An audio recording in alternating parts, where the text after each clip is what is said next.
Good morning, everyone. Happy Wednesday. Thank you so much for stopping by Pinky Who's live painting sessions where I share my latest work and my watercolor and gouache painting process with you guys.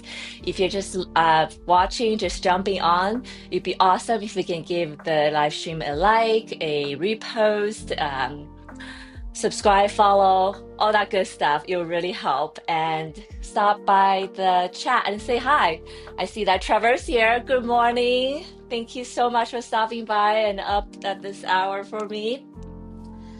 Okay, so I am still working on this giant painting. I did work on it a little bit over, since last time I live streamed.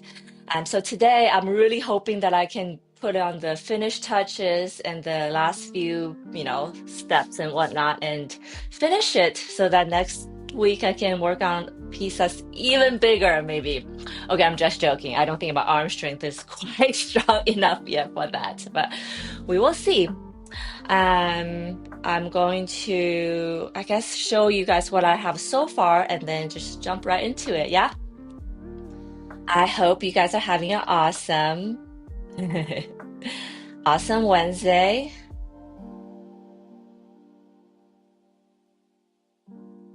And yeah, grab your coffee, your tea, whatever. Settle in, relax, and let's get started. So I think last time we worked on this area quite a lot, so I added a lot more detail. I'm going to paint the little orbets today. She is, kind of scratching her head, contemplating, and is in the general mood of being not so great. And I think the color of this piece really brings that mood out. I'm gonna zoom out. This piece just keeps going. I think last time when I stopped, I was really showing everyone that this is kind of like the foreground entry point. So I'm adding a lot more details to these bigger flowers here. And I think I mentioned that I feel like the background was a little too light. So I'm gonna work on that today. I did add some more color to the background here, so it doesn't feel so light now. Even although I'm looking at my camera screen, it still looks pretty light. But I promise it's more dark than the last time. Um, if you guys have any questions, what's going on, please let me know. I am standing on the stool because this painting is so big that I can't really. Oh, I can do this. So here, it keeps going. I had to do a new desktop for this painting and probably going to be this big going forward. Love the painting. Oh, thank you so much. I really do love the color. This kind of gives me that like the serene, the blue feeling, which is good for anxiety, I think. And yeah, you guys, if you're just jumping on now, just seeing me, don't forget to give it a thumbs up and like, subscribe, blah, blah, blah, all that stuff. Okay, so I kind of started working on this one. This has way more colors now. And I think, did I do this area? I think I did. But today I'm gonna start here just because she's like the last big thing that I haven't done my second wash on. So after my second wash, I am going to continue with continue to add more details. And yeah, I think I did mention that because this painting is bigger, it really just does feel like it's gonna take me way more time. Okay, so how's your week been, Trevor?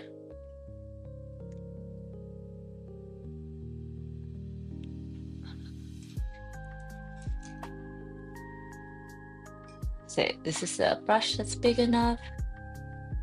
Yeah.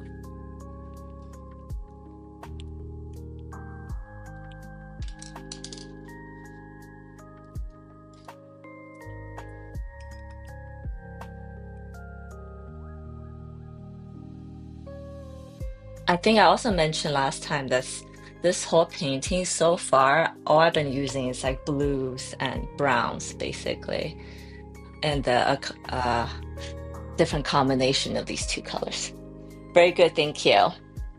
I'm supposed to get my goodie bag from Eunice this week, so I'm excited, looking for that. And Monday was Mid-Autumn Festival. So happy Mid-Autumn Festival. A little late to everyone. But if you're watching and you know what it is, I think you'll appreciate it.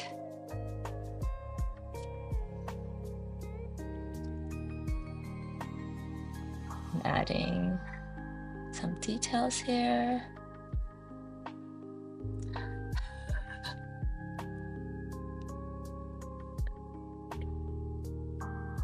And I have my blender brush ready in my other hand. Yes. So I really, really, really want to finish this painting today. Because I feel like my next one is going to be even more ambitious, and I really just want to devote my time to it right away.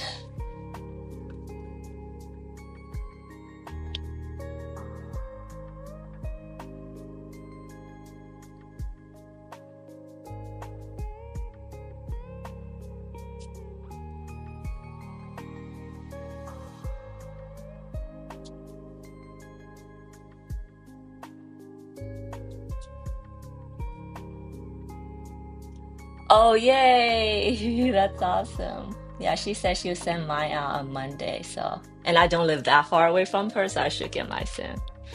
I'm excited. I probably will wear some of them on my live.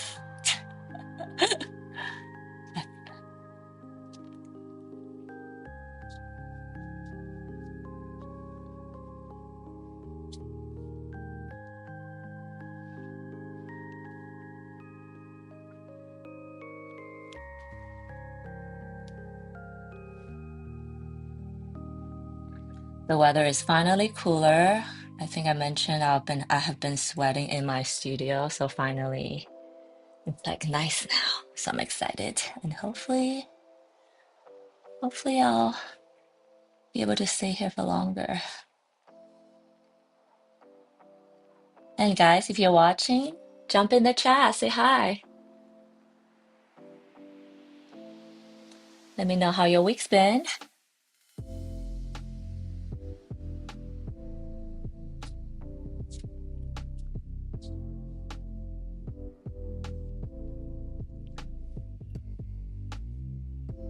Let's make this part slightly darker.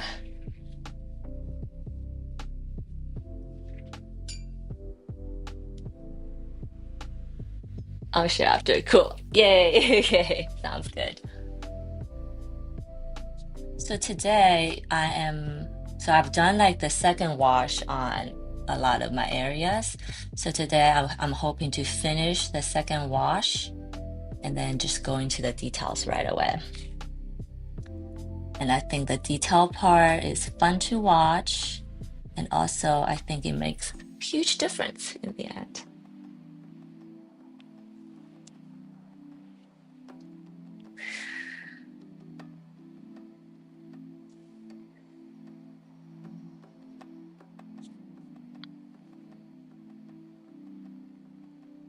Awesome week so far, nice. You know, my week has been pretty good too, actually. Today's Wednesday already, yes.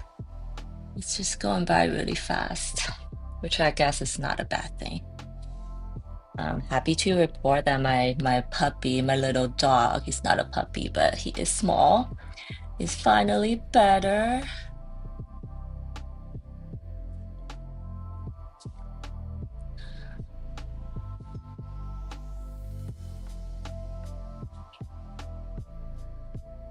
And my daughter is learning about Mid-Autumn Festival in school, and she asked me why didn't we do anything? And I felt a little guilty. Like a bad Chinese mom didn't even prepare anything for us. So next year, I have to do something for her.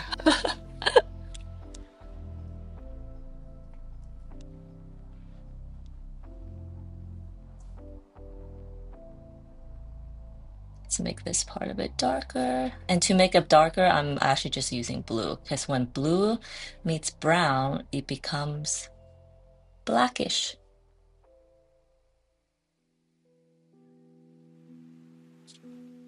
Okay, I'll leave that be. Let's come to this one.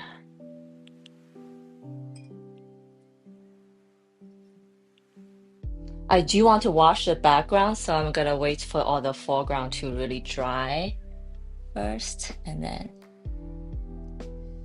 get into the background. And then I'm gonna do a second coat on the branches, which I feel like I should do after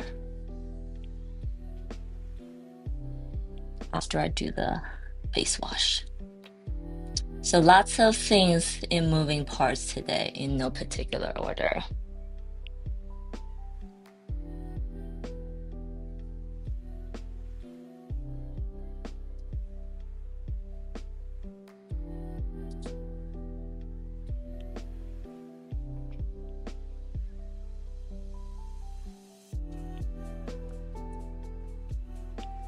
Should do some warmer, like a brighter blue here.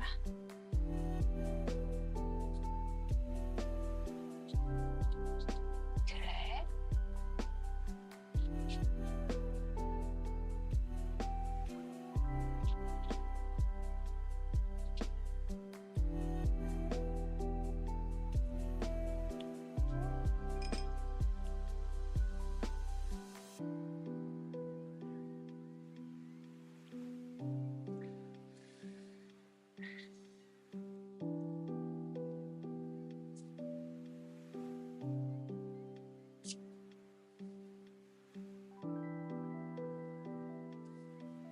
I guess this counts as a detail. I probably should do it in the end, but I guess I couldn't wait.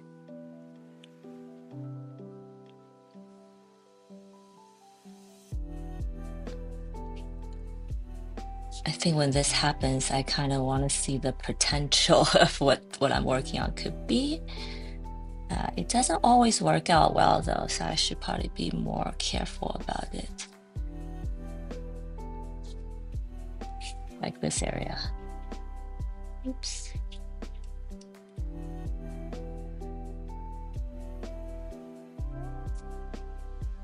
I also try not to get so hung up on this tiny details, because I think sometimes when you zoom back, just in life, I think we talked about it last time, and when you zoom out and take a step back, they usually don't look as bad.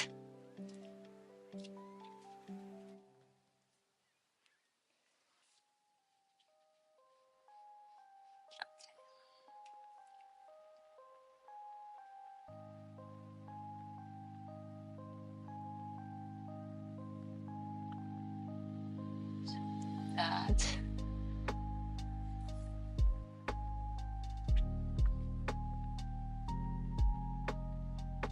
Also, when you mix my blue and the brown together, it makes this really pretty, like dark gray color. I really enjoy it.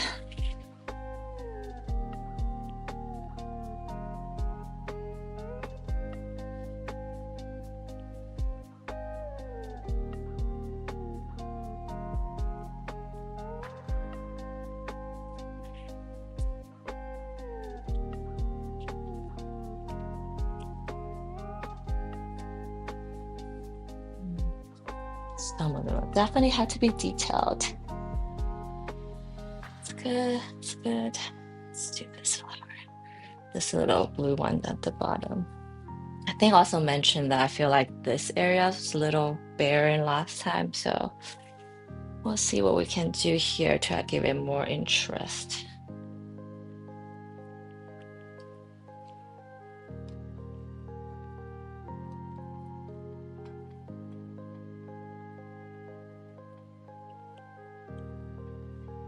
I should use a thank you for the email. Oh yes, thank you. I almost forgot. I just launched a new collection. If you're on my mailing list, you would have found out about it yesterday. I kind of I sometimes, show my collection in piecemeal, but this time I kind of just released everything all at once. And in the email, just looking at the whole collection together was pretty awesome for myself. So yeah, it is up on my website, my online gallery, my Pinky Hoot pinkyhootart site. Go check it out. And if you haven't done so already, maybe join my mailing list so you will be the first one to know about it next time. The link is in the description below.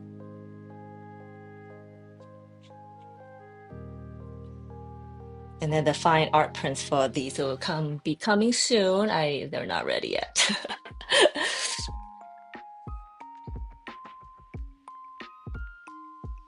And the interview. Oh yeah, thanks, Trevor.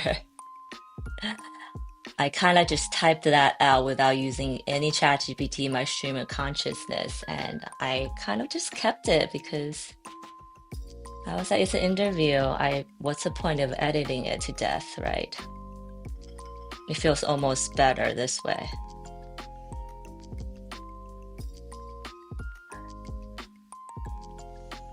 Okay, I'm trying to get my petals situation.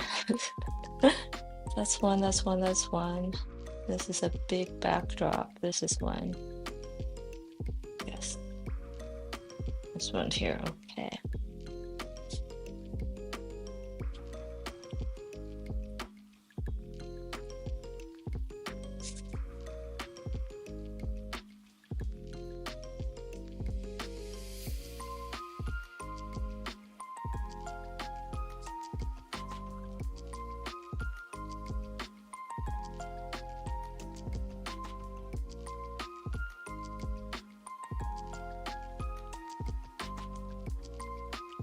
Why should I use a bigger brush?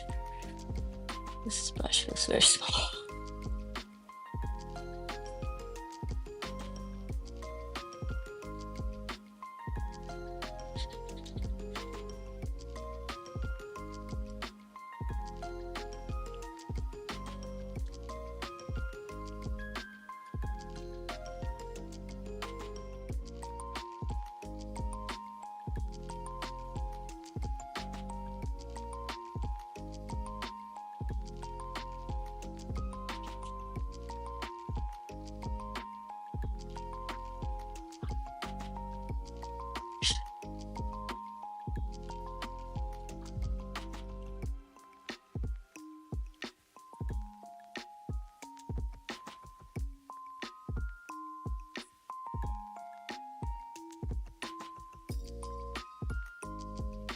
Oh shoot, this is different flower.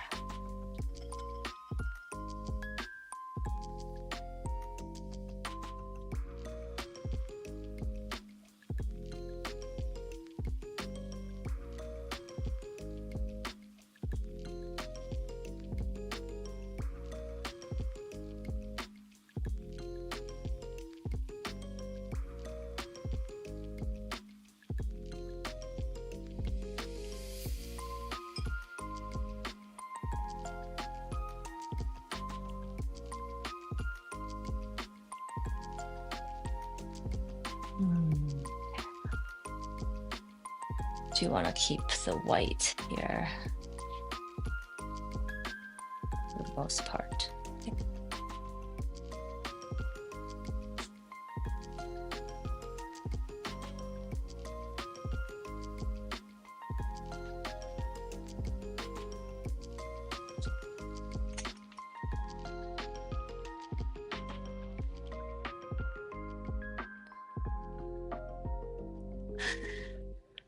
Are still a little wet. I should let that dry first. I'll drop some parking here. Cool.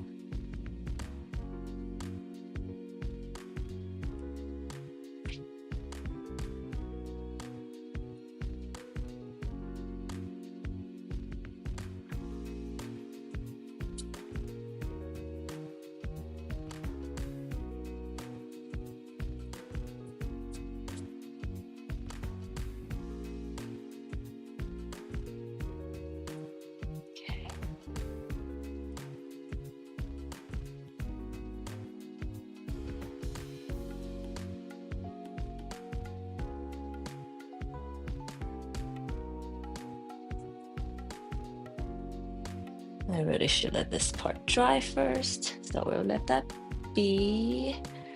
Let me put it here.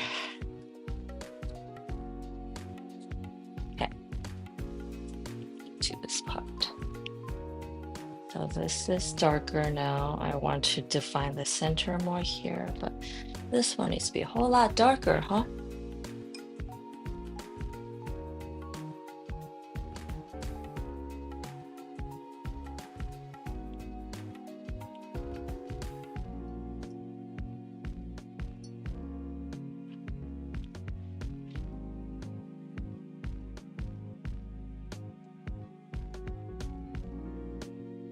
Okay.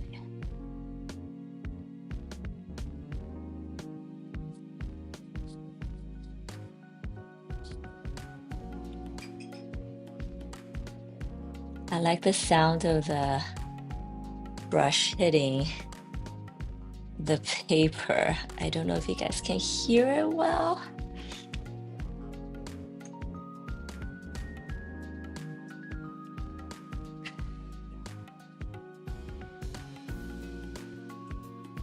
It only happens when I like scrub at something really hard, which it happened just now. That's why I mentioned. Let's make this part and this tucked in the middle darker. Let's do here, yeah. There we go.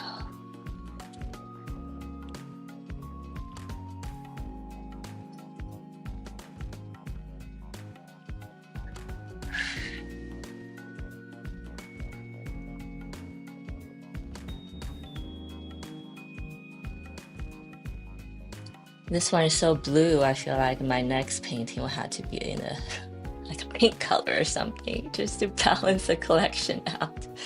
Or maybe I should keep the blue theme going. What do you guys think?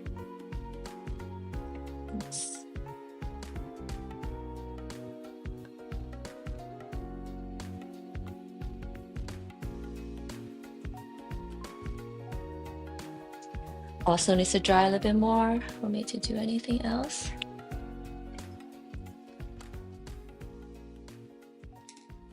Okay. So where? See, sometimes I'm not so disciplined. I kind of move all over the place, but like today, but I want to bring that order back, I guess. Okay. So let's just move clockwise then. I did here. Did here.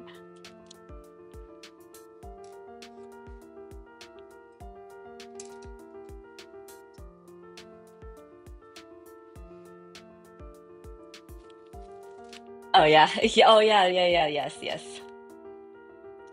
Hard to hear now because I have the music on and I'm talking.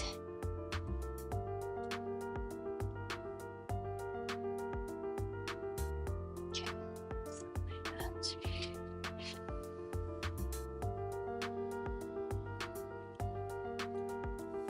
I think I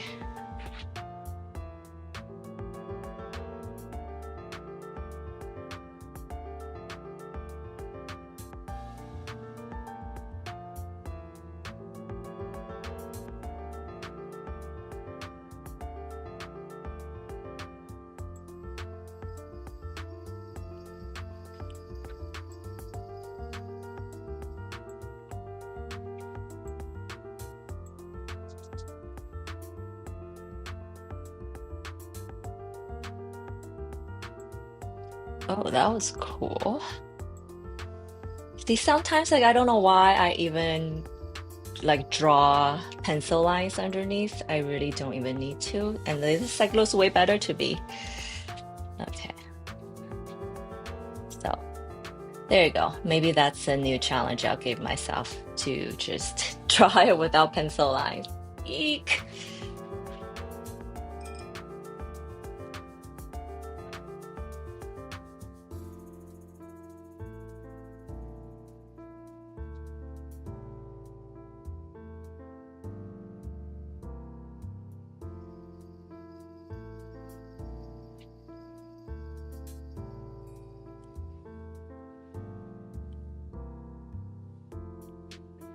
I do know artists that do that, a watercolor art. I think I mentioned she is someone I'm currently studying and admiring.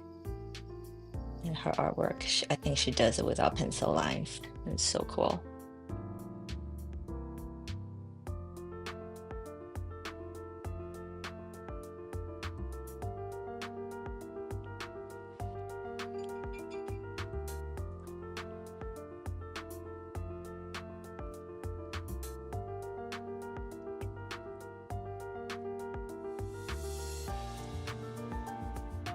I'm just adding some paint drops, give it some background texture.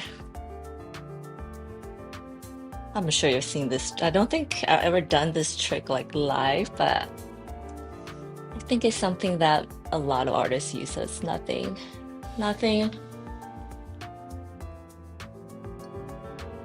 innovative. Nothing innovative or crazy.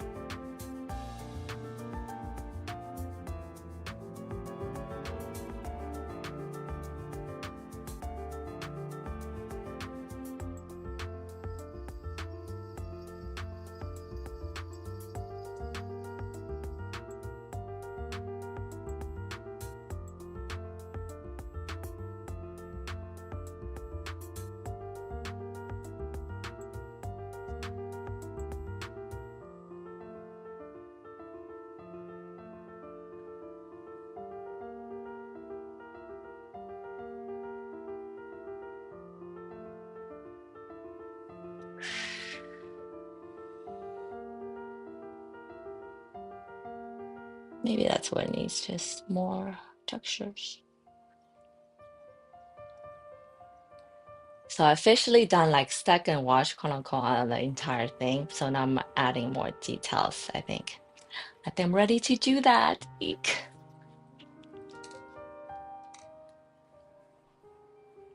But before I'm moving off on this area because I'm not sure what to do here yet. But I do know an area what I know what to do, so I'm gonna work on that first, which is in the background area of this area, this general area. So I'm gonna drop in some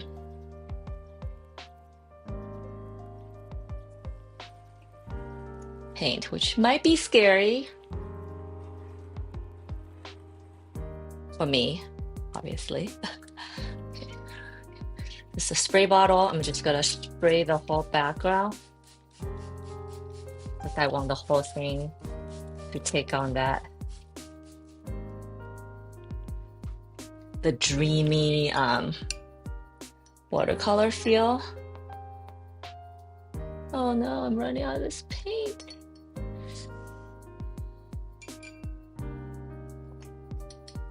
I mean, good thing I've done most of it, I guess. I'm a giant of. I start using those bigger dishes because my painting is bigger, my brushes are bigger, and I need more paint for the most part.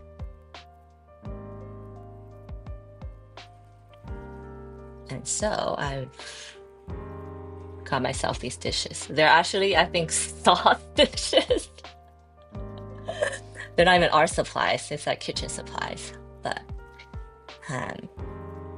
a little trick.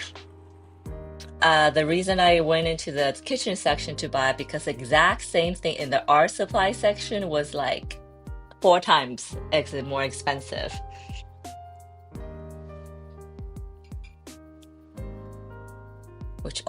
Which kind of seems unfair, huh? Like when it's like wedding, when you put art supply on things, you can just charge more.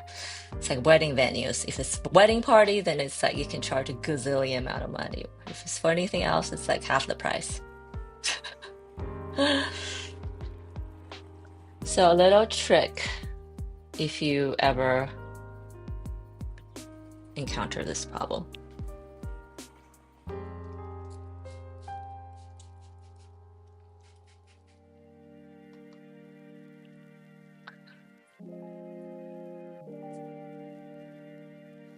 What I'm doing right now is just adding some color in the background because I feel like all the colors kind of is bottom heavy. And also when I washed it, I thought I did enough color, but once it dried, it got so light. So what I'm doing is kind of dropping the color in and then spray it to the direction that I want the paint to spread.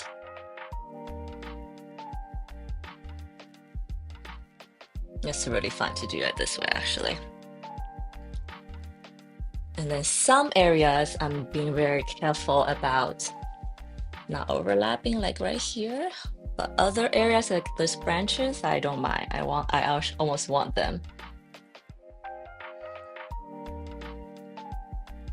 Every bit helps, yes. 100%.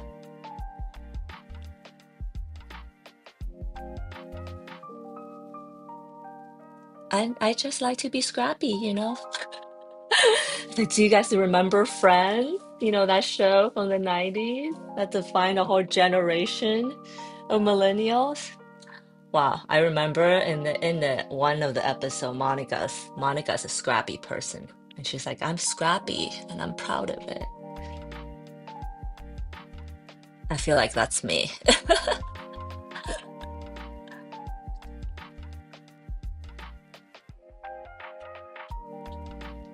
I'm scrappy and I'm proud of it.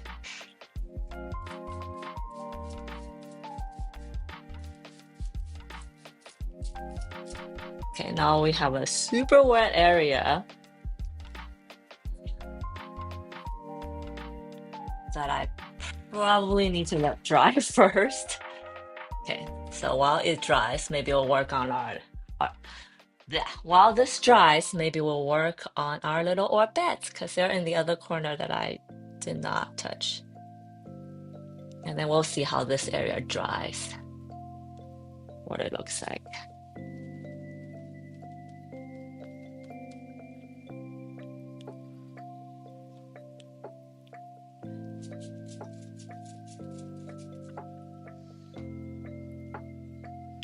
I know. Oh, love the show. Yes. They just don't make show. I mean, I don't think there's any been a show like that since. Sally and all the shows I watch now are like Korean drama. I don't know if it's a global phenomenon, but probably.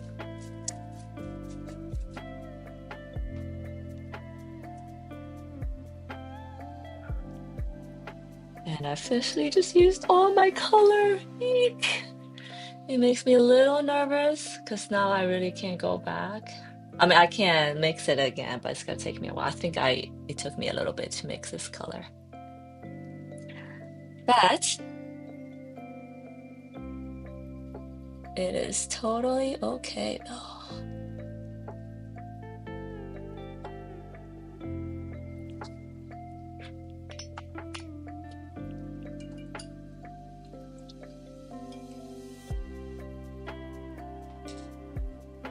So let's see. It's much darker here. I don't know if you can tell the screen, but there's like a giant pool of water here that I'm probably gonna just let that be. Maybe that's not a good idea. Okay, I'm gonna push that pool of water around a little bit with a dry brush.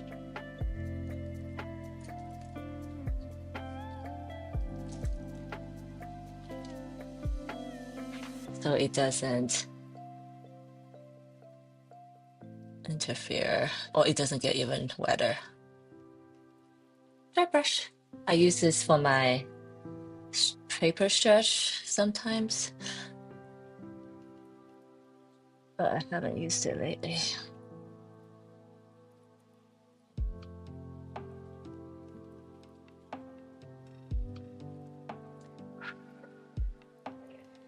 Actually, while this is wet,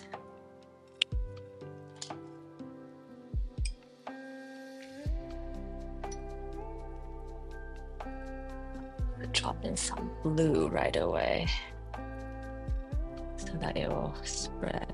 Yeah.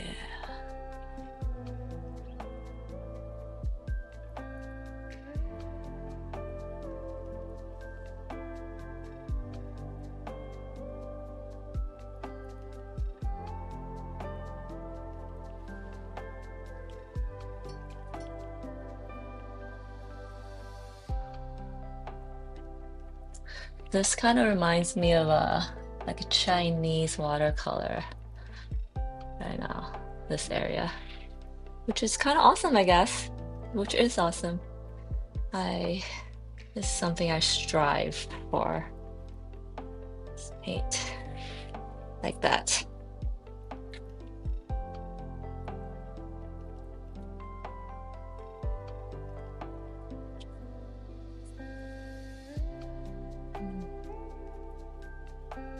So I'm using a combination of water, spray bottle, colors obviously, and then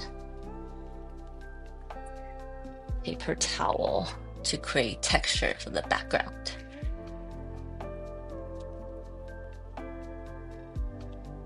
But for the most part, the water is doing the work because it flows and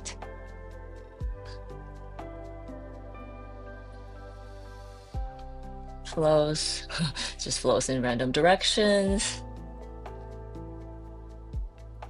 I try to help it, but it doesn't always happen. Okay, cool. Hopefully that'll dry with more colors now. I think it will, but then you never know. Let's do some blue at the corner here.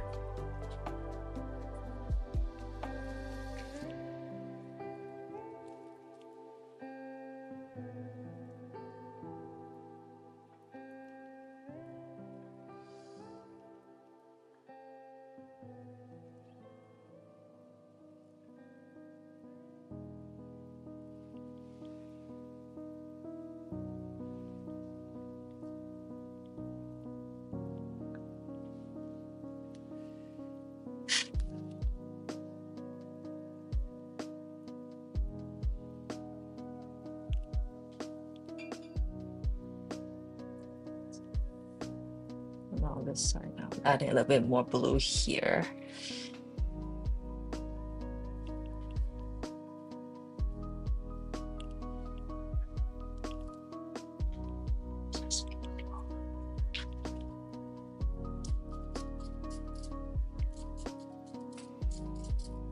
Thank you, Trevor. I feel like this piece I feel definitely more, how do I say this? More free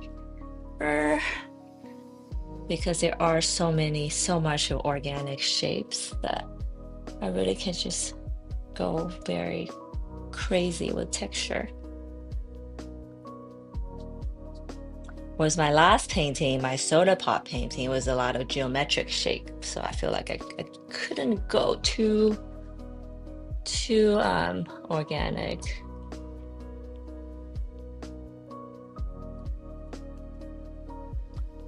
Okay, let's do some blue here to fill in that white background.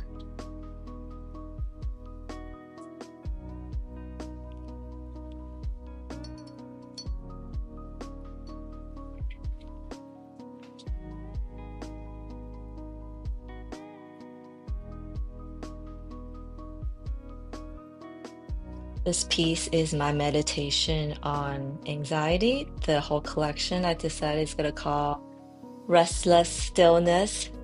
It is an oxymoron. An audience,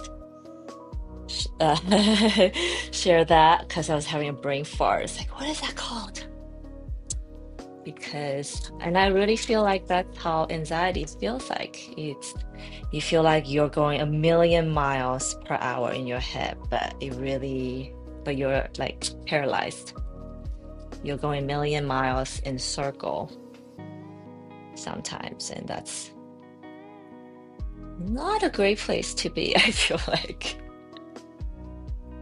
Okay, so now I'm back here. So it's just naturally, doing this step naturally brought me here. So I think I know what to do. I'm gonna fill this in with blues. Different shades of blues, I should say. So it's good. It's in the foreground. I want your eyes enter this way. With foreground, you want to use warmer colors. So I'm gonna use a warm blue and mix with a warm brown, maybe.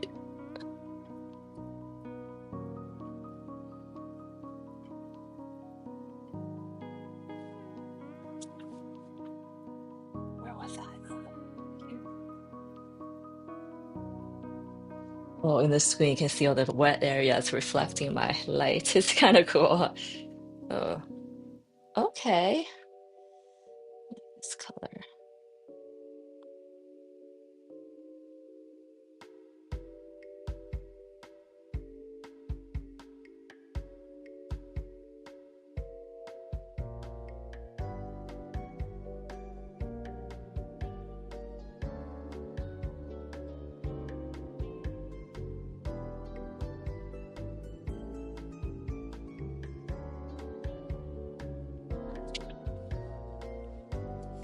really like this black tealish turquoise color.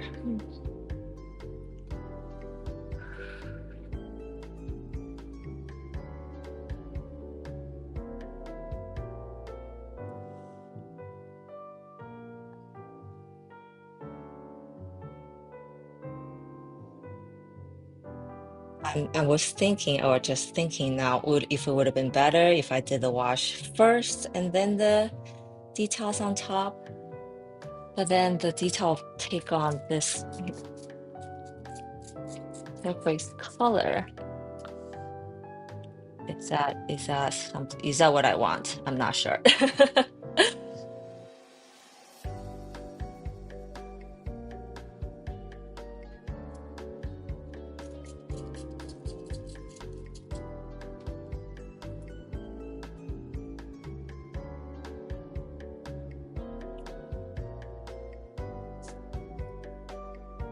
I am dabbing paint away from the area where I want to have a smoother transition.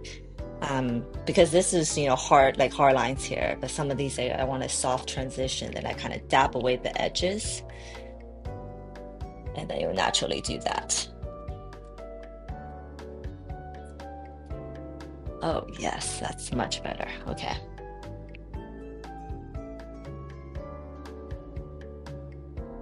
I'll do it here, maybe some here. I definitely want to bring that color here.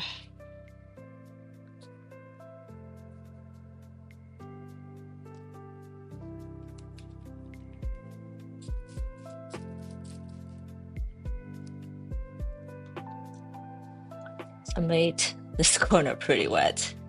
Okay, so I definitely need to be patient and let these dry.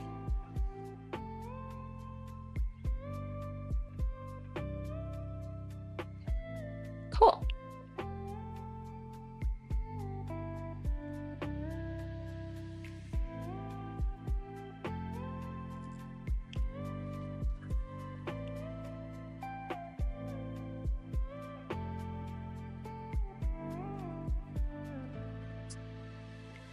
Oh, I think adding details here is gonna be really fun later. Okay, cool.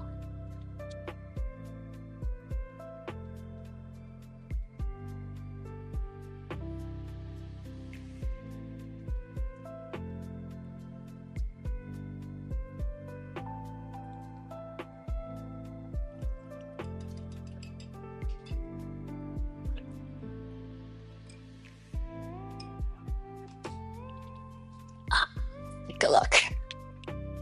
How do we look on the side? Yes, I want to see more details here, so I will be working on that.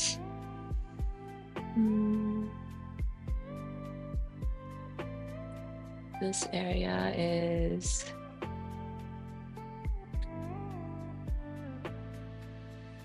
I think I need to add a little bit more here. Okay. Okay.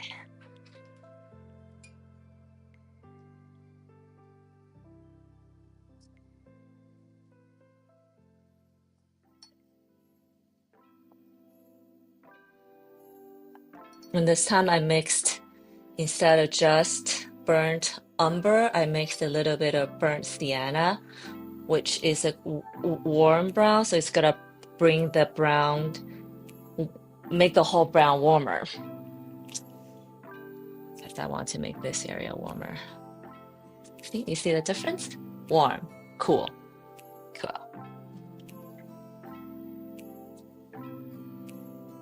Okay.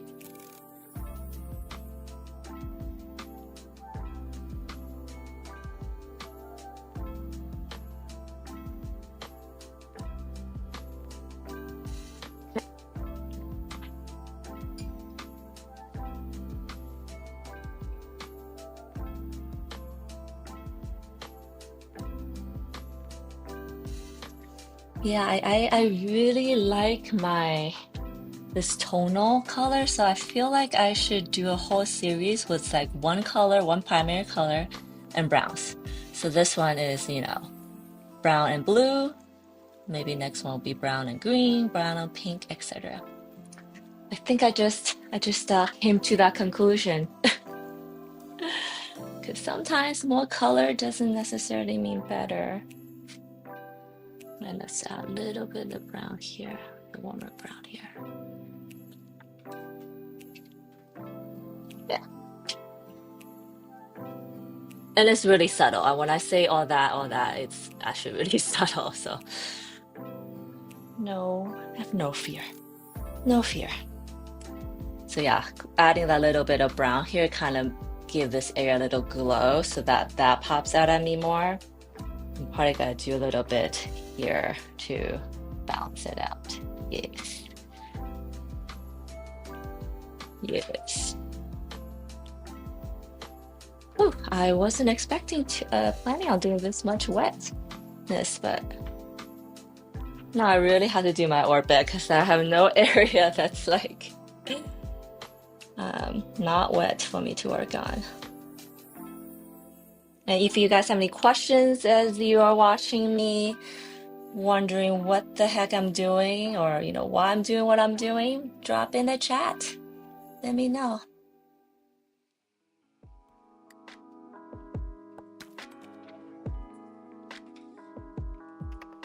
Oh, thank you, Trevor. You know what? That means I need to be always learning myself so that I have more stuff to share.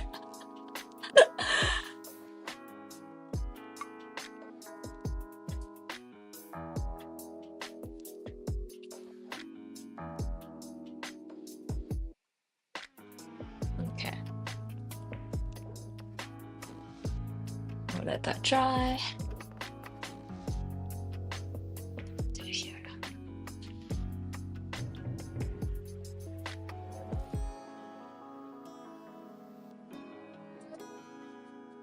But sharing what I learned is probably one of the greatest things. It's a good feeling. It's also very it's encouraging, I guess. Okay. I'm checking. Let me stand on my platform and check.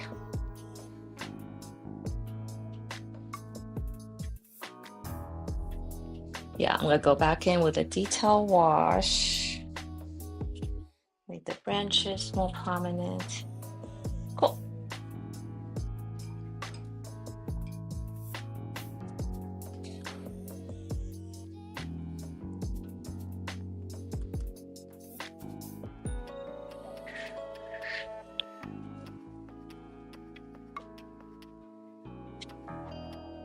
And I think I did mention that I'm using a thinner weight paper. So when I have a lot of water on, which I accidentally did today, that it does warp more. So I need to let it dry, flatten first, and then go back in with.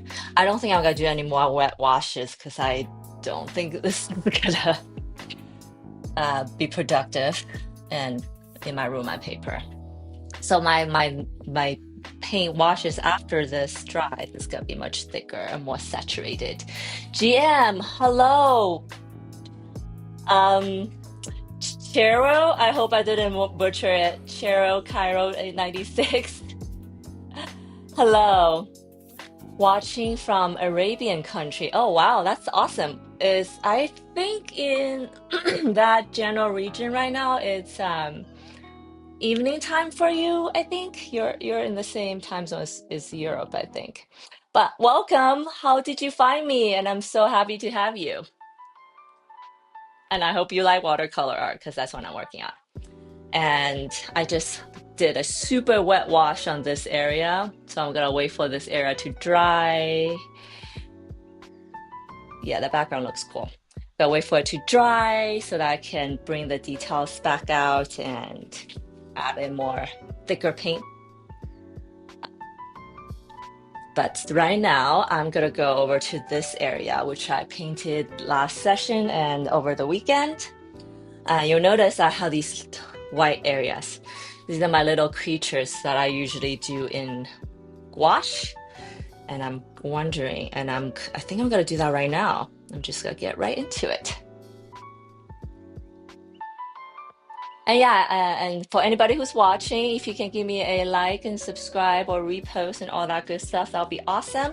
And if you have any questions about what I'm doing, about the art, my technique, who I am as an artist, any of that, this will be the time to ask.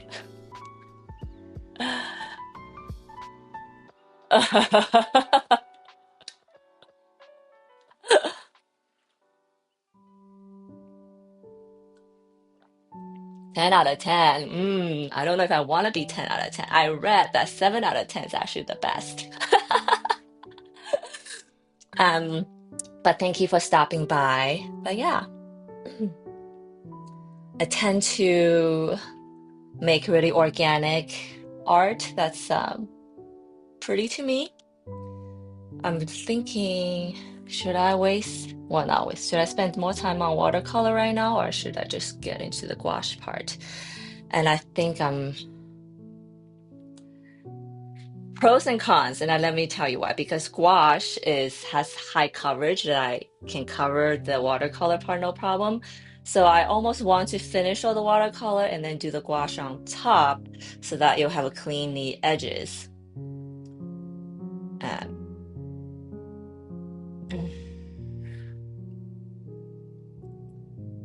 however, I don't always like discipline like that and have the patience like that. So I'm thinking, what do I want to do today? Well, you know what? I think I'm gonna work on the details of the watercolor on this area first, and then hoping by the time I'm done, this area, then my left side will be dry enough for me to go on top. But then it's so small. Yeah, I'll do that. I will say my gouache part to the last part. So if you guys are curious about gouache or is learning about gouache, maybe come back in a little bit. Or you can stay and watch how I, deal with all my watercolor in this area.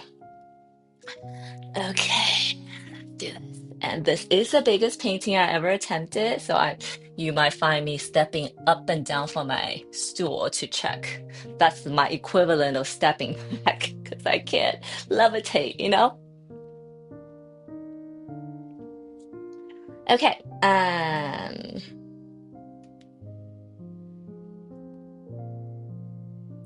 So you see, I did work on this flower quite a bit. It's detailed, quite detailed already, so maybe I don't need to go that much.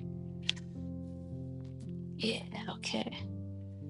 So her face is awesome now. I think I'll go back with adding a little bit more black here, but not yet. Her ears. And she had these, I'd add this vine, shadows of vine growing under her skin, transparent. It's like that anxiety under your skin feeling that I'm trying to capture.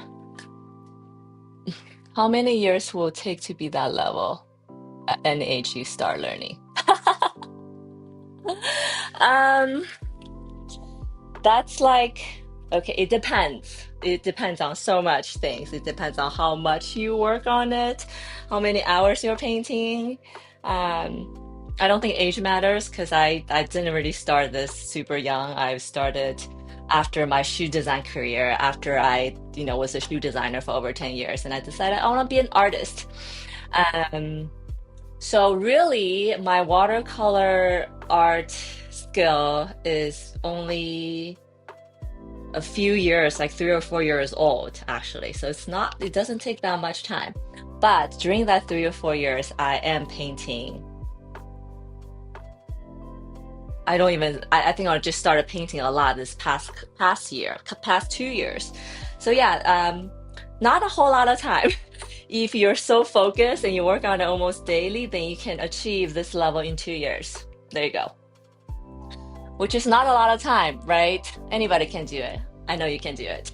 But I think the hard part is the discipline that requires to sit down in front of your paper, in front of your sketchbook, whatever it may be, and work on it every day. I don't work on it every day, but every other day at least, I think. Wow, oh, that's nice. I like that reaction. And really, I feel like because I have gotten started after being a shoe designer to my new career that I feel like that it will happen soon. You'll find me in the gallery soon, hopefully. Okay, what was I doing? I think I'm gonna do the edge outline last. And I think that's probably what this area needs. I don't think I'm gonna work on it too much more. Not going too much more. Well, these just need some edge outlines. I like this texture here. Okay, let's do the edge outlines, I guess. So you have hope? Absolutely. If you start today and you be disciplined, if you give yourself like 30 minutes a day or every other day, I bet in 2 years you will do something amazing. See, it's not that I think um if there's a will, there's a way, and it doesn't take that much time to get really good. But you gotta put the time in. And I have tons of tips and tricks if you guys want to hear it.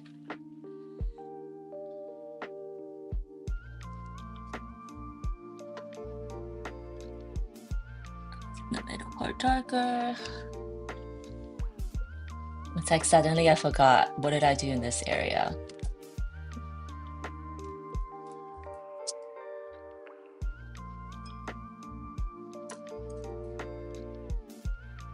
I think I'll try this brush. The brush I've been trying to use but have not. Thanks. Yes, anytime.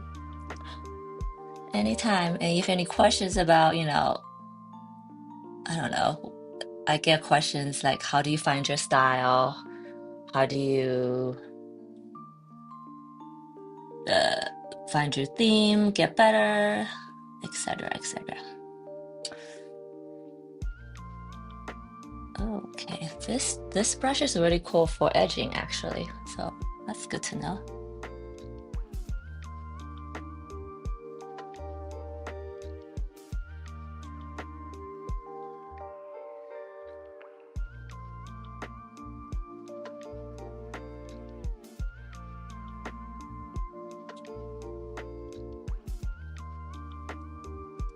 I'm trying to pick the lines that has most impact without doing like all of them. I don't want to do all of them.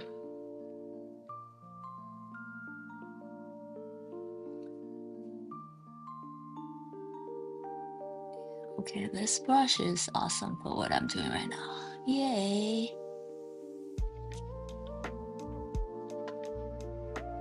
I do this step because it gives sometimes I don't like all the like organic edges that it happens. Sometimes I do, but sometimes I don't. So I just do the part. I partially line it. Yeah, I don't go all the way. Otherwise it look like a anime illustration, I feel like.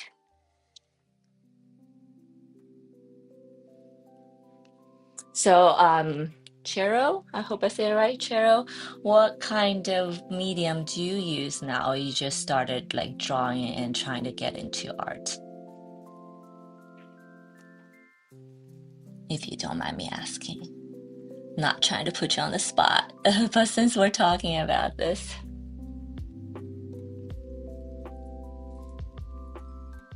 If you're still here.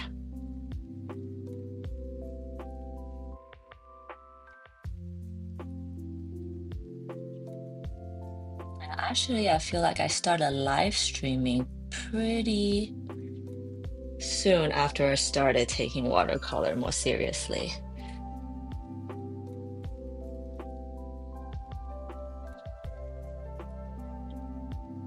So if you go back to my live stream session 2 all the way to the beginning, which is just last year, it's not that long ago, and you see the art I did there, and then now you will see a huge difference. So yeah, my progress is actually recorded live. Go take a look from the beginning till now. Sometimes I shock myself actually, to see how far I have come. And I can only imagine if I'm at it for like another 10 years, another 5 years, where I could be. And Trevor, thank you so much for being there since the beginning. So you part of seeing my growth firsthand.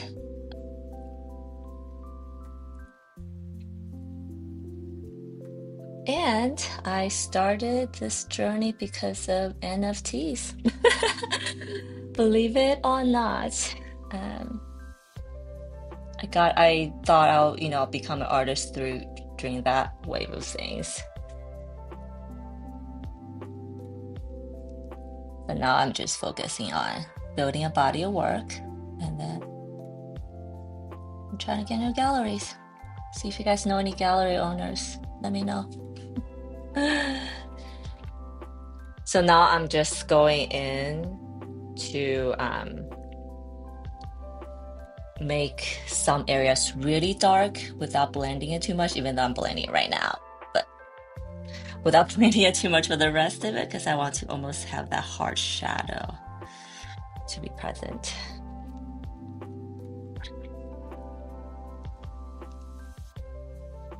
And I'm trying really hard not to blend right now, because I want to keep this hard shadow.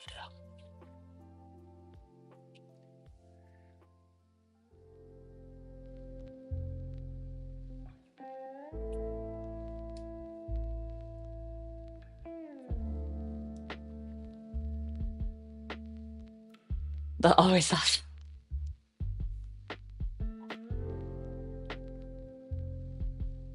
I know. I think I didn't used to think this, but now it's kind of cool to look back at my other art and look back to see how far I've come. And then I, get the moment where I feel proud of myself, and then that gives me the fuel and encouragement I need to keep going. Because, I just like any human being, you don't always feel awesome all the time.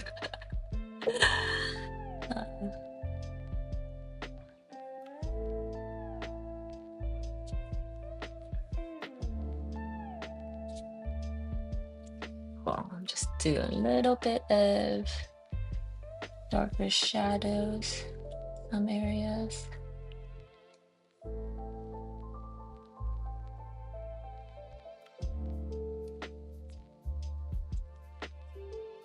And it really gives me goosebumps sometimes thinking about next year this time. I look back. What would I say about my art? And where would I be? I've been submitting my art just this year, to more like open calls and competitions. I probably should do even more of it, but I do when I can. And it's been fun. It's better when you get picked.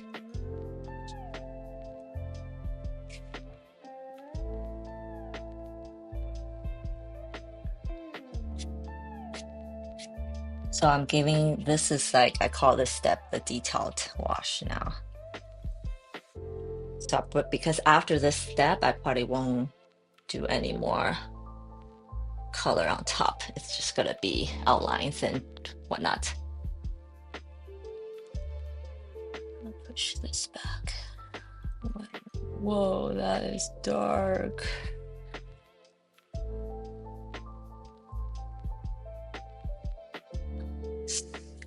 Almost had a heart attack moment, but I think it'll be okay. I had to remind myself this watercolor, it always seems darker than it actually is, because when it dries, it's like a lighter shade.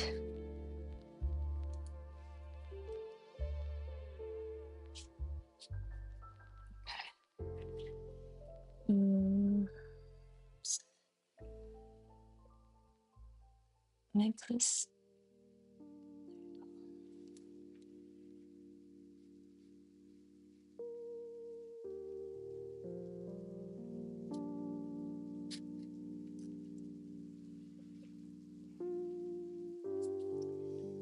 So the light source is important.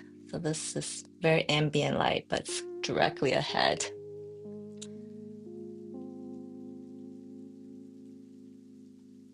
This is doing this vein that's growing on her skin, into her skin.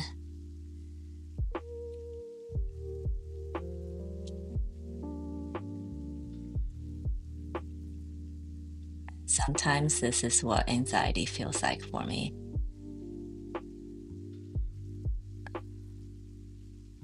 I think I like the brown better. Okay. And this area I've been trying to darken for the past like 3 days. Every time, this area, every time I darken and wash it and it dries, it's like not dark enough.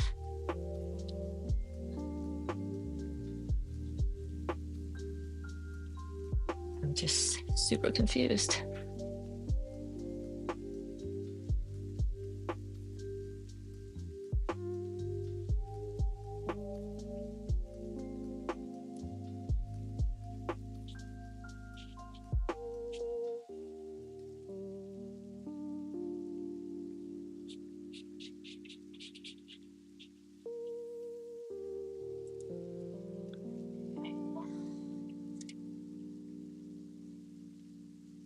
I also want to make this darker because we notice that when the contrast in a painting is more like the darker is really dark and the light is really light, it makes it look way better.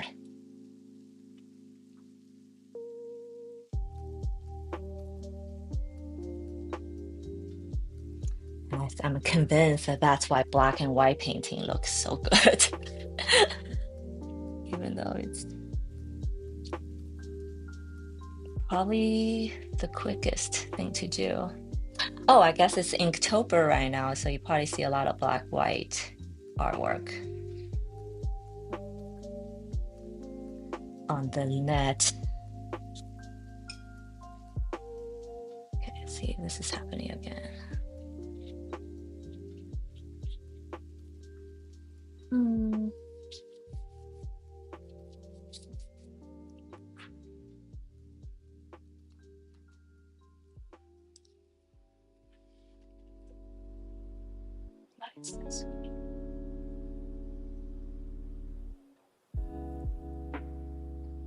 Kind of weird drawing shadow first before the object. Probably not best practice.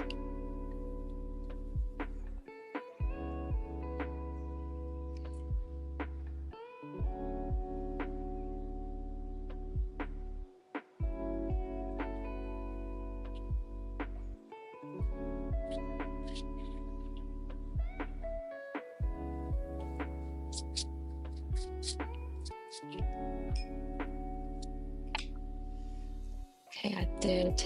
Did I push enough things back? That's darker. Yay, that's darker. That's okay, I think. Maybe this area.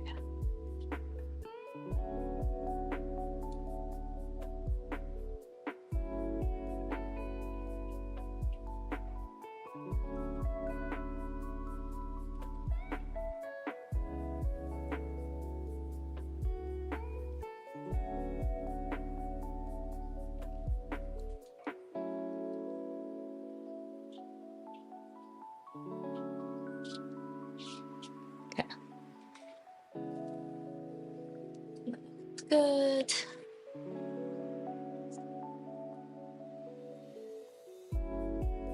This is her brain, open part, the shell.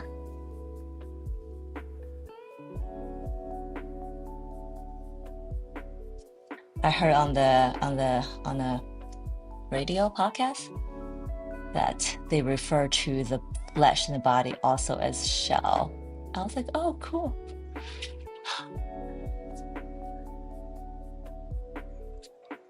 Popular reference now. Yay. Good.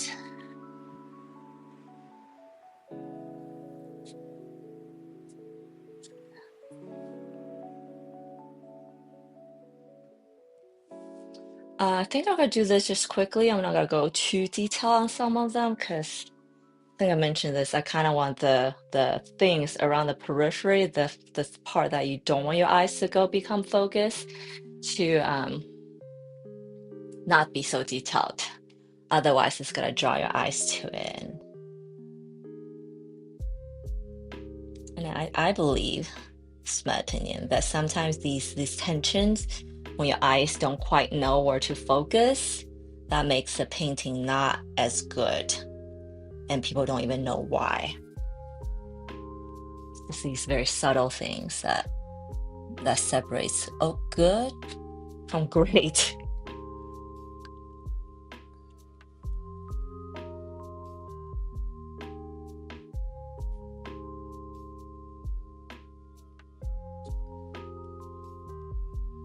And that's why a master is a master. And I am trying to become a master of watercolor.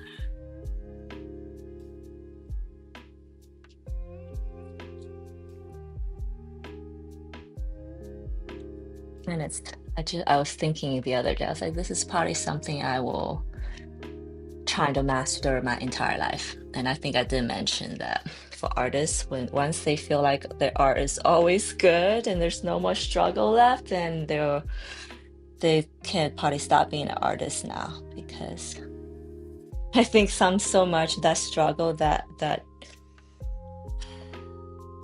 want to become the best at something kind of keeps you going. It keeps you do better work.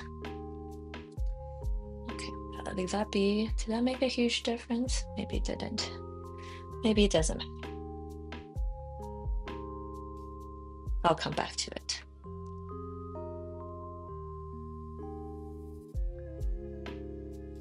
This one I really like.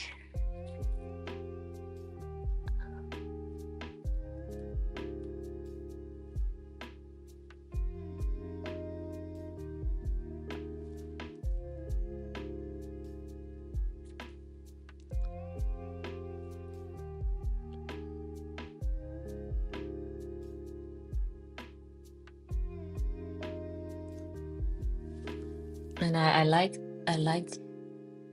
also, I was like, this piece is very blue and it's like in a very serene color, but all the vines, the branches are everywhere. And kind of, if you stare long enough, they start to move. And it's like that subtle tug and pull of the anxiety. You're a master at it. Oh, Trevor, I appreciate that, but I don't feel that way, and I think it's a good thing. I do feel like every time I go on Instagram, I find like, TikTok or whatever, and I find artists who are like doing something that's so amazing. I'm like, oh my gosh, when can I be like that?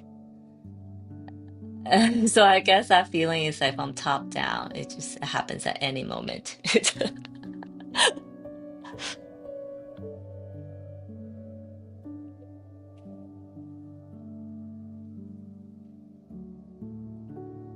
But yeah, I think it's good that I feel like there's more to learn and more to explore, and more to master. I think that's what makes life amazing.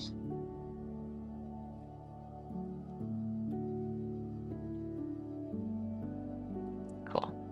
Yay. That's great. That looks cute.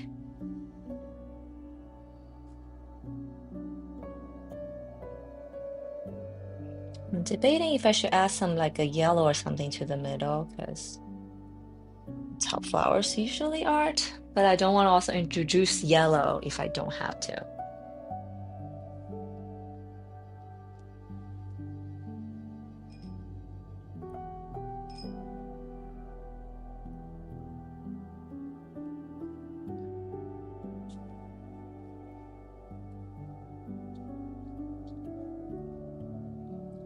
But yeah, I guess it's surprising, even when I say it out loud myself, that I've only been seriously doing watercolor like it's my job for the past just 2 years actually.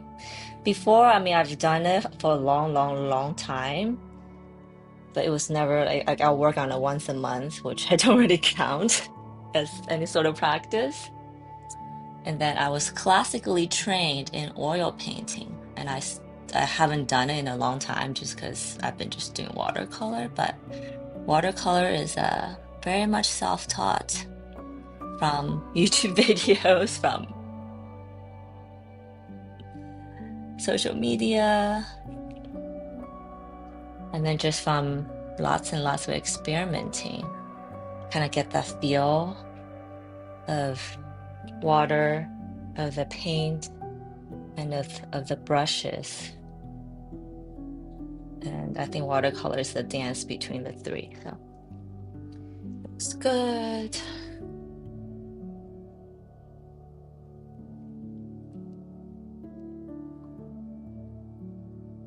Make this part darker. Okay.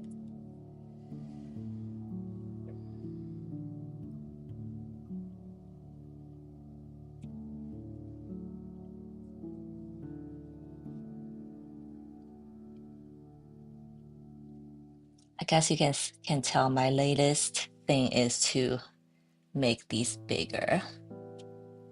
And then once I get comfortable with it being big, I wonder what I will get into next. Maybe a full body figure, maybe instead of flowers, like, I don't know, trees. I don't know.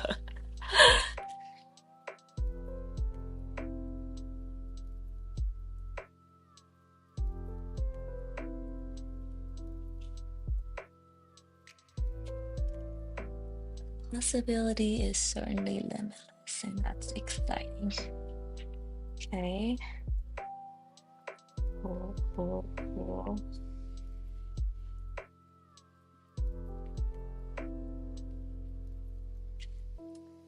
Yeah, okay.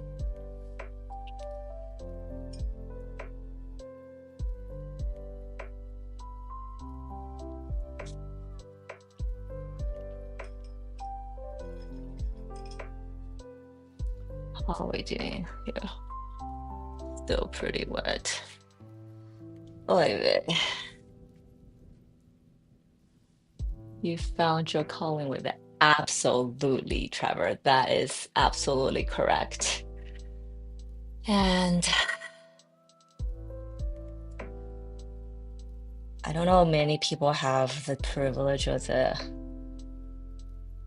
fortune to experience this when you found your calling. It really, once you do, it really becomes a singular focus. And it's, I say sometimes it's like delusional, it's stupid, but it's something you just can't stop. So I feel like when I was younger, I use it interchangeably, but for me, I feel like passion and calling is still slightly different.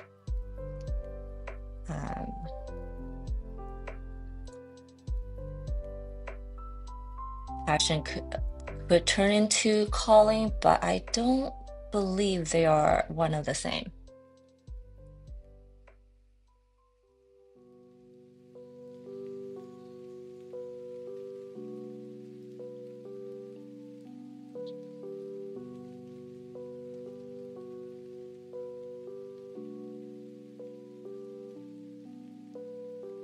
Passion to me feels it's more short-lived, and you're passionate about something, and just like in relationships, that also implies that passion will fade one day. But if it doesn't fade, then that becomes your calling, right? I saw this clip from like art curator. It's funny, but if I listen to it like 10 years ago when I was much younger, I feel like I'll roll my eyes so hard. But she said, don't quit your job, your day job, for your passion, because your passion could be a temporary thing. and it might not stand the test of hardship and whatnot. So, but if you kept on, I forgot what was the thing that she said afterwards, but if you feel like it's something that you do as, you know, a hobby, as a part-time, and it becomes something serious and more, then maybe quit your day job. But don't quit your day job for your passion.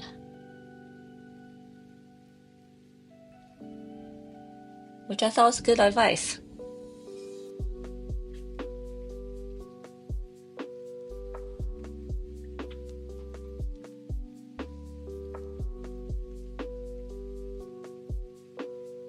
Okay, so I think I've done, oh, you know what, I'm gonna do this blue. This is hard dry enough yet. I feel like I've done enough blue right now. I'm gonna switch to the brown color. Actually, you know what? It's drier now. I always get myself in trouble when I'm not patient enough, like work on the area that's not dry enough, and then it's just bad. That will require me to redo areas, waste time on it. So I feel like this part is still a little too wet for me to work on. So yeah, I'm gonna work on the brown part. But I will do it here though. It seems dry enough.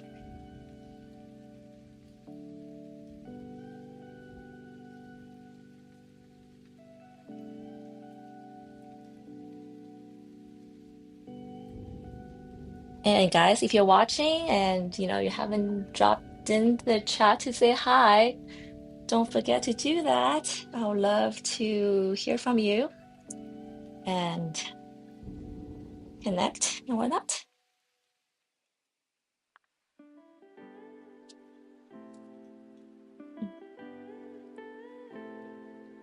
Oh, there was a line there that got destroyed from my too wet of a wash. Here you go. Okay.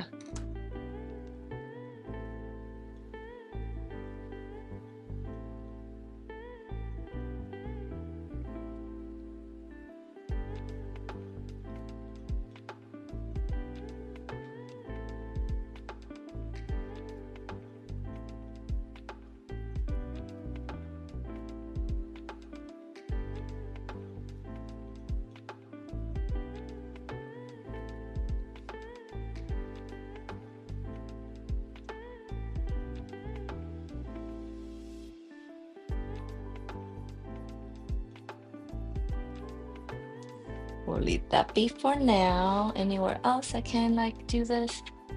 Hello, Kent. Yay, you're here. How are you doing today? I don't know which part you jump in, but I was just sharing about the difference between passion and calling, I guess. To me, they're slightly different. But how are you today? Oh, hi, Lynn. You're doing Inktober right now. Awesome. I think I just mentioned Inktober not that long ago. I wonder the algo found you because of that. But thank you for stopping by. It's first time. That's even more amazing. I had this conversation last time, with someone, like, do I want to do Inktober? I don't want to commit, but the person said I should just do it without overthinking it. All is true. But awesome, you are doing. Sounds interesting, Ken. Oh, I'll regurgitate when the occasion comes up. I'm pretty sure I was talking about something that's related to this painting that I can't remember. But Lynn here was just talking to me about Inktober, and Ken in the audience is doing Inktober himself, and he's been doing some great work with Inktober. I've been seeing some Pokemons. I am kind of biased towards Pokemon right now because my house is full of Pokemons because my daughter's really into it right now.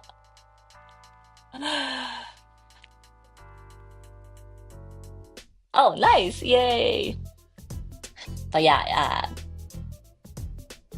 Ken is doing Inktober. He's been good about uploading every day. I don't know. I said if I do it, I'll probably just do it like one of the times, one of the days. I don't want to commit to it.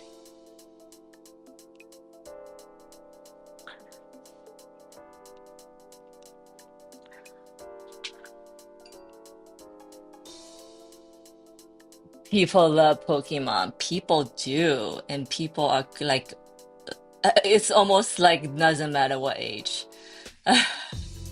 It's almost like K-pop Demon Hunter. Also, you realize because, I watched Pokemon when I was growing up, and then my daughter's not into it. And I was like, this thing has been around for 20 some years and it's still going strong.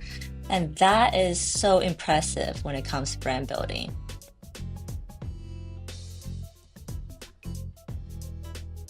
What I'm doing right now is kind of I'm trying to push back some of the blue to darker blue so that the increase the value differences this.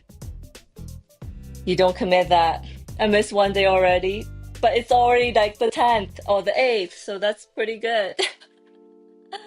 And Lynn, are you doing it every single day? And you know, make a point of that because it's really impressive for anyone who can do that for actually a straight month. And I always tell people if you can do that for a straight month, I feel like by the end, your art skill is gonna be through the roof just by the sheer act of doing it every single day. I Jess, that is very fascinating. For those of you who don't know, Jess is kind of like the antagonist in Pokemon. But I feel like everybody knows that. But I also noticed that Jess is like the only character in the whole show, or maybe James a little bit too, but her, she's like the only one that has outfit changes and hair changes and makeup changes all the time, which I thought is super cool observation that I just noticed the other day when I was watching it with my kid. So this petal's kind of underneath. I'm gonna push it back. Here we go. Okay, now let's move back on here. I'm going to start working on the branches and the brown bits. In the brown bits, I think I want to add some warmth in some of the browns and then keep pushing it back. So are you gonna do Pokemon for the whole month? Or it's kind of like changing and morphing as you feel like it?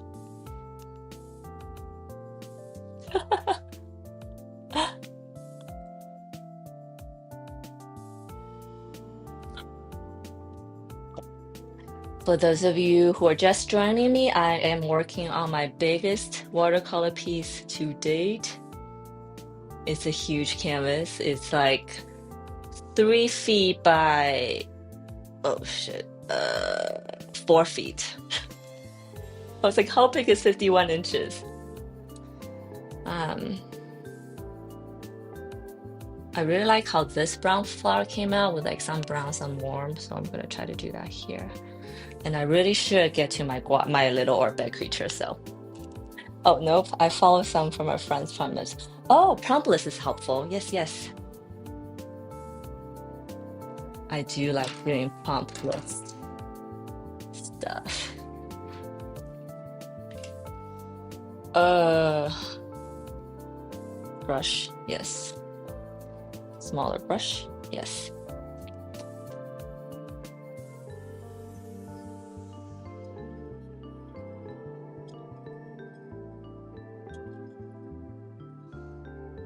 And I am live every Wednesday at this time.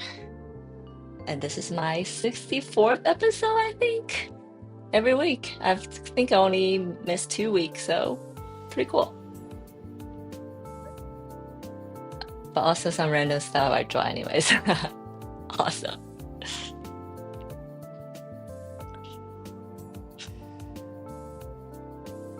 Okay, not awesome. Right off the bat, I don't want to use that color. I think I do want to keep some of this area cool. So I am gonna go into the painting with much more saturated paint now, and it always makes me a little nervous this part, even though I really don't need to be, because I know they'll dry lighter, but it always makes me nervous when I go in. I have a spooky prompt list. Oh, that's so awesome. Maybe you should share with Kent. Maybe you should guys connect. Um, okay, I'm gonna glaze. I'm going to wet glaze this area just a bit. Let's see what kind of color this goes. Oh, cool.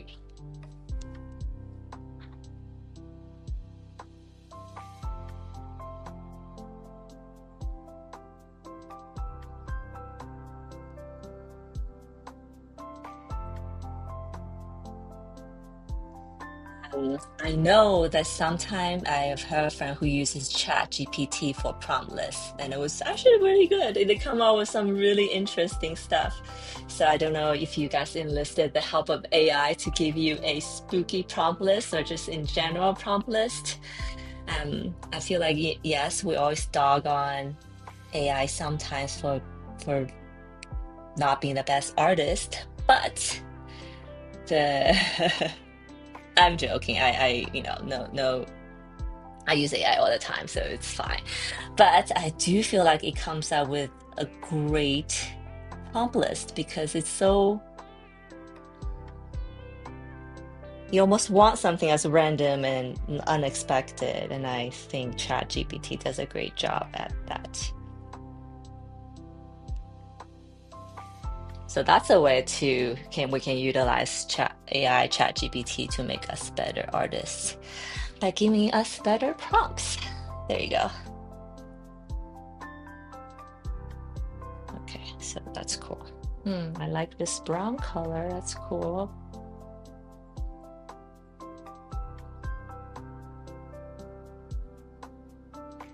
Oh, yeah. Yeah.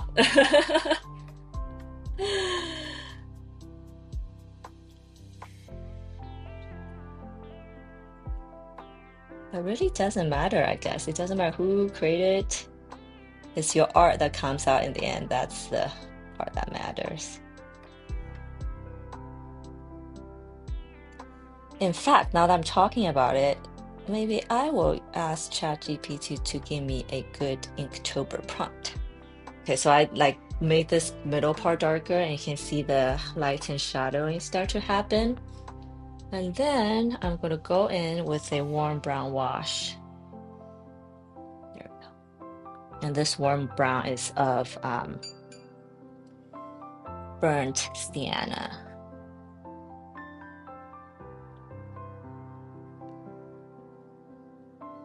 I don't know. I feel like I have to do an Inktober challenge now. Now that I've talked about it with you guys so much. Okay, maybe this weekend.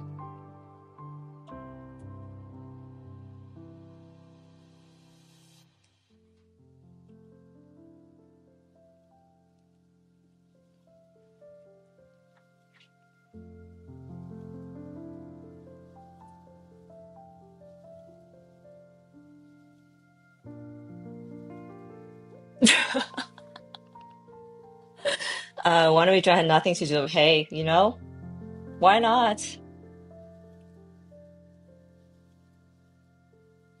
If it's not competition or something, it's awesome. Dare to break rules. That's what I said. Okay, so I kind of spent out too much time to make that part a little too detailed, but that's okay. And I'm thinking, how should I do these branches? Because last time I did it, well, I went over a couple of times, but I don't love how it looks. So this time, I'm going to try this. I hope it's a good idea. We shall see. I am just picking up some clear water. I'm going to go over this shape with my clear water. Trying to not go out of the line as much as I can, but I can't really see and tell, so I don't know.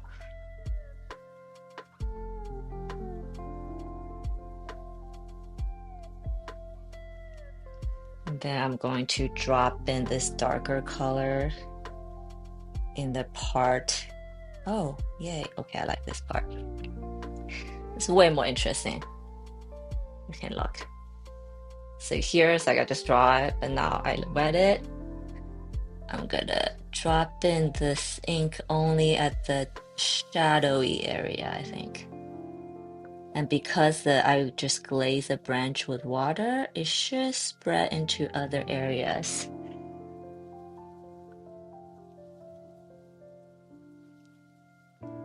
organically, although my water's drying.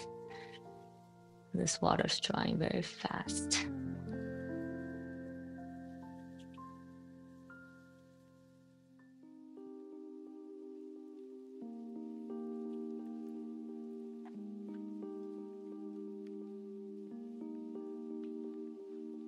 Also, what I did for the weekly Discord challenge. Nice.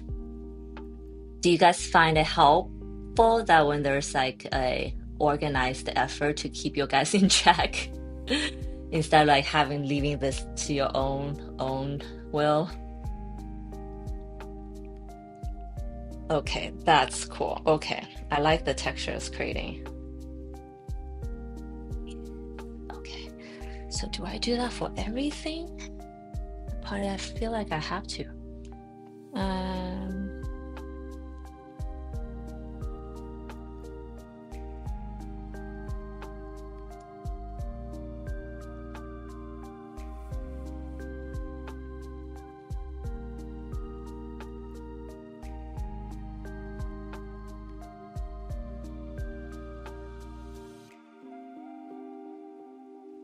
I don't do that if I just did this. See, it just doesn't look as good. Okay. Sometimes I experiment with a lazy, lazy way of doing it. But I feel like most of the time I find it the lazy way just isn't as good. Once in a while though, once in a while I stumble upon it awesome.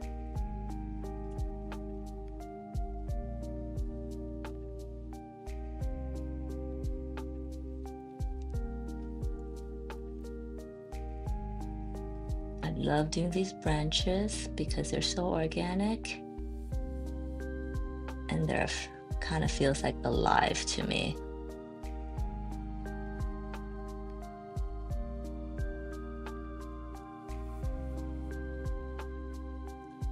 You see, it helps keep me draw, but it's good to make you do stuff I don't really think. Oh yes, that's for sure.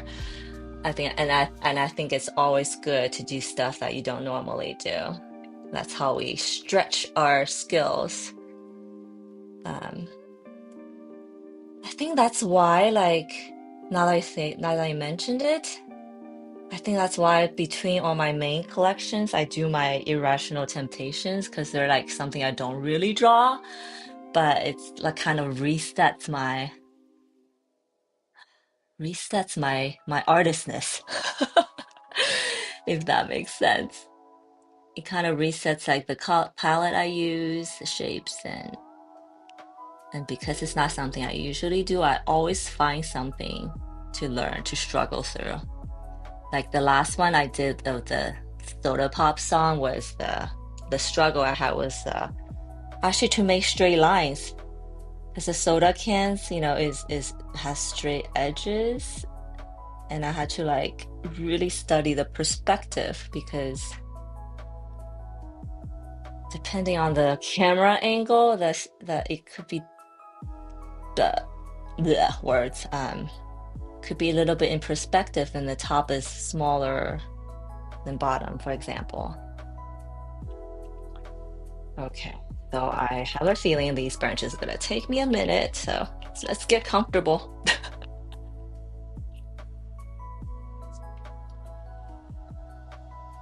Mm.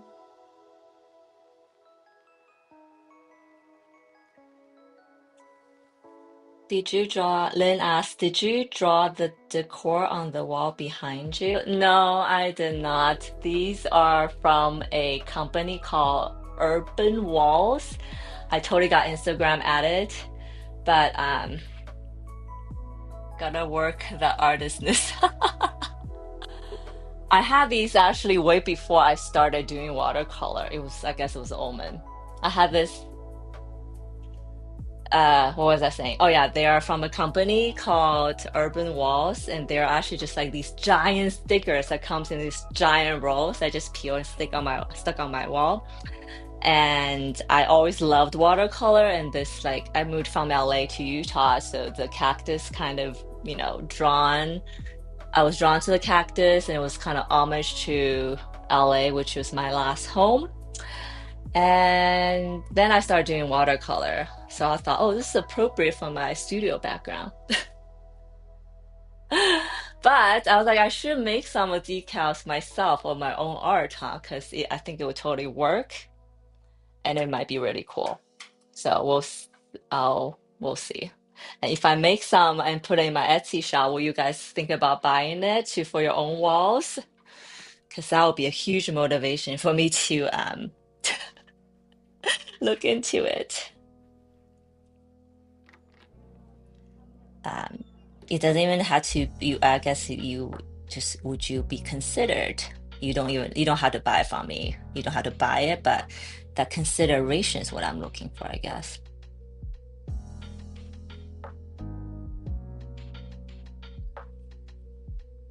Let's get a little bit closer so you can see.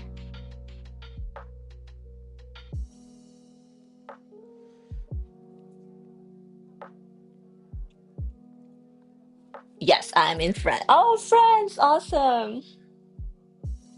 21:47. So it's late for you. Wow.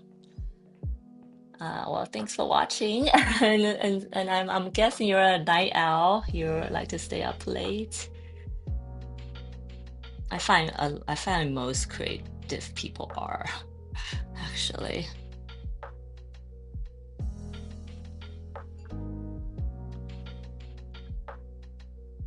France is awesome. I believe it's Fashion Week there right now, right? I don't know if you're in Paris, but I'm sure it's crazy in Paris right now.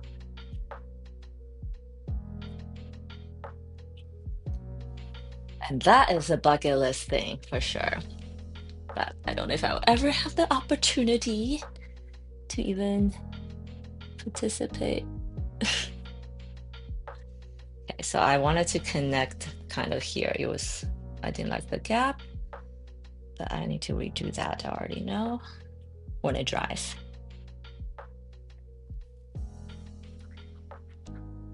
But yes, I am in the US.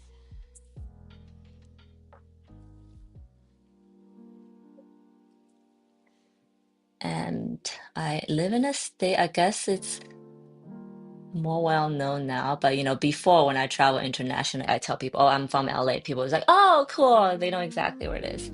But now I tell people I'm from the US because my state, I don't think a lot of people know where it is.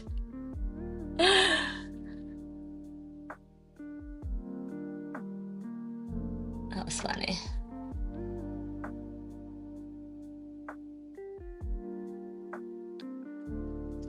I'm kind of giving my branches more branchiness. Because when I did my first wash, I kind of just like laid down the color very, very flatly. But now I want to add dimensions.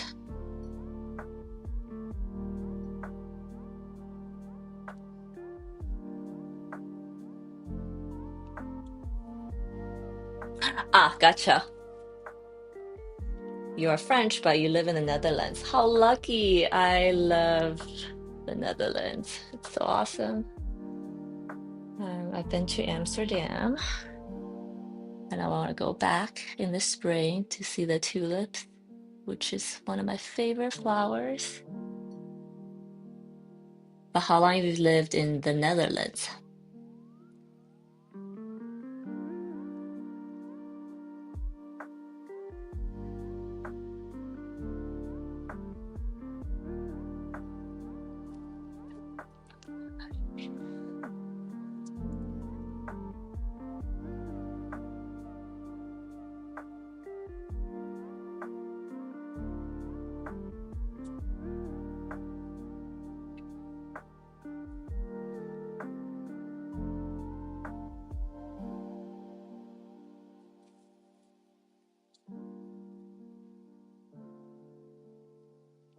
So now I add a little bit of blue to this brown. So it was warmer here, now it's darker and cooler now. And I'm probably gonna switch back and forth for the rest as I move up.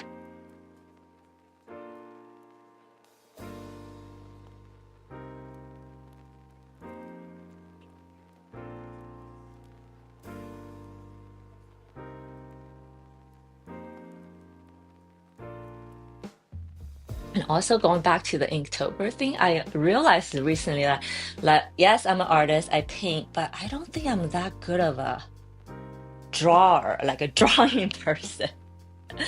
So, why did I bring that up? I think I should probably participate in Inktober to improve my drawing skills.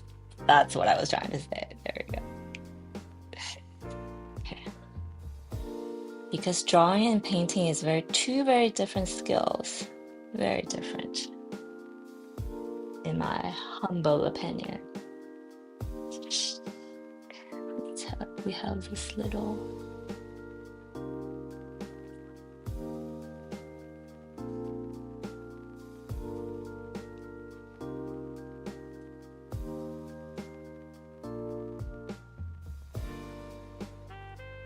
I think I should just do this. Well, I guess I do need a guide. I was just mumbling about maybe I should just do this as my first wash. But then I was like thinking maybe that was not such a good idea because maybe it won't be as good when I don't have these guiding shapes underneath. But with that being said, I should probably try it because I wouldn't know until I try, right?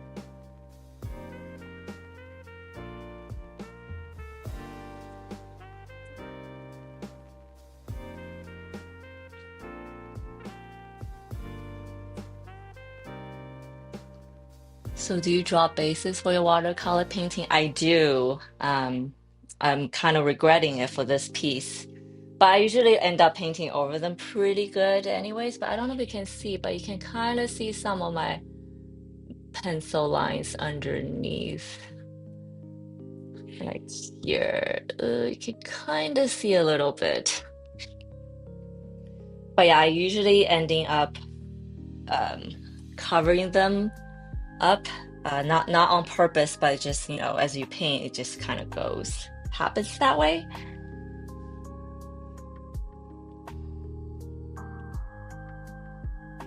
But you heard me mumble, like saying that maybe I should try without it next time and see how it goes. I will be a little scared to start attempting it though. Especially like I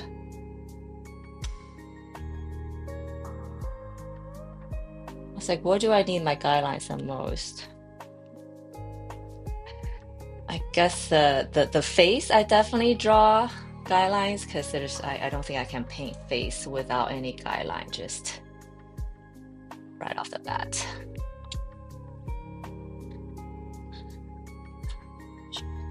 There's this little guy here.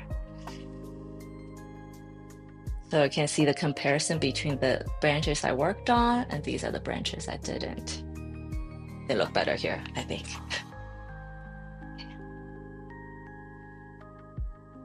So I think it's not the color, but the way the texture is.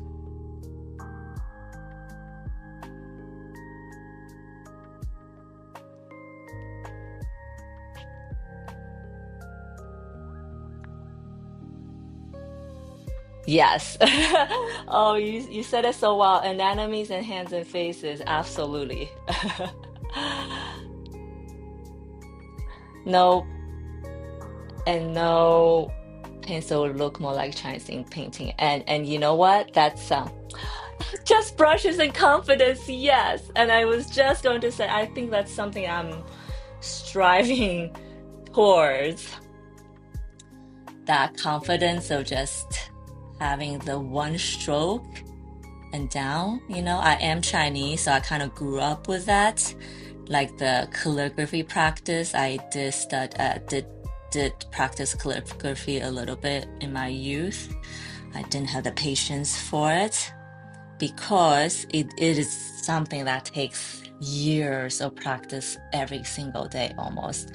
And I feel like that is the same as with the Chinese ink drawing. But it is absolutely something I'm striving towards. I would like to get there one day. But you said, I love the way you said it, ink and confidence, and just go.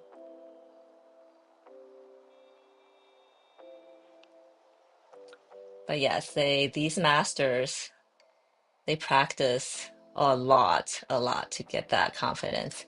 And in Chinese, like folklore stories, there are all these stories of like these masters from antiquity, how they practice, like for example, like a bamboo, like and they generally will have something that they specialize in, and I think that is still true today. You will have a um, Chinese ink master that specializes in fish, specializes in bamboo, specializes in something because it takes that much effort and practice to be really good at something. And it's a lifelong practice. And I think it's so cool, right? It's so cool to have something that you can practice for the rest of your life and become so good at it that people see it and immediately know that's from you because it's so unique. But yes, that's something I'm absolutely striving towards. And I hope maybe my thing is gonna be these flowers and branches, but we'll see. I don't know. So maybe, in the future when you see me with less pencil drawings, that's when you know I'm um, becoming more confident.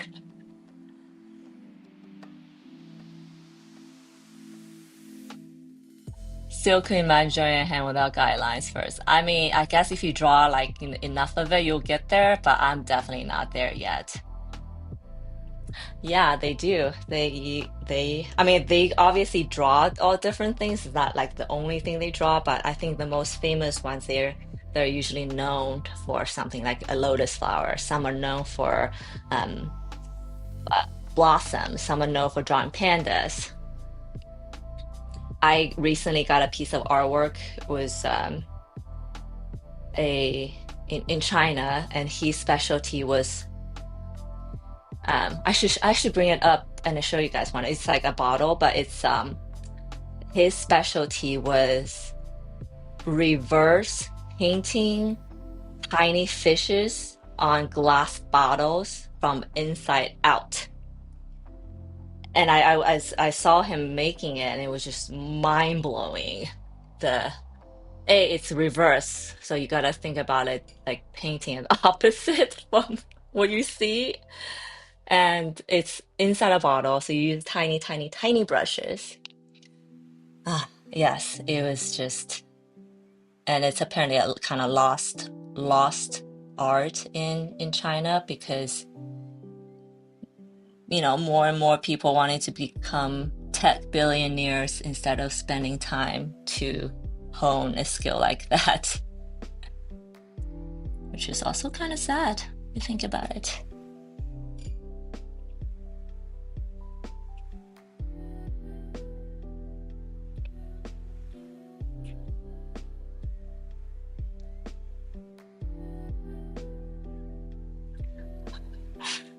Or the same thing, fish expert. Yeah, you might get bored, or maybe you want to get the perfectness so perfect that you'll just fall down that hole. I don't know. I think I'll be bored. I agree with you. But then, I've been drawing these flowers for a year now. I just want to get better at them. So maybe not. Maybe you just need to find that calling as we're talking about it. Earlier, Ken, you kind of missed it, but we're talking about calling and passion. And I feel like as I'm older now, I feel like those two are slightly different. And I recently saw a clip from a art curator. I think she's pretty famous. I can't remember her name right now. And she was telling or saying in the clip that um, don't quit your day job for passion, because passion, as by definition, is something that fades over time, and passion will maybe change, right? But if that passion stays for a long time and becomes your calling, then that's something different. So I was just sharing that. I thought that was good advice.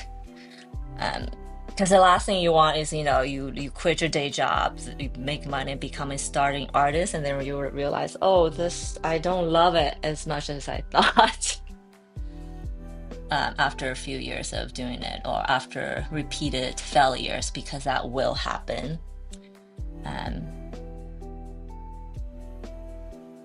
Light front. Because being an artist is hard. You are faced with more rejections and failures than success.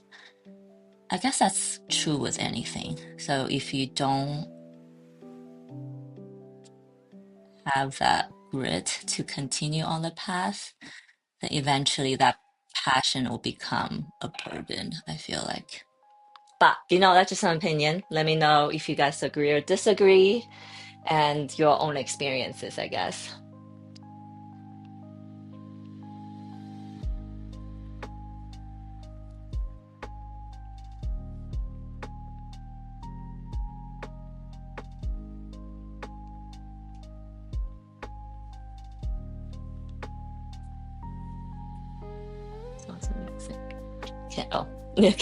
Yeah, that was a little thing we were talking about right before you jumped on, I think. And I also remember saying earlier that if I heard that clip like even 5 years ago, I'll roll my eyes so hard. But since I heard it recently, I was like, that's good advice for people. Good advice in general.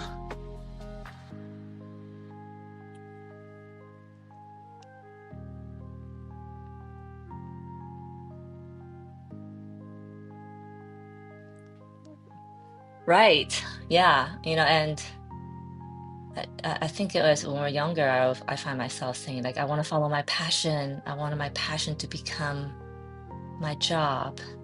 But then passion, by definition, is something that will fade, just like relationships, right?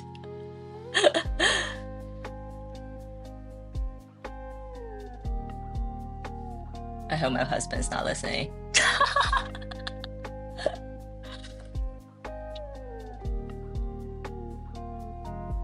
He'll probably agree.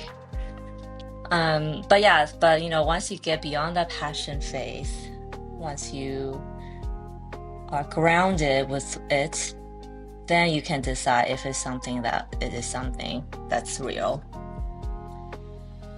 And usually that's after you've met some resistance and some rejections or hardships along the way that makes you really doubt if you should be doing it. It's like the test from the universe to make sure that you are on the path that you want to be on. I hope this doesn't sound negative to anyone, because that's not the intent. But I think we should be realistic about things, because being realistic also means longevity. And I want everyone to become an artist and stay an artist for the rest of their lives, not do it for the money or the fame.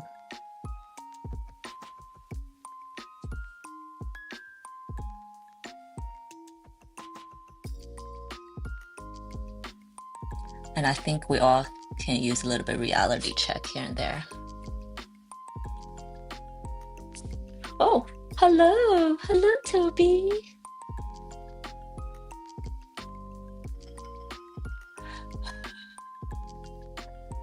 So now I just wish, now when I wish was like, I hope I'll be even keeled about art forever.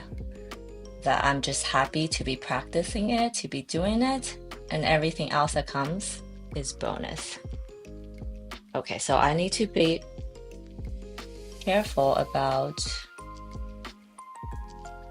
I want to make the foreground here like much saturated, but the background more faded. I need to remember that. Okay, so let's make this the foreground.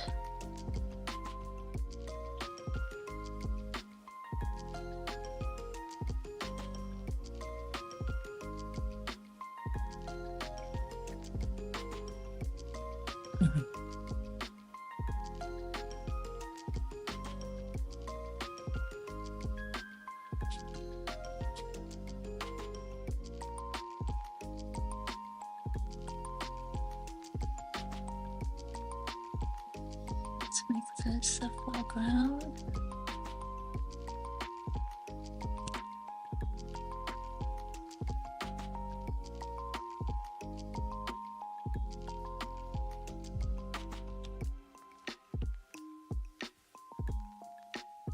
I think if you're a creative person, the idea that the prospect of becoming a artist is just, I don't think anybody would think it's a bad thing. It's exciting and it's awesome.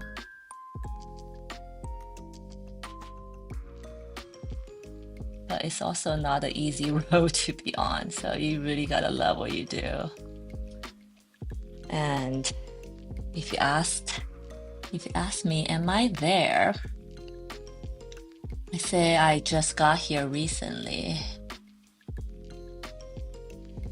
Certainly thought about stopping many, well, not too many times, but the thought has crossed my mind.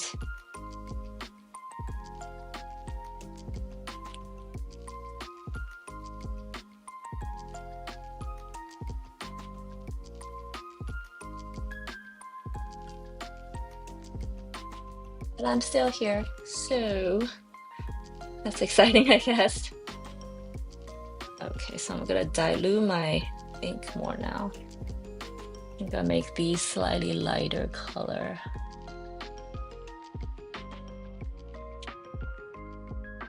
Oh, that's my cat. Like, stop it! Oh my god. Meow. Oh. My cat is just opening all the doors in the room right now. And my cat and my dog just touched nose. That was really awesome. Hello, guys. Watercolor unforgiving, right? You can't erase. Yes. Oh, yes, Lynn. I really wish I had a Control Z for life, just in general. When I make a wrong turn on the road, Control Z. I don't know. Sometimes I don't know if your hand like naturally does that. Sometimes Control Z. I do that in real life sometimes. But yeah, I used to be a shoe designer, so I was, in Illustrator and Photoshop a lot, and kind of developed the muscle of Control Z. But yes, watercolor is a little forgiving. It's not like, zero tolerance. But in general, it has less tolerance than, say, oil or acrylic, definitely digital. And because that exact reason you just said, if I drop a paint on the white paper and it's a dark paint, you're kind of stuck with it, and you gotta just work around it, make it, incorporate it, change it. Yeah. So I think so much of it is, I concept. I do a little sketch before, but so much of it happens in real life. I have no control. And I think that's also the fun part of it. See, this called I think out of all the medium, watercolor is most spiritual to me because it requires so much to just be one with the water, with the art. You have very little control over it a lot of times.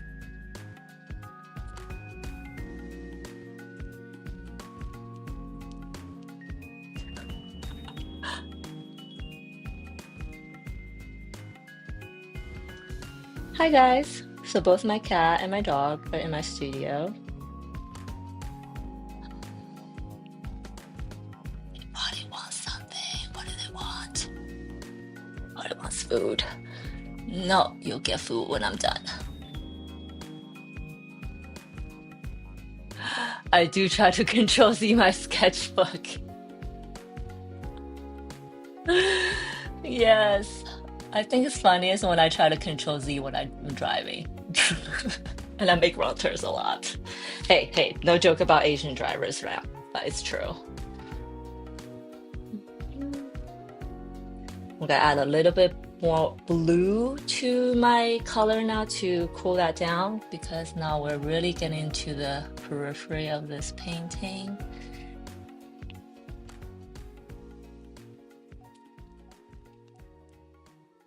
And Lynn, do you switch from digital art to like other art, or is it something that you have specialized?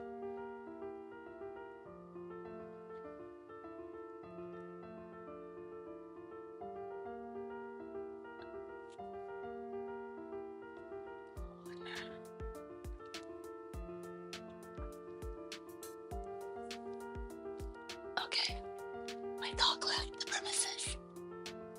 Yeah, come back later, Toby.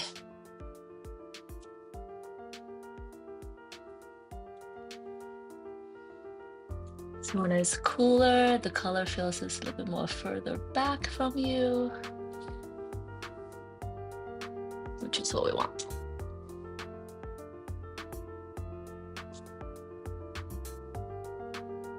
I keep on wanting to go back to oil because I feel like that's what I was, trained on, and I miss that feeling of mixing the oil paint, which I don't get in watercolor.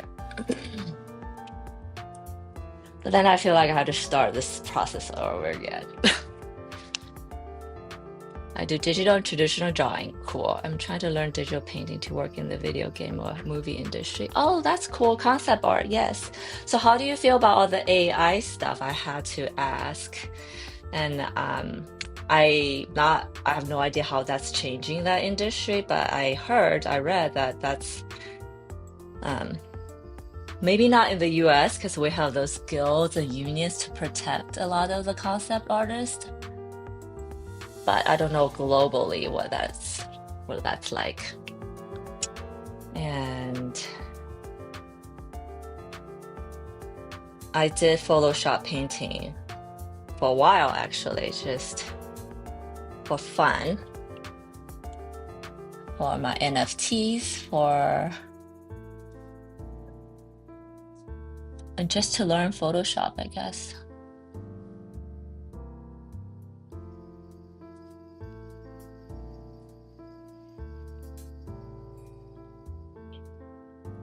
I'm trying to learn to do painting. I'm interested in oil, but the complex and medium sketch. Yeah.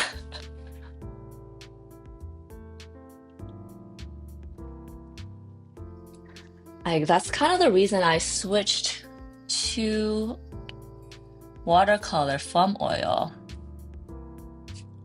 because for oil you kind of need a big space because paint is toxic and it creates a lot of smell that's not so healthy for you, so you need the ventilation, and then you can't really just wash the oil paint like in your sink and then let it drain because that'll ruin your plumbing system. So you kind of need like a commercial system. So all that's very prohibitive for me, right? I'm working on it at home. I don't have the luxury of having a studio yet, I would say. And it just takes a long time to create oil painting because it takes forever to dry. But on the bright side, you can manipulate and rework and render a scene forever. So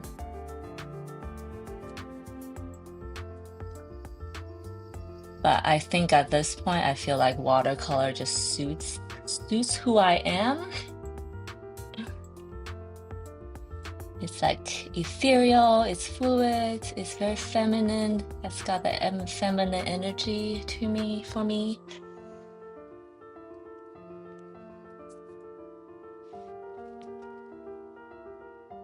And it's easy to clean up. The cleanup is easy.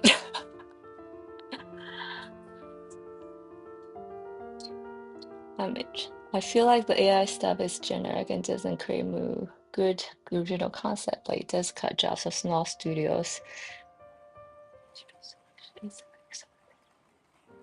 It is the biggest art steal in history. I know. I know. It's very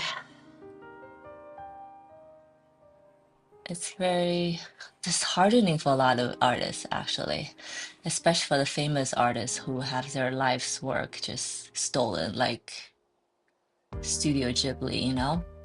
And it's kind of like, like, how can all these tech companies get away with this?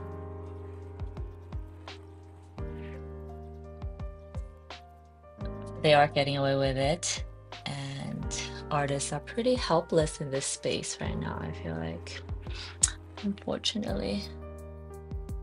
And I totally agree. I think AI stuff was so cool in the beginning, but now I think our eyes have kind of got used to it. Now you go on Pinterest or something, it's like, oh, this is all AI stuff. Boring. Has anybody signed up for Sora 2? That's the crazy app yet? I have an invite, but I'm like, I'm kind of refusing to do it because it's just, what's the point? Okay. So kind of add a little bit of high and low to this area. So this is darker and that fades out. I think we're gonna keep it like that. Should I add some more branches? Maybe, huh?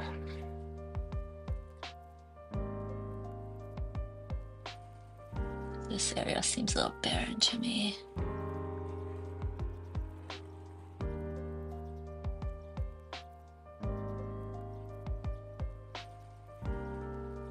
There's no such thing as a free app.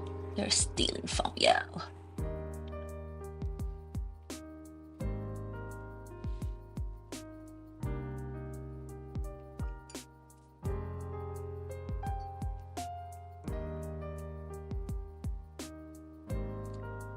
Yeah, and get rich off of other people's art.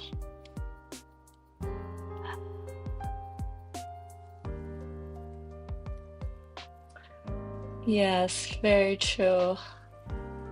The tech companies. I'm just like waiting because there's been some talk to discuss some pretty crazy AI stories, and I just feel like the tech companies have no idea what they unleashed. And for all of us who are using it, myself included, we have no idea what the consequences will be. And such is the world we live in.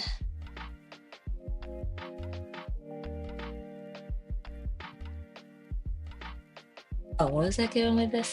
I'm just like wondering if one day they'll do something about it once it steals all the jobs, you know?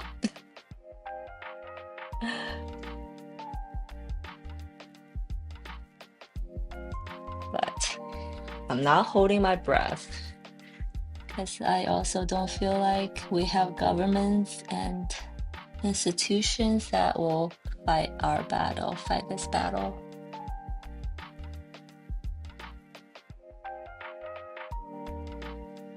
Whew, okay. That was pretty meditative. I kind of just zoned out and I'm chatting with you guys and kind of letting my brushes do its thing.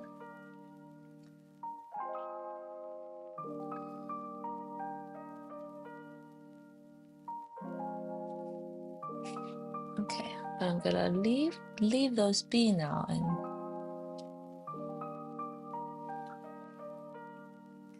okay, now move over to this area. So these ones I did it in that warm brown, so I think I'll continue with it.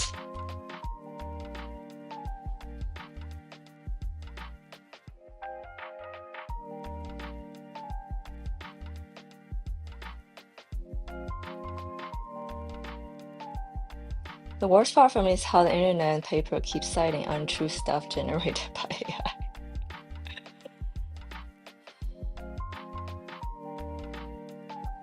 Soon even video. Yeah, you can't trust video anymore because have you seen all the videos generated by Sora too? Um, you can put your own face in it and then create scenes that's just so realistic. Um, we are getting into a crazy territory, I think. And someone actually we talked about this. I forgot if it was here or another place. But for with have you have like research, like reference for a dog, a paw, or whatever, and then now you had to like put in specific instruction to not AI because sometimes they're just not anatomically correct. And then if you use that as a reference, then your art itself will be weird too, right?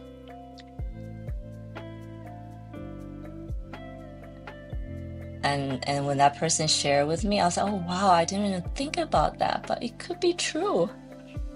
It's definitely true, actually. Oh, sorry, I'm trying to I'm painting here. My camera's pointing there. I'm trying to connect this with this.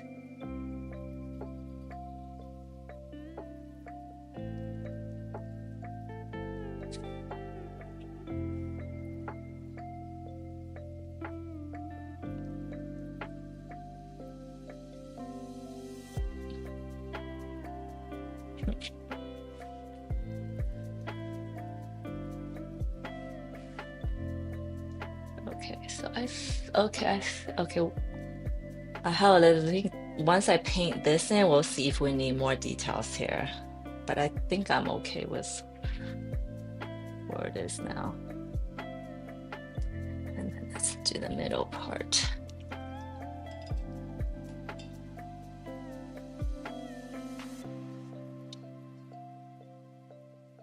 Does it help you paint better being on stream? Like talk about you do reflect on the process? Does it help you paint? That's a great question.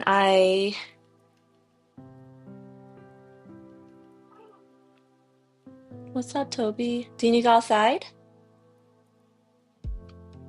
Toby, are you hungry? Can you go outside?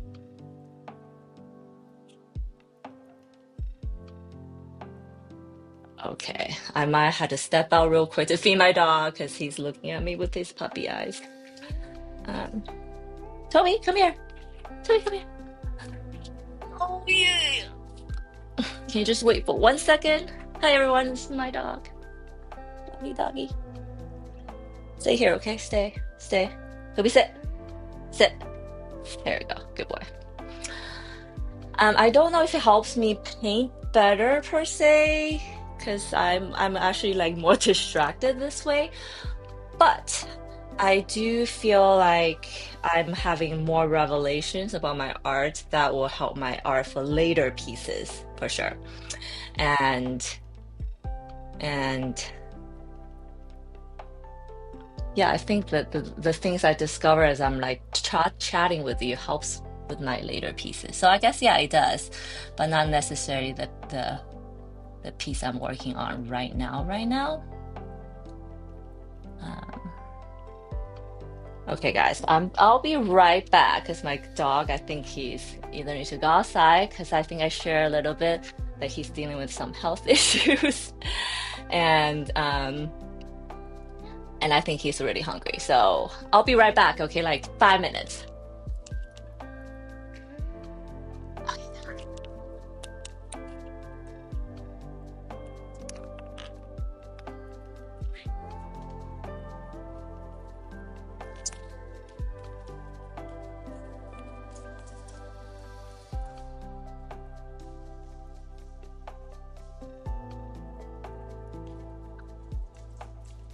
Oh, I'm gonna go outside. Okay, here we go. Go.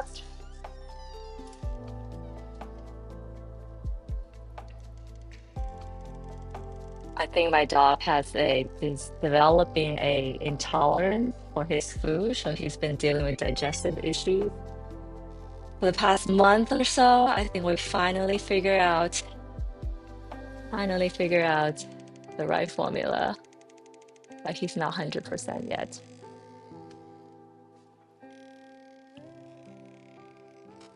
And we think it all started with him eating my cat's food.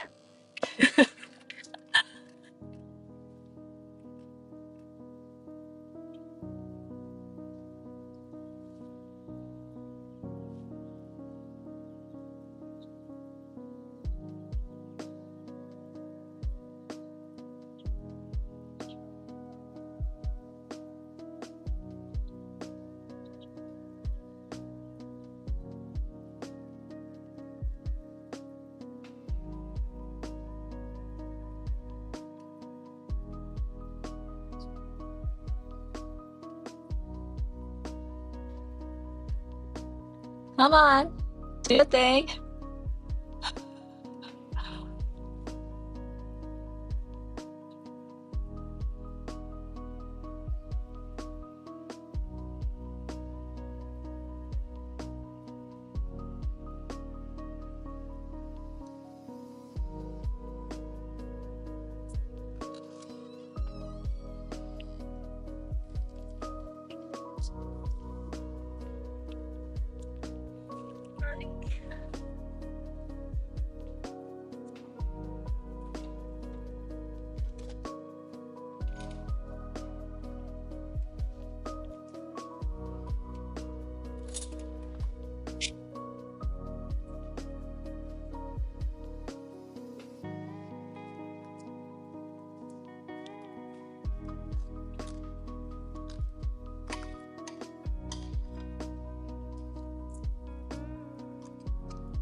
I think I should be feeding you right now.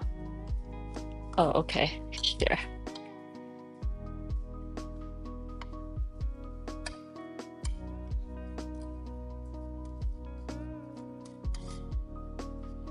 Our pets are like our children, for sure.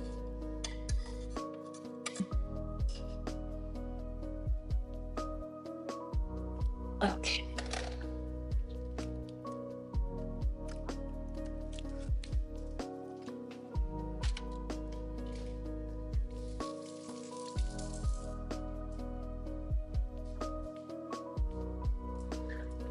Okay.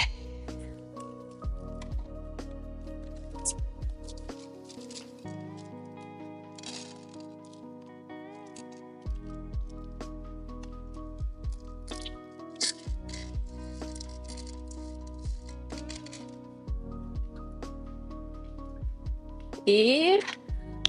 Meow meow. Food? Cat? Oh. Oh. Okay, good job, X. Good job.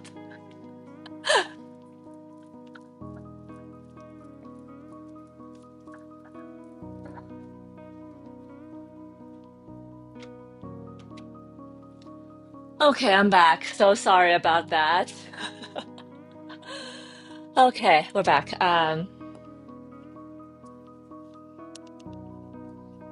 But yeah, we're saying that our pets are like our children, and it's not so fun when they're sick. So I just fed both of my cat and dog. I'm hoping I want them to get on the same feeding schedule. I guess it's up to me. But yeah, Len, I hope I answered your question from earlier. I think as I'm talking more about it, it helps me with discovering my art, but not necessarily the piece I'm working on right now. Oh, hi, Dee. Hello. I just, oh, I had to like step away to feed my cat and a dog because they were going crazy. They both like came into my studio at the same time, just like punching things, whining. Gotta go do something about that. But welcome, welcome. So nice seeing you. Where was I? Okay, I did this part. We're gonna do some white highlights in the end. Um, I think after I paint these branches, I'm gonna get to my gouache figures because this side's pretty much done. Because on my left side, the paper is still kind of wet, and I really want that to be dry before I do more stuff on it. And now I'm like hoping that it will actually dry all the way. It will, but I think you guys saw me earlier that I put tons of water on it, so.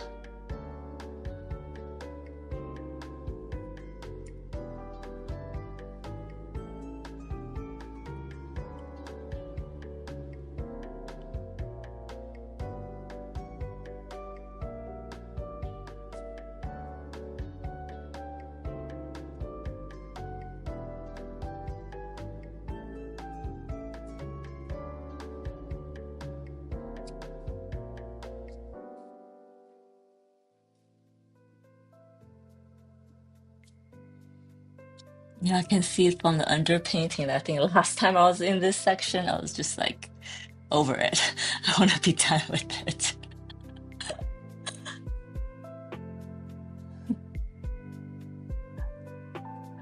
It's kind of interesting that I can tell my impatience from the lines just by looking at it.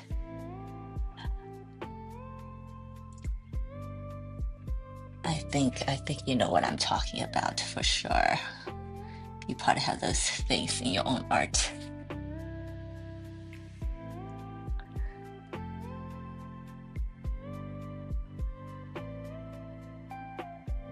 So what happened here last?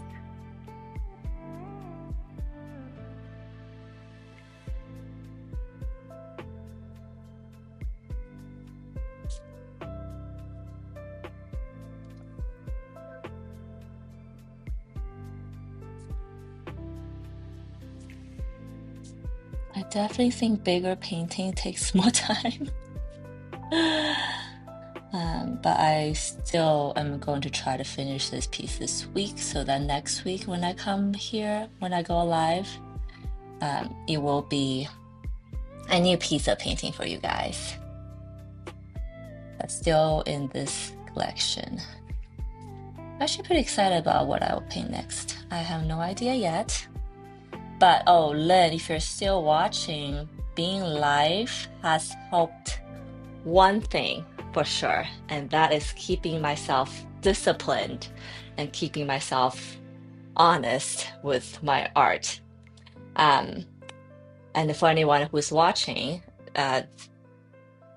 you'll be surprised how little time a lot of artists dedicate to the actual art. And I feel like the artists who are like, better or further along in their career, they definitely dedicate more time to the art itself.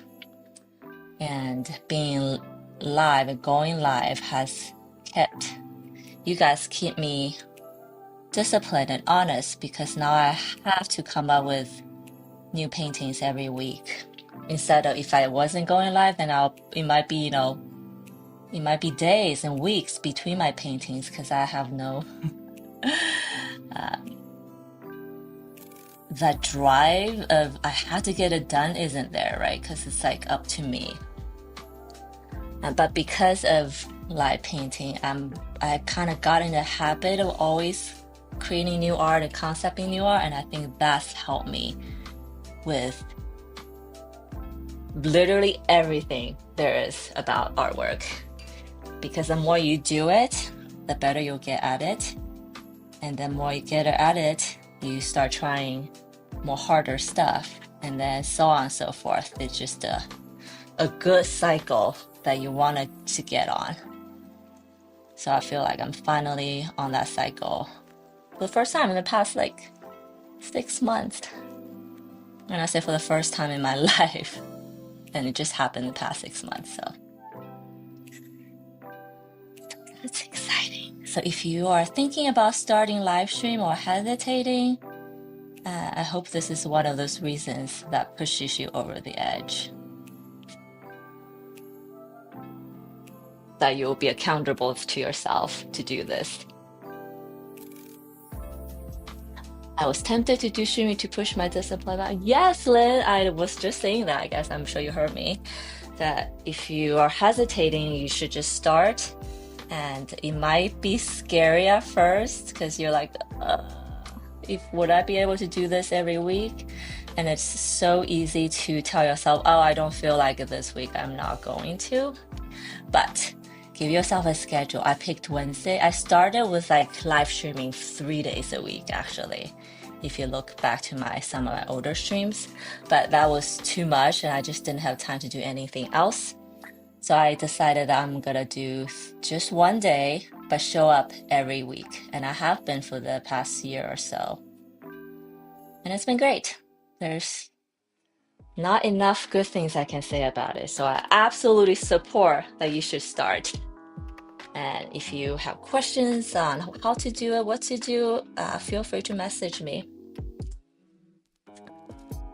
or ask here. All fine with me.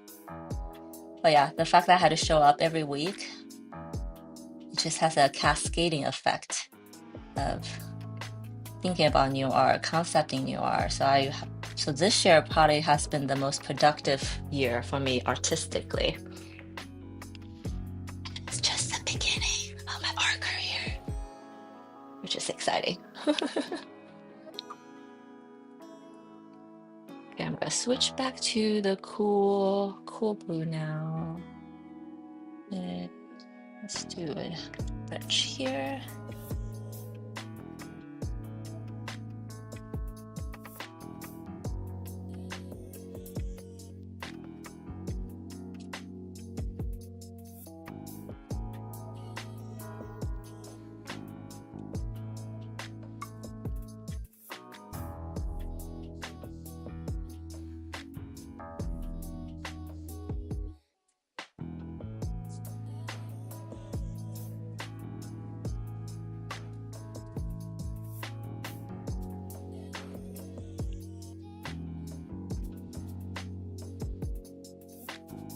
I like to do these little textures next to my objects. You will see I kind of do that all throughout. I like it. It kind of softens the background, but also add a little bit texture, different points of interest.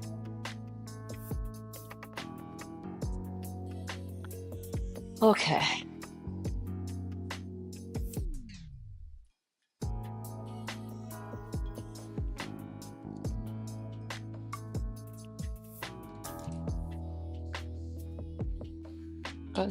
I did one stream, did it wrong, so I had no mic, so I couldn't answer viewers, and it did it all.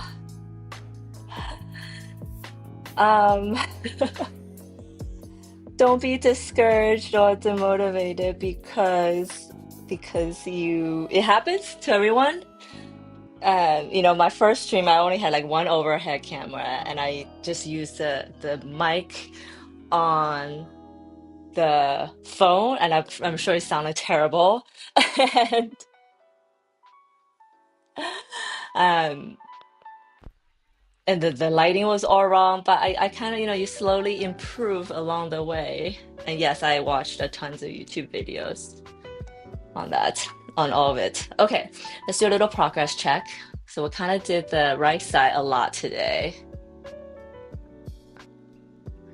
I think we're gonna add a little bit of texture here.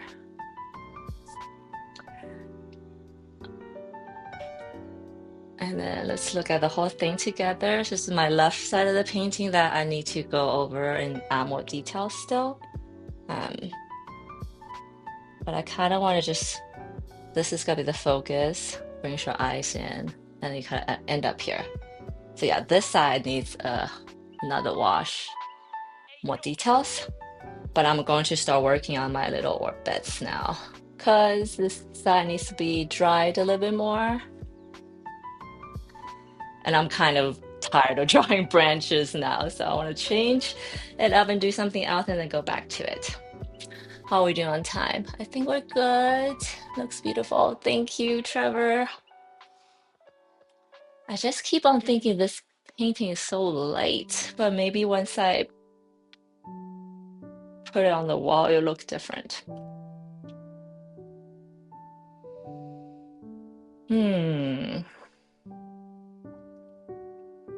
Okay.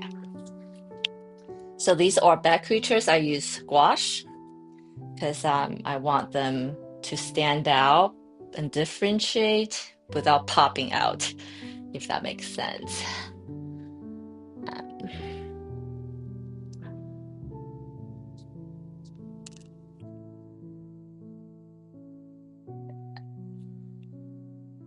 and then just recently, I feel like just recently, I figured out I can just use my AirPod as my mic. I can't believe it. I can't believe it took me a year to figure this out. But I still think that doing a terrible job is better than not doing it.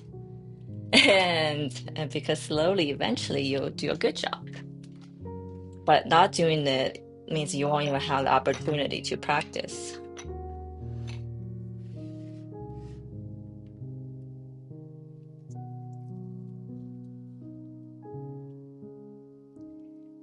Eek. So I'm setting up my gouache palette now. I do use, I don't know if you guys are familiar with gouache, but it's like a medium that's in between watercolor and acrylic. You kind of paint, you kind of use it like acrylic, but it's water-based and you could dilute it and it goes really well with watercolor. And I do use a combination of like traditional ceramic tin palettes and wet palette. I made a video about the differences and what I prefer and what not on my channel. If you're unfamiliar with gouache and you want to know more about it, it's there.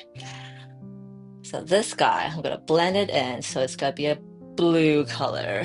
Let's mix some blue. And it is also a smaller scale than I usually do. So we'll see if I'll go faster with it. Ew.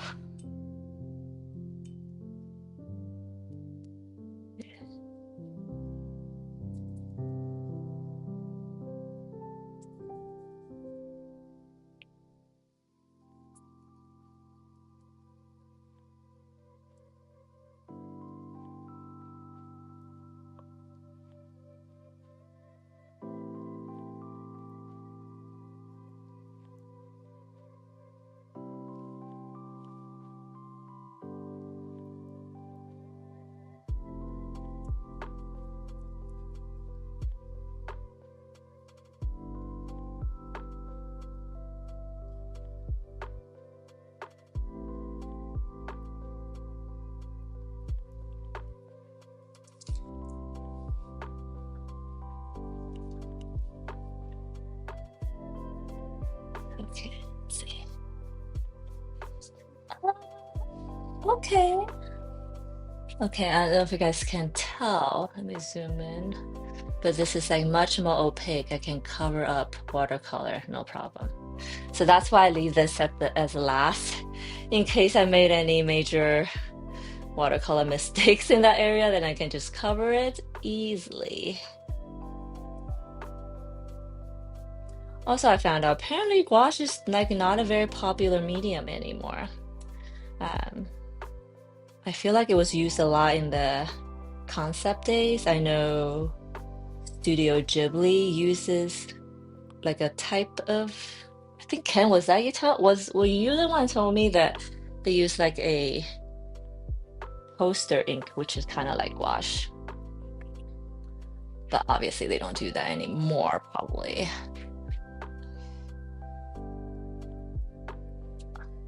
So this little orbit here is like on the floor, scared.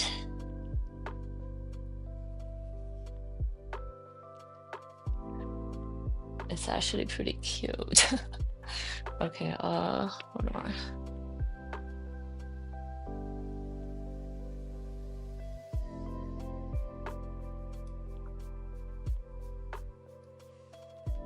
I usually like stall a little bit before I start on the gouache because it's such a different transition. It's such a different way of painting.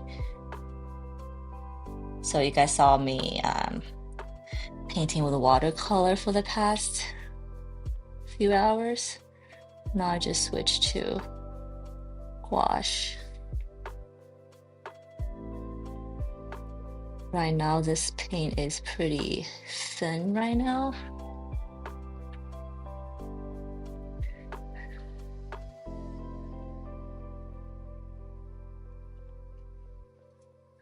But I'll probably get thicker as we go.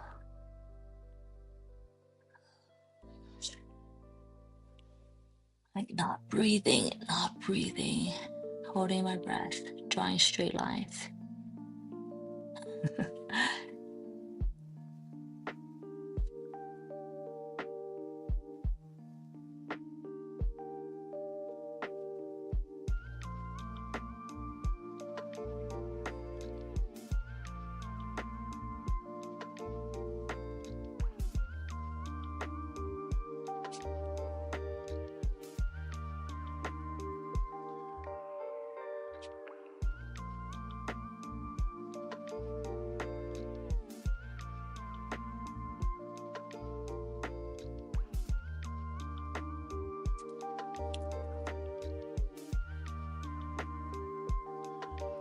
Another artist. I know. I think this one's really funny. I look forward to the finished one. He's like on the floor, biting his nails, her nails, chattering.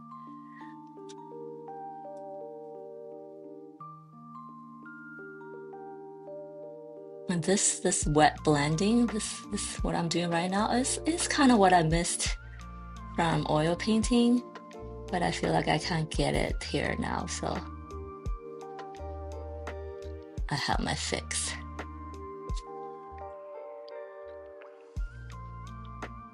This could also take forever to get it just right.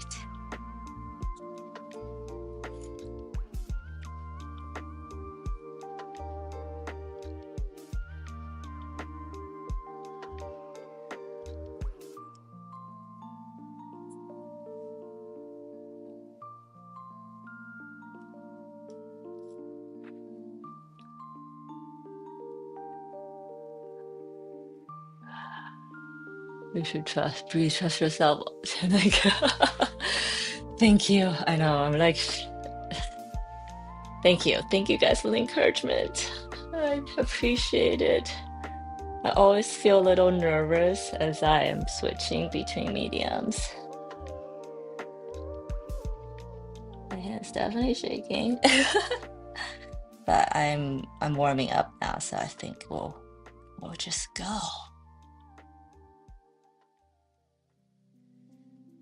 So I guess if I can master these two things, gouache and watercolor in my life, then I'll be very happy.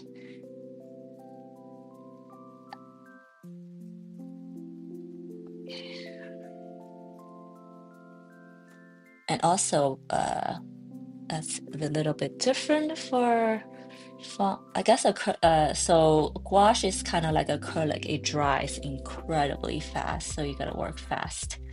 You almost have a minute or so to render and to blend. See, now it's already dried up.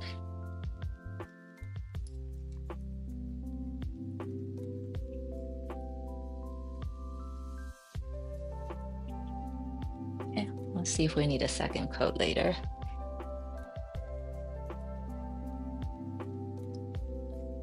It doesn't look so round to me here. Let's make it.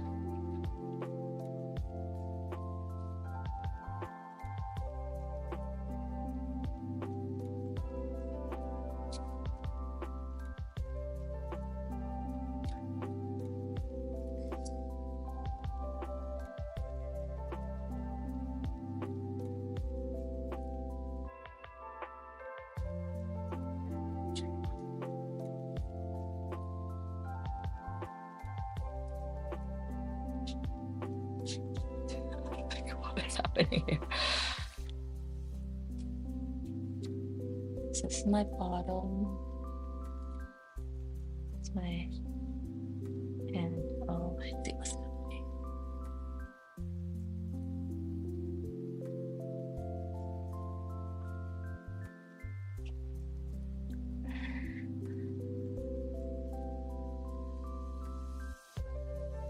So What I learned now is making it smaller does not make it easier to paint. So this.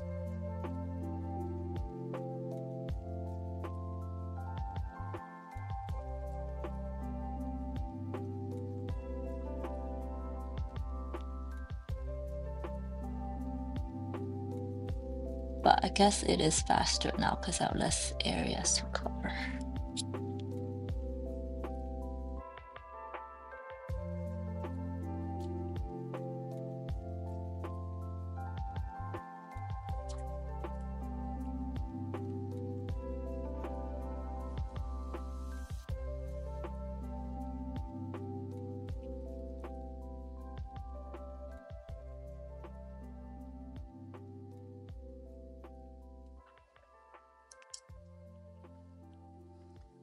Pull this color down a little bit into the eyeballs.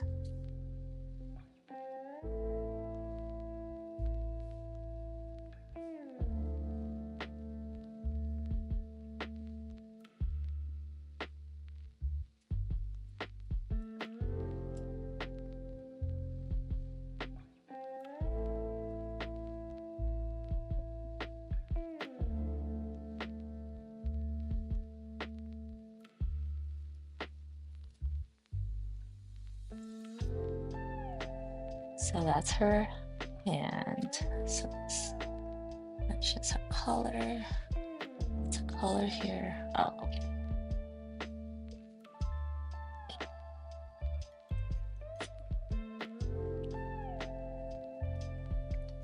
Closer so you can see better.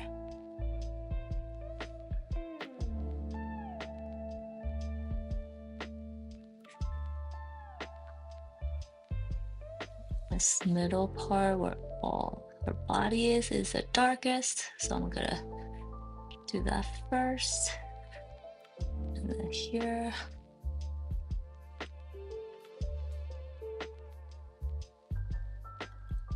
Area.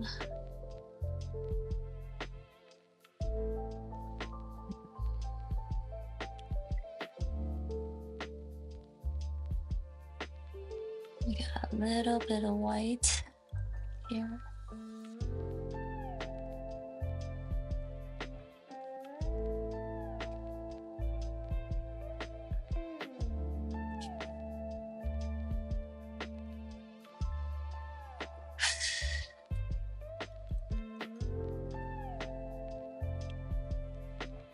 Adding more white as I move towards the top.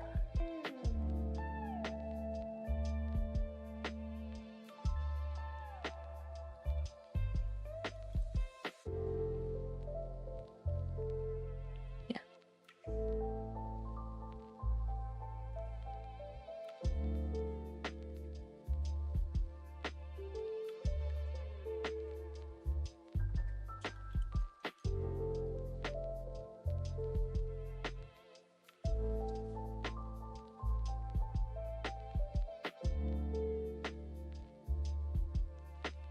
So at the bottom here, I add a little bit more water because it's just drying. And I added more blue because I want to make the bottom part darker. And then you guessed it, I'm gonna add more white at the top to give the highlight.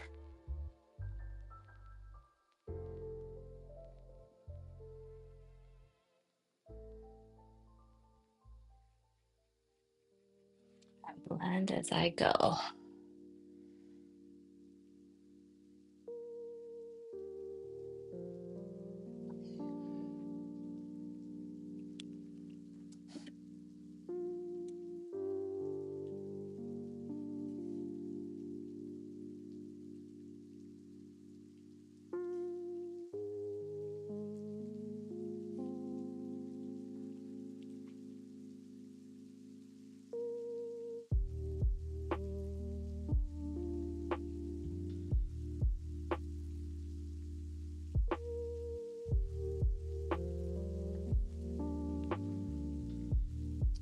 I really could get pretty painterly with this.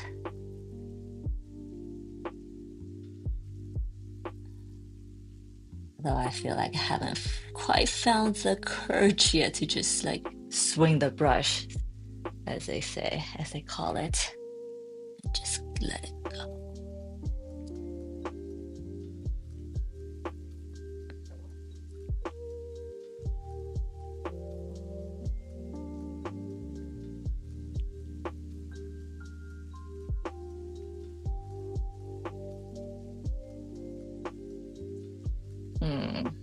That part is, see this white part, I made it a little too watery, and you can just instantly tell this paint thickness difference.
I'm wondering how I feel about this color.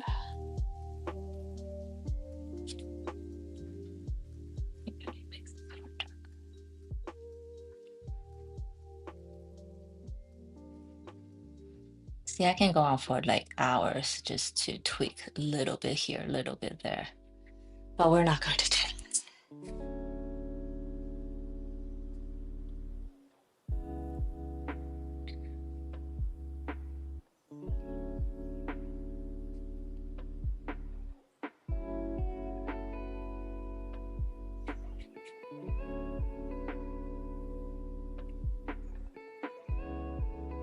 Okay.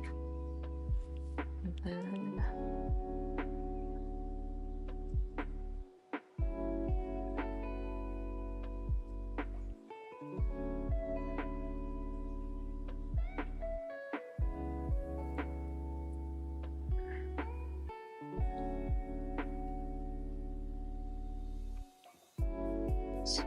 one more time.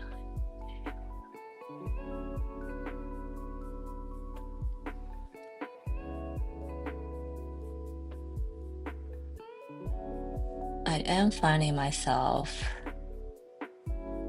when I'm live, when I'm talking to you guys, and then I kind of feels like I'm talking to myself sometimes by saying it out loud. And it is something that I do just normally. So I guess life is not that huge a difference in that regard.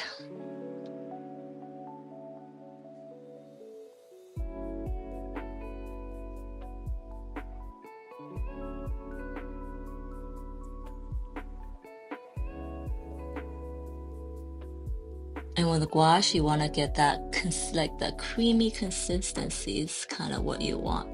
Not too thick, which like it has that dry effect, and not too wet, and it becomes runny and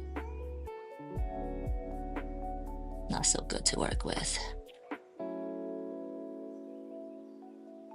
So the creamy consistency is what you want.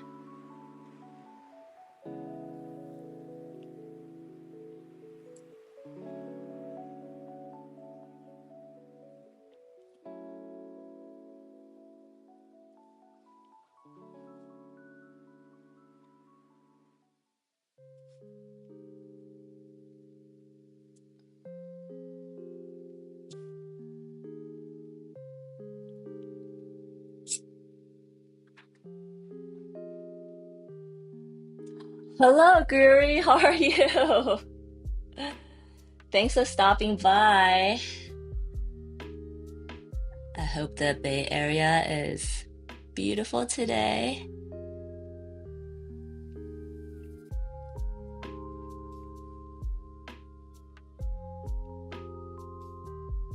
And happy October, I guess.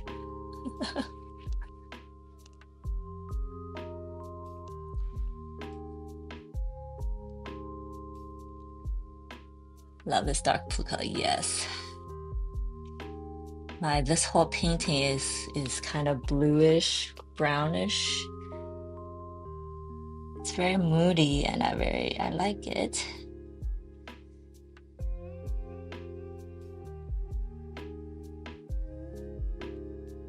Mm.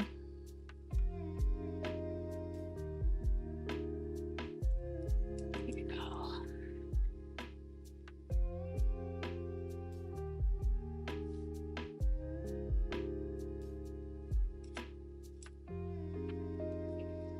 Oh, and also the gouache blend the best when it's in the right consistency.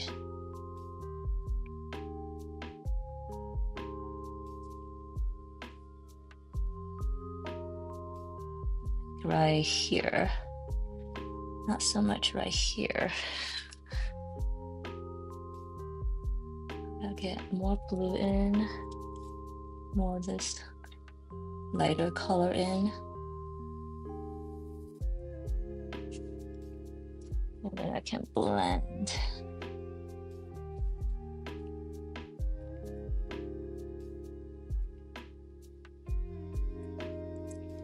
I'm holding 3 brushes simultaneously. Just something necessary.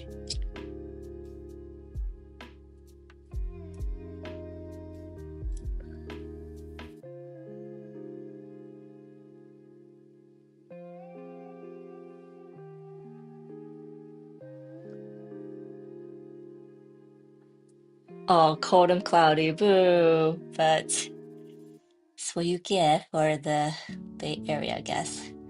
I'm happy that it's getting cooler in Utah because now I'm not sweating in my studio anymore. And I do have AC on well, in the summer I do have AC on everything, but because I'm live streaming and there is like 5 lights in this room and I'm like moving around constantly, so I don't think it can be helped.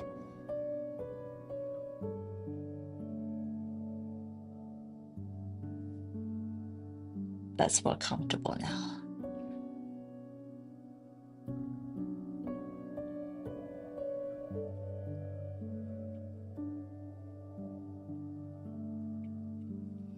I'm currently in the gouache portion of my painting.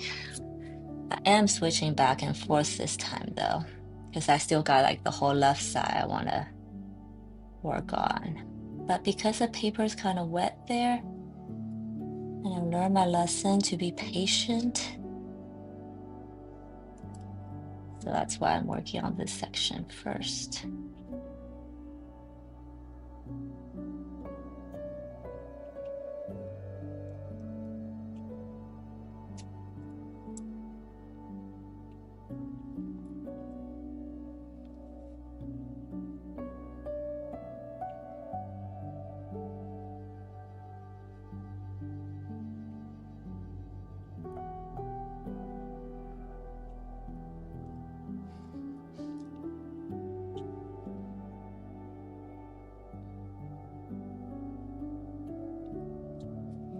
You guys kind of see her pose now. Yeah. Isn't it funny? I mean, I'm sure how she feels is not funny, but when I look at this pose, it's cute. Cute and funny.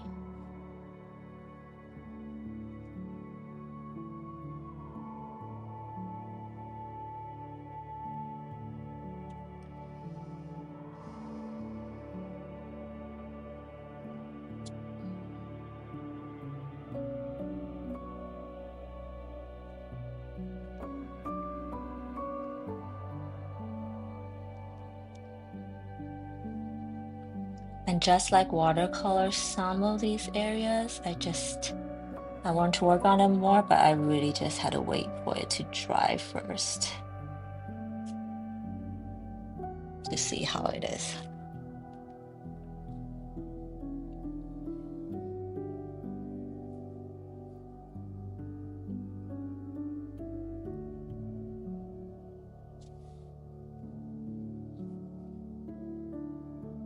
There we go.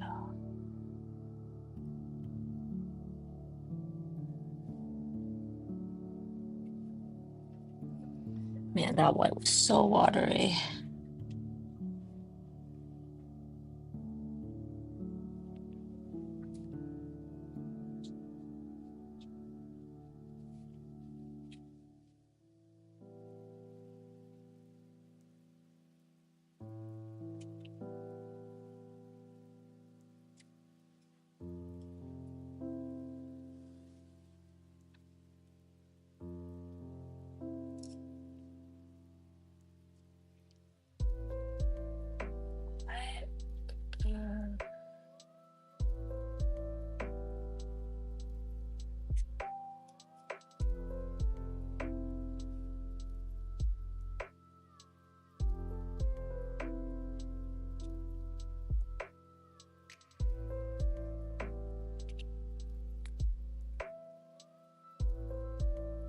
These small areas always takes me like disproportionately long time to do.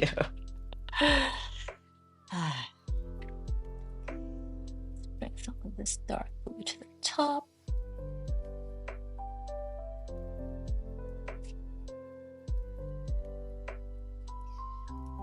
The top, this color.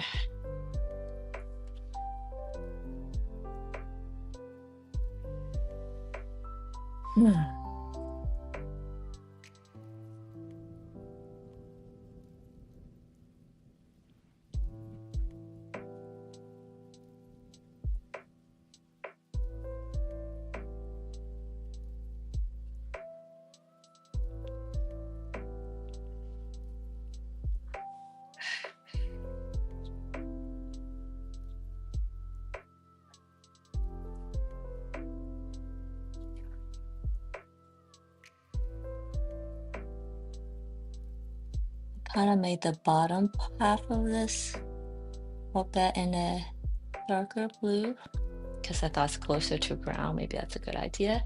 But now it's done. I'm not so sure. Again, I'll wait till it dries to judge. Become a Asian Guri, so are you still doing X spaces with other women artists? So Guri, I am not doing it like how I used to every other week, but I am doing it with another female artist, Caroline, on a monthly basis, and I will kind of talk about different topics. So instead of more like an interview style with other artists, we're actually in discussion and we invite other people to come in and discuss the topic. Lately, we started with like talking about artists, like art stuff, tips and whatnot, but lately we've been talking about AI actually, because it's been such a big part of culture and creators' lives, I feel like. So yes, I'm still doing it, but just not as much as before. And I'm kind of dedicating my time to my live stream because doing live stream kind of kills a bunch of birds with this one stone. And I'm all about efficiency, you know. You can feel the emotion. Oh, I'm so glad. She's like, oh, I don't know what to do. Do you guys feel that way sometimes? I feel like when I'm super anxious, then I have like I would just stare at my list of to-dos and but keep on like getting distracted or allowing myself to get distracted because I'm anxious and I don't want to focus, I guess.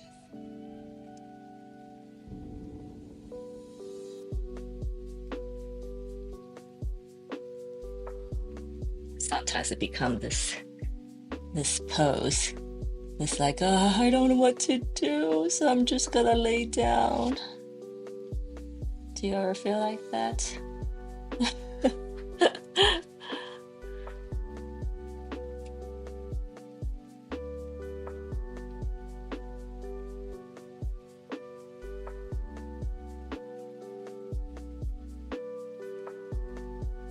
Yeah, anytime. Thanks, Guri, again for stopping by.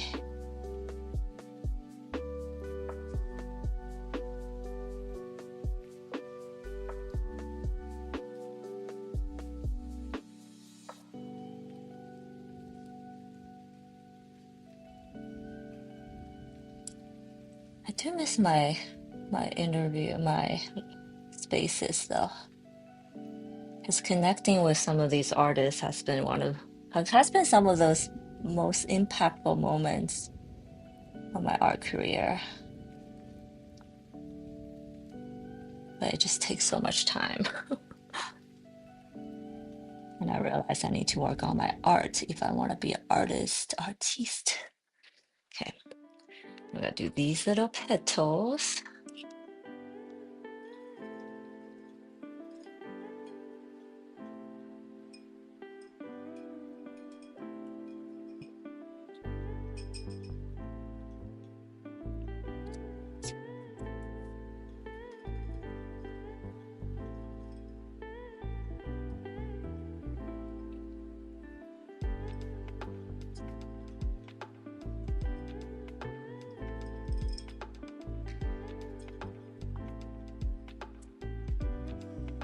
Okay, I'm gonna switch colors.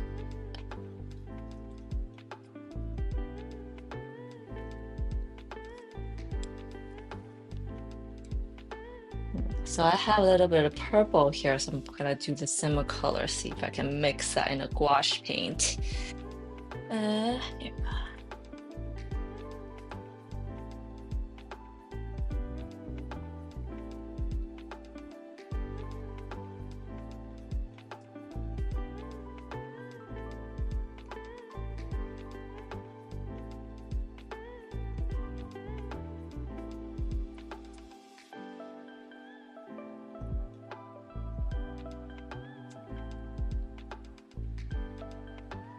Another thing when I, since I started doing gouache, I noticed is that when I paint watercolor, it really doesn't take a whole lot of paint because I have my watercolor tube that I'm still using from like years ago. I mean, some of them finally start to run out, but like for a tiny tube, they took me through a lot of paintings.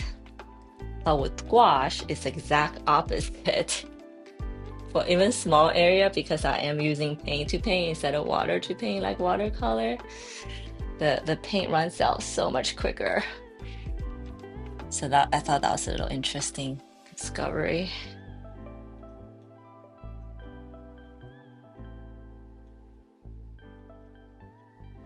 So not paint is all equal.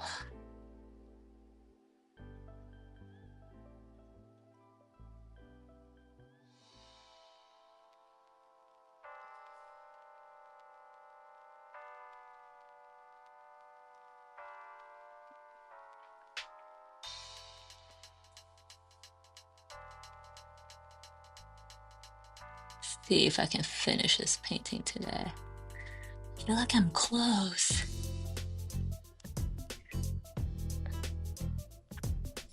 But then it could end up being like a long stream. I don't know if you guys have the patience for that. We'll see. Usually I let my hunger cue help me. When I get too hungry, then I can't focus, then it's time to go.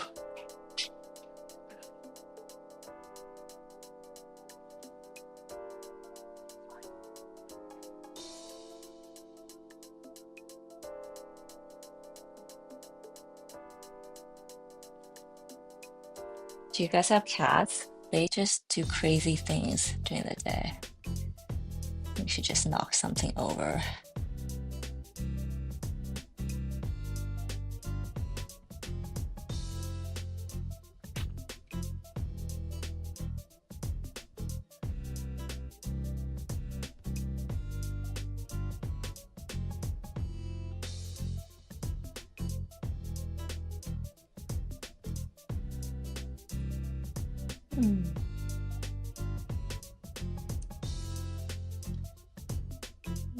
That was very blurry. I don't like that.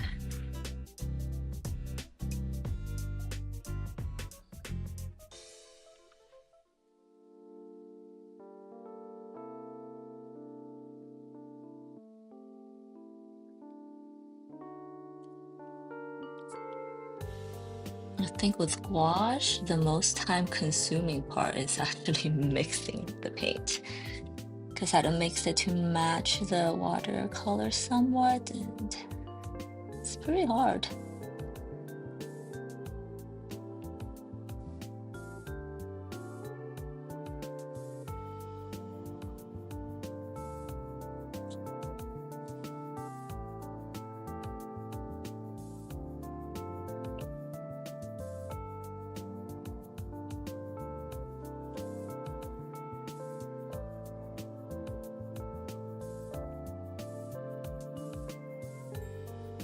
It's the coverage that's best, the watercolor part.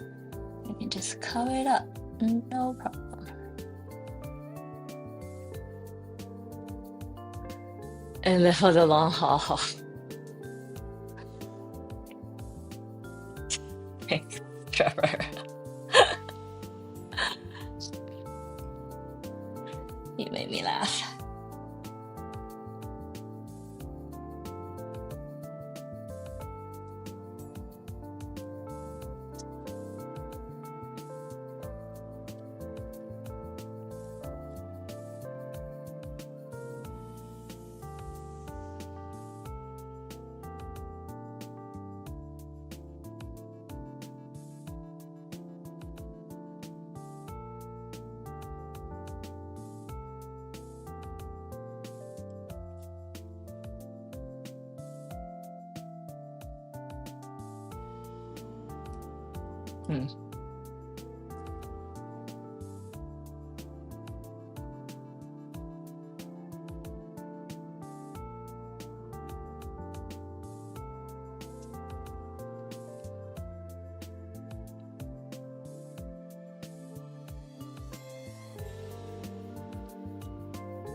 Grab some blue to make the center part, the part that caves in, even darker.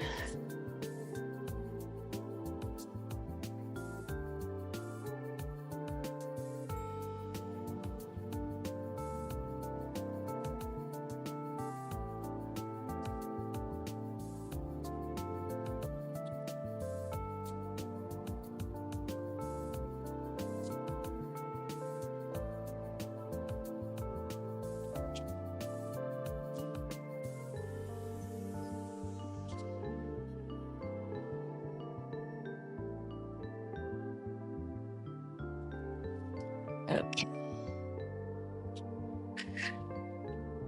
Little crumbs on top.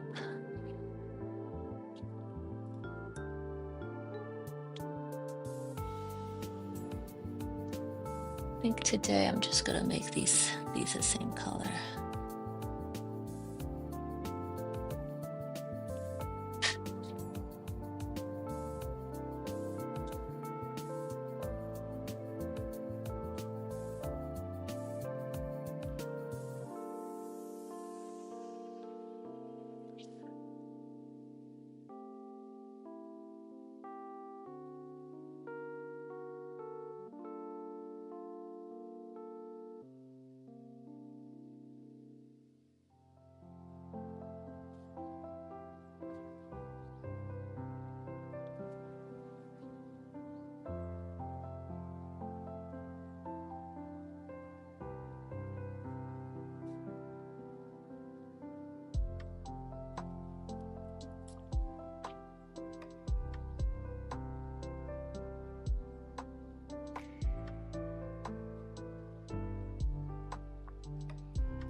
Okay.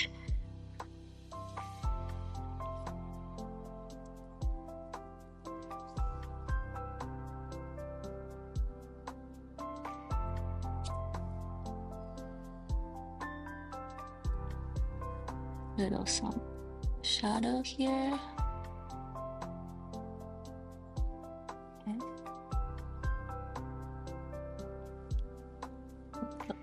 drop shadow here.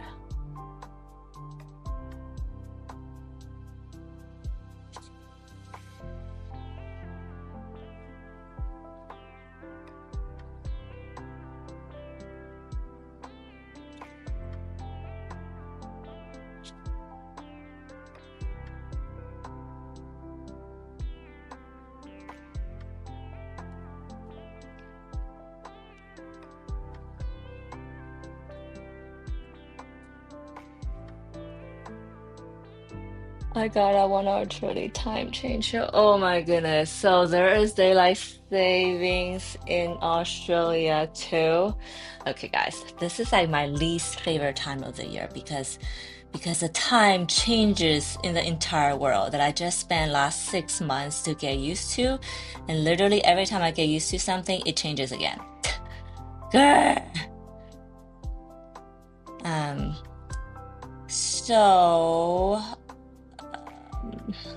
So in the US, in about 3 weeks, we're gonna go through time change. So I don't even know what that means, what that would do to the time. I hate time. I hate dealing with time zone, and I hate dealing with time change on top of time zone. Who's with me here?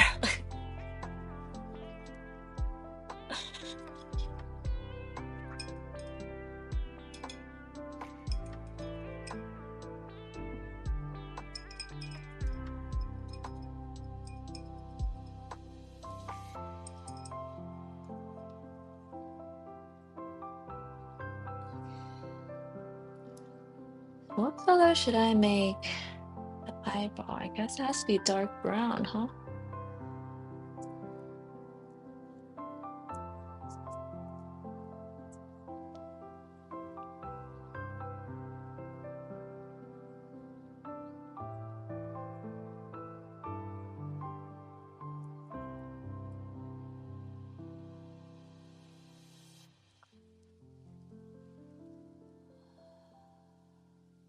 Hopefully back to the previous time, maybe.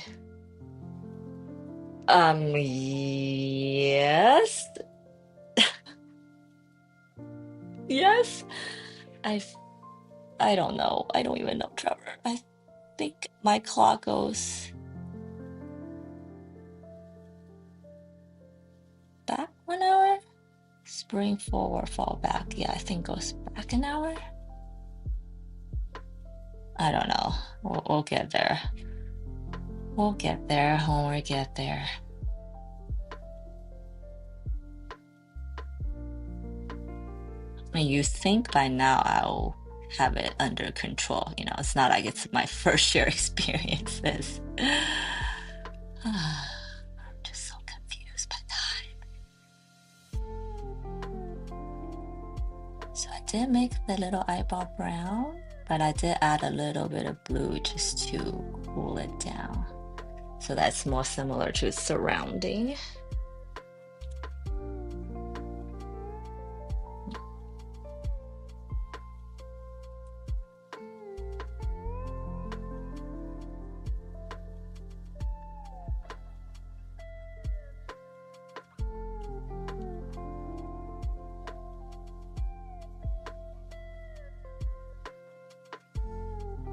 Very watery brown.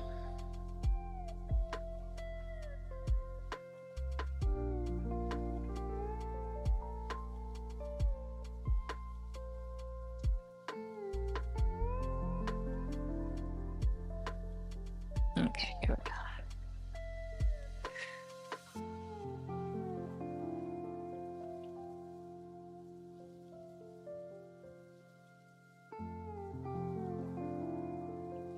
Oh, I did recently acquire a paint that's like both color, watercolor and gouache. So I'm curious how that'll go. Maybe I'll do a painting with just that next time. Cool. I'm gonna dot the middle. And I'll do the lashes last.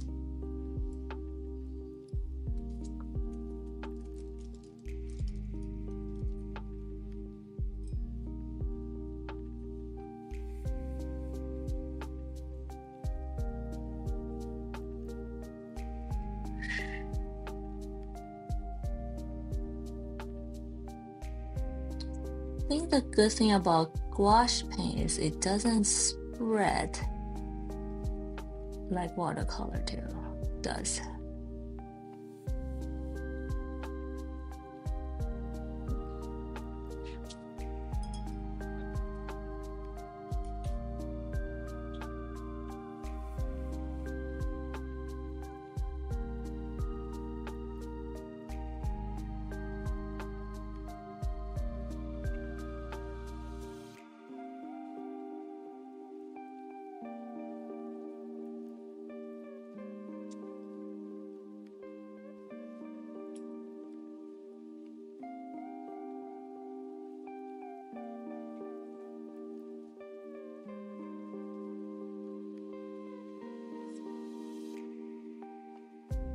Oops.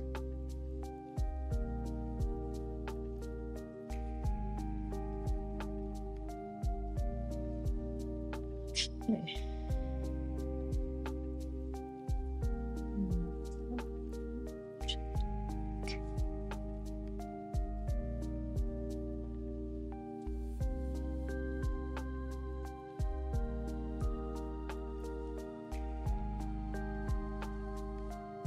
Yeah, sounds like we'll be back in sync. Okay, so a few more weeks, Trevor. A few more weeks.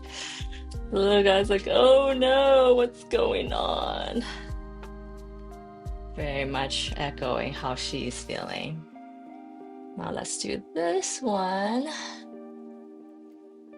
And she's like also doing the oh no, but in a more frantic manner. The one at the bottom just like oh no on the ground, kind of giving up, but this one is more an active mode. Active freaking out mode. There you go.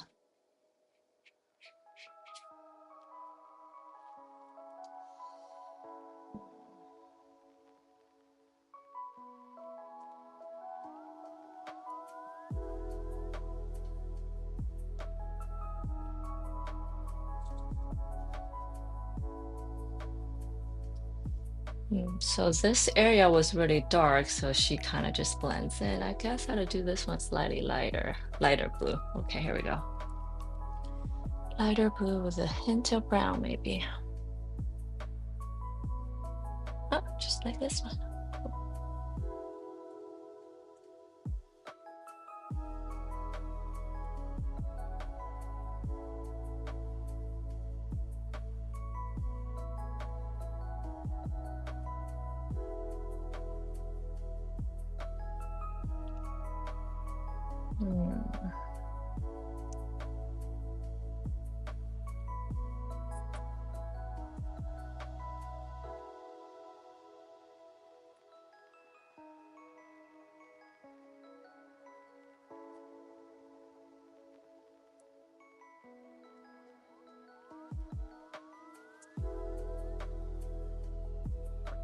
Okay, let's see. I have the oh. Okay.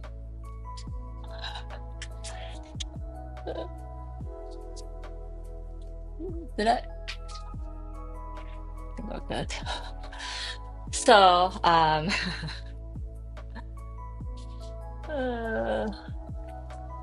don't know if Lynn is still here, but for anyone who's watching, you're wondering, how unforgiving watercolor is. So this literally just happened to me.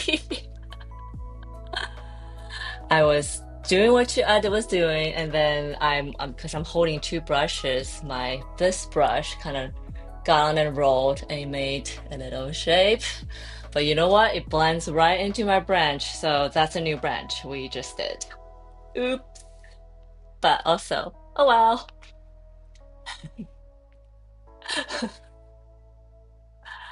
Okay, let's not. I mean, but like, thank goodness that was the light color. I don't know what I would do if it was like purple or something. Did you spill? Oh, hi, Noble, you got this. Yes, I was just saying, I'm so happy that this is like my other brush, not the brush is loaded with this dark color. Otherwise, I don't know what I would do. But yes, I think this is not a big deal at all. So yeah. So these things do happen pretty often. It could have been way worse. Oh yes, it could have been way worse.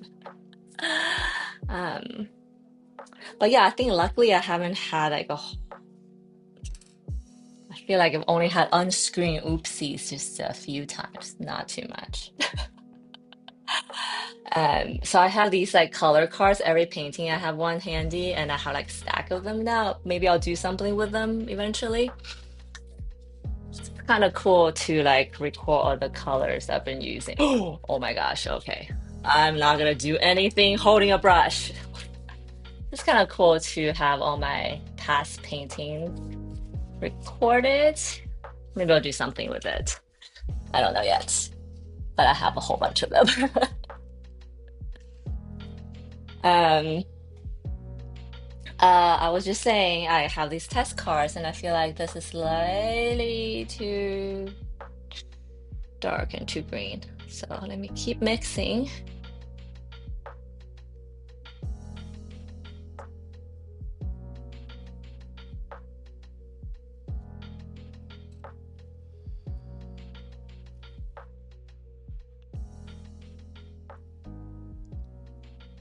Okay, that's better. Better?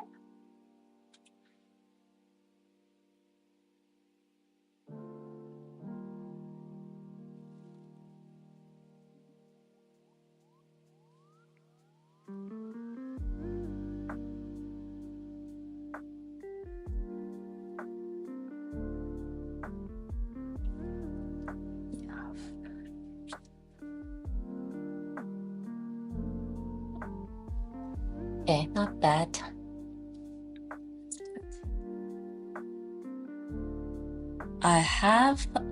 I don't do this very often because hopefully I made better decisions than that, but I have done this where I painted the whole thing, and the next day I looked at it and something just doesn't feel quite right. And then I'll cover it up with a whole new set of colors in gouache. And it's actually okay. I think you can do that with acrylic and oil, but definitely not with watercolor. So I'm hedging my bets a little bit. My paint right now is a bit watery.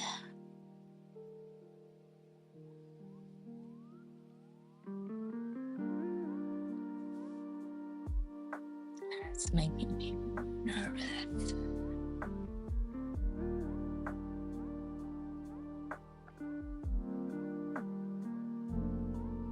At least the color for both, or the consistency for both colors, are the same, so I can blend. Okay, that's good.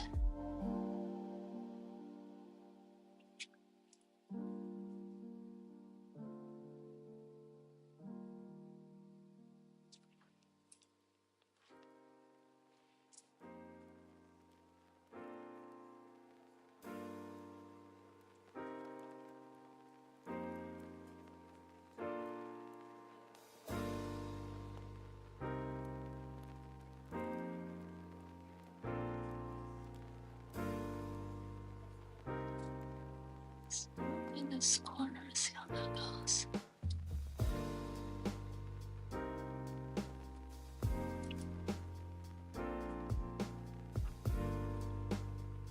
Do you color test for your paintings? Oh, I color test. That's a good point. So then, no, I don't go just on the fly for everything because I think that would be a disaster. I do color test for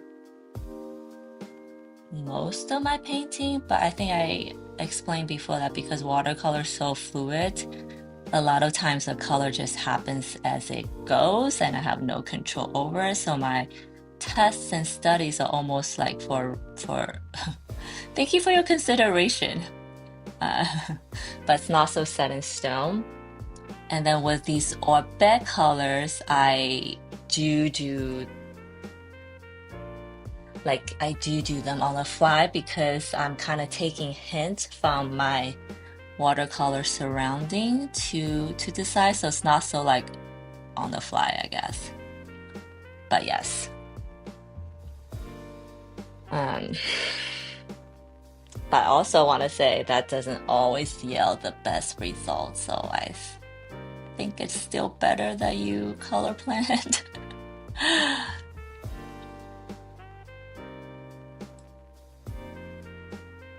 Like this one, I feel like it's getting too like aqua-ish.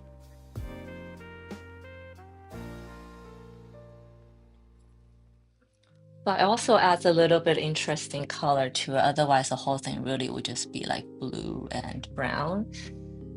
And I'm a believer that when you have these surprising pop colors, it makes a painting more interesting. But we'll see how this one goes. This could be one of those things I instantly regret after I'm done. But hopefully not.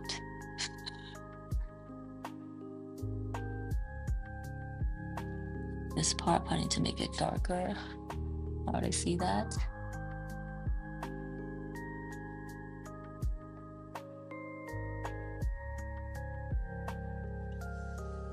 Yeah.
Also at the point of this painting where awkward angle. I had to be on my tippy toe to see it straight down.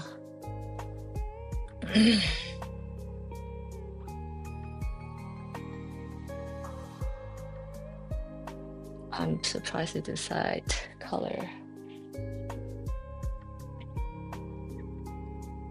Yeah, I do that sometimes. I think for some paintings, like the one I did for Mid-Autumn Festival, I think I did 2 studies of 2 different colors to make sure that I love the end result. So the small studies, I'll just do it on a 10, oh my gosh, print size, like A.5 by 11 kind of size. Sometimes smaller. But yes. But you know, these days I have my drawing. I actually do my concept in Photoshop because of Control Z.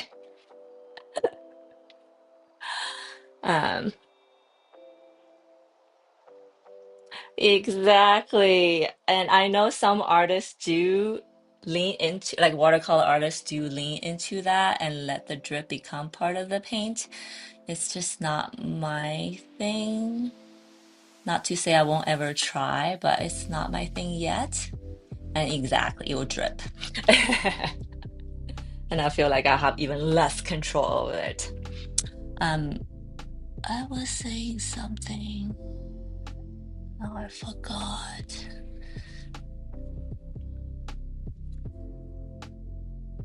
Yeah. I said that I actually these days I concept in Photoshop because of Control Z.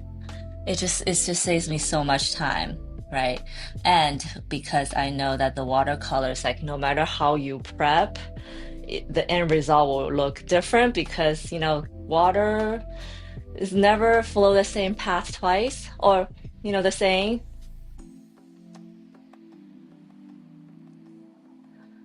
So no matter if I do a study,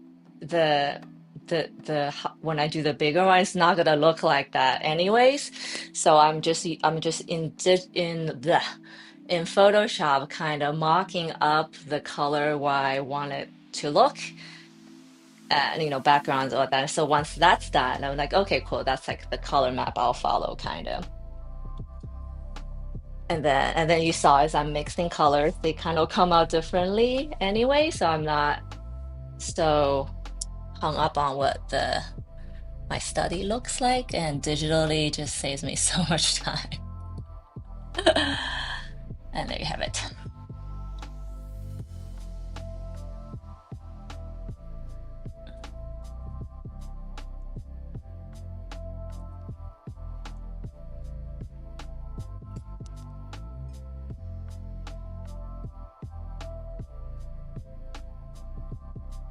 But yeah, watercolor is it's interesting like that.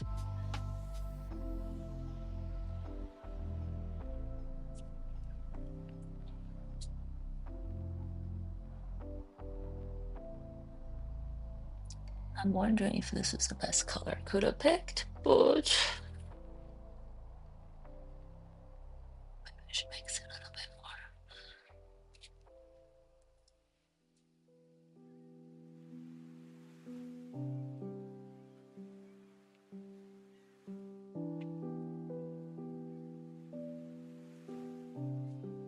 Yeah, I think I wanna.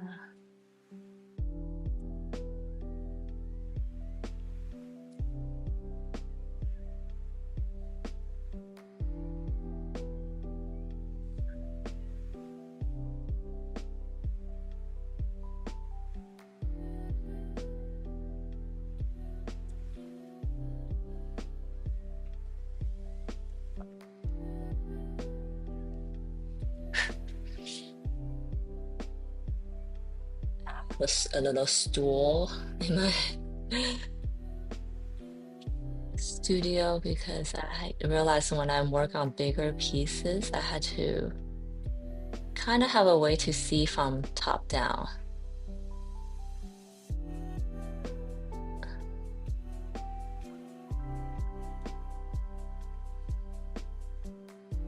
It look weird.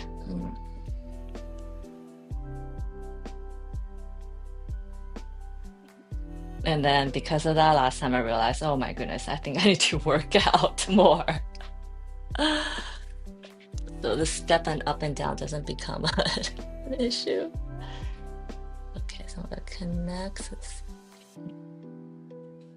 So it's a circle that comes around here and ends here.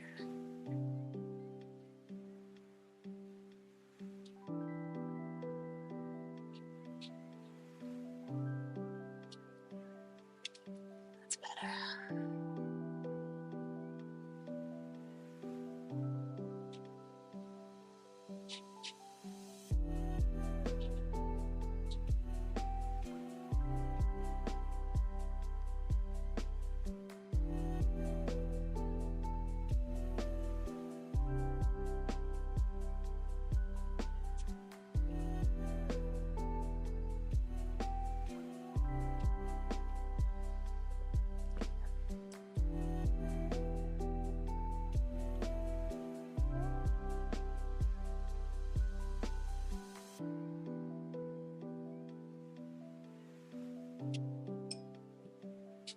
I pull some of the color down into the white area because the white part of our eyes is actually never truly white. So it looks better when it has a little bit of color in it.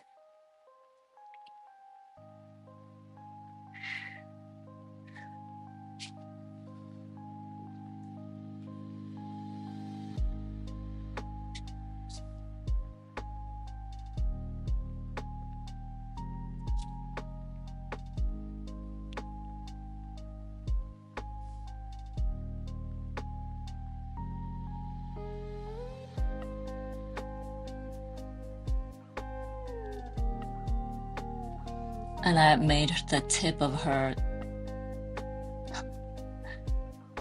Oh my gosh, I looked this word up a bunch of times and I just can't remember. Stigma? You know, the thing in the middle of flower. Stigma, I think. I made the tip of her stigma in a frazzled craziness when I drew it. I thought it was funny. You know, that hair standing up feeling of when you are just not knowing what to do. You want to pull your hair out. That's what I'm channeling here.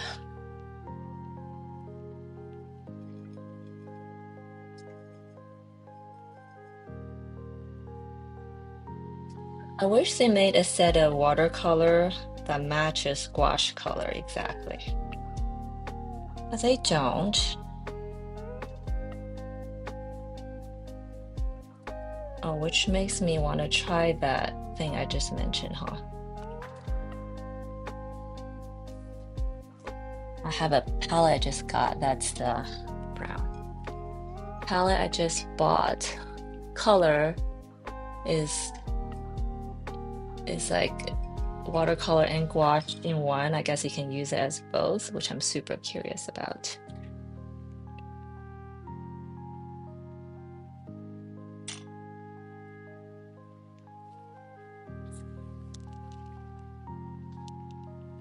Hi, cat. Meow meow.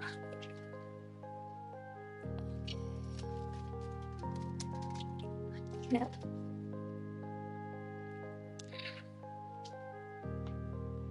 So I realized, oh shoot, I don't.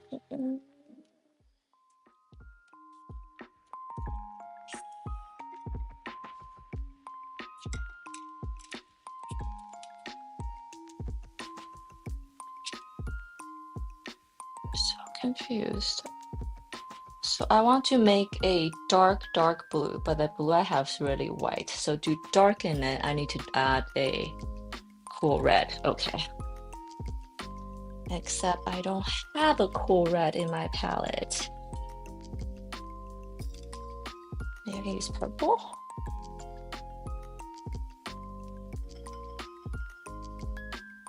Let's see if we can use purple.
Let's see.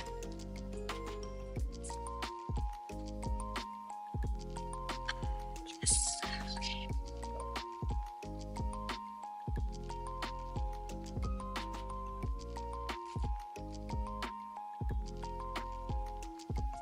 Okay, that's close enough. I want to mix a purple blue that's kind of like this blue in gouache.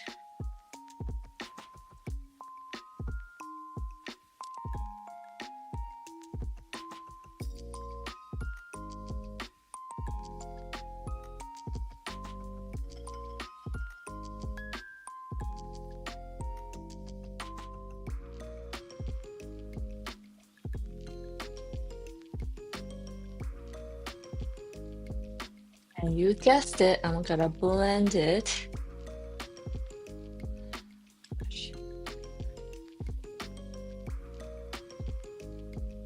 I'm gonna blend it this way because I thought these are starting to look a little too green. And then to your point, if I planned it better, then I probably didn't have to spend time on doing this step. So do still plan your color ahead of time. Don't do on the fly. But I guess this is also like the fun part of being live. Anything could happen.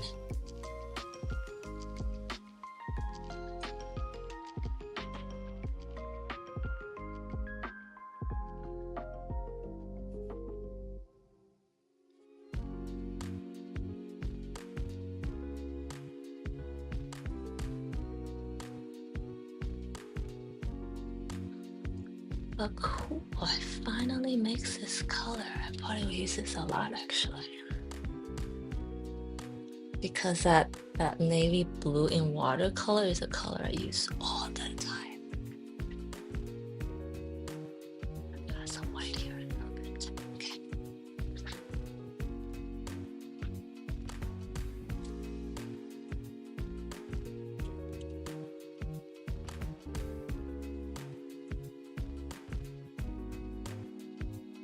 These little petals, I'm gonna try to make it like this color.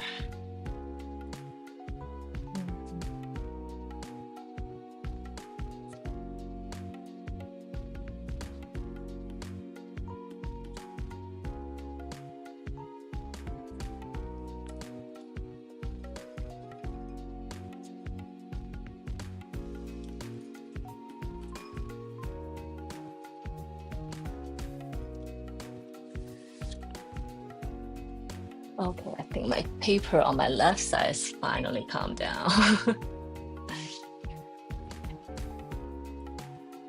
So yeah, when I do my gouache color, I always try to tie in the surroundings a little bit so it doesn't seem so out of place.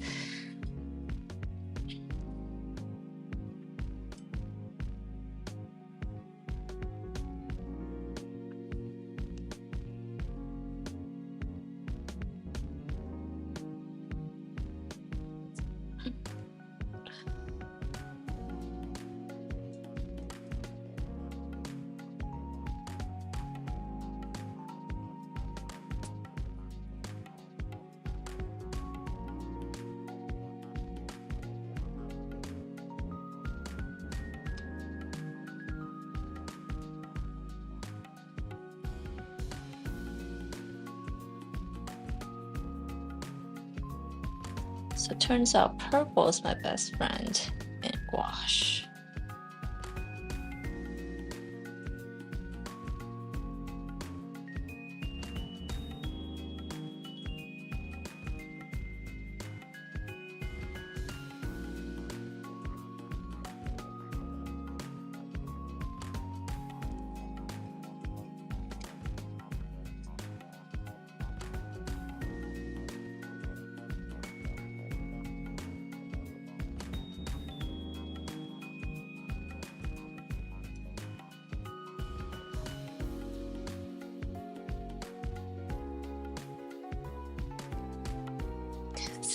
Oh.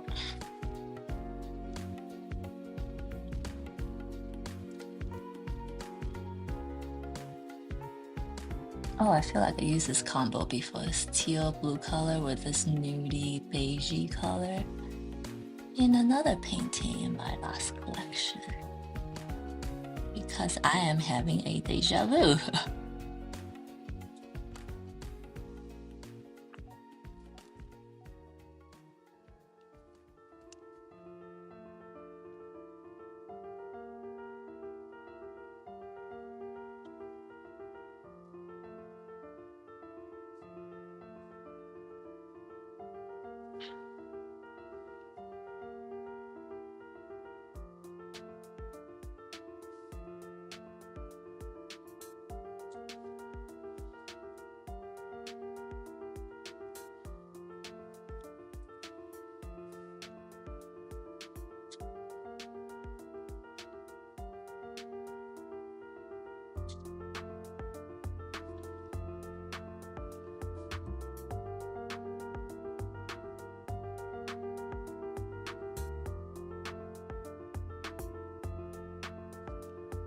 This color's pretty light. So I think a little bit of white white go a long way.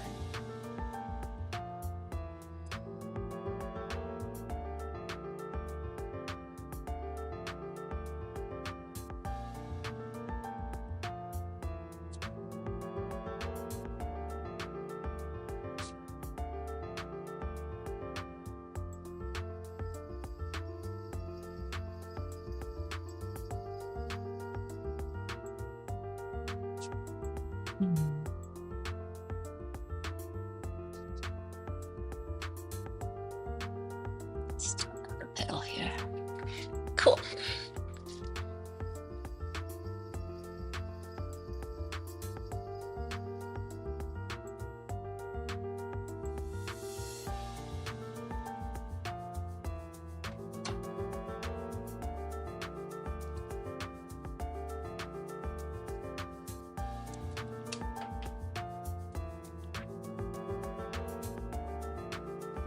Gotta get some fresh white out.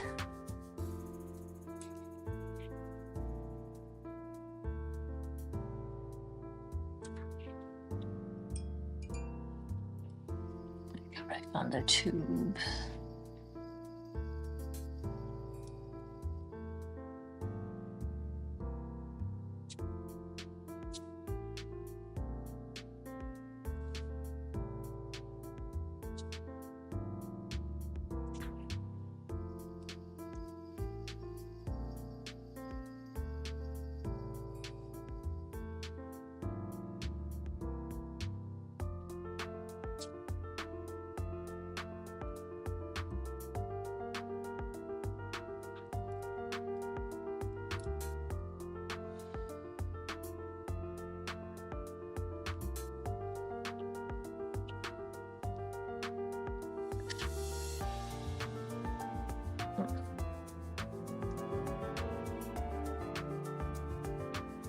So a little bit darker brown for the corners here.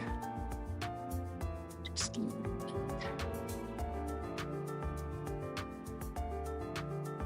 So it's not too overpowering.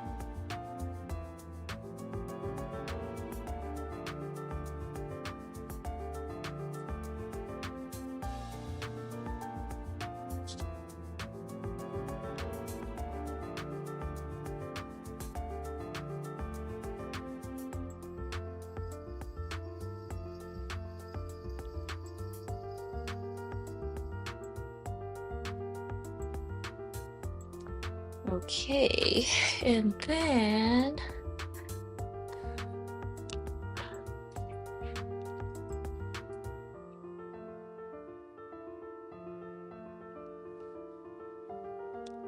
oh yeah, did I mention the crazy hair earlier? Her hair is like electrified, zapped. Crazy.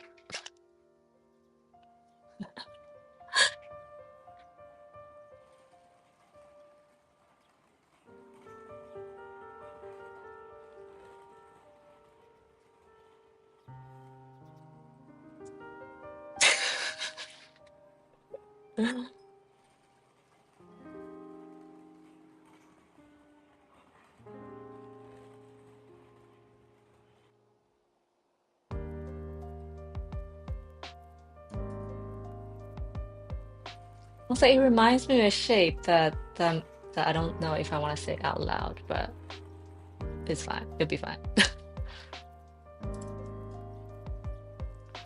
Okay, and then the eyeball would definitely have to be brown because it's all brown around it.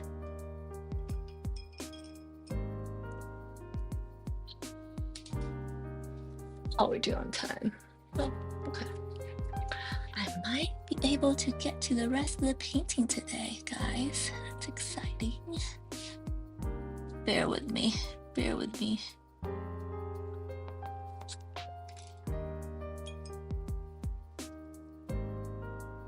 I feel like I honestly only actually for reals truly finish painting live like once or twice. It's usually I'm hoping to finish it live, but then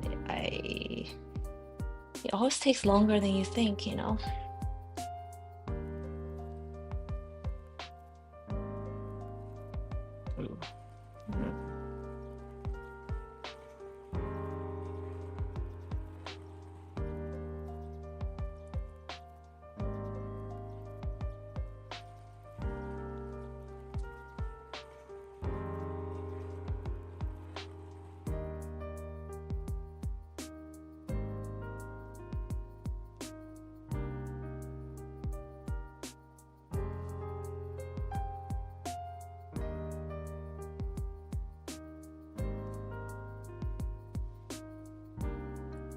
Art takes time, yes. And we always think it takes less time than it actually does. Or we think we can do it way faster than actuality.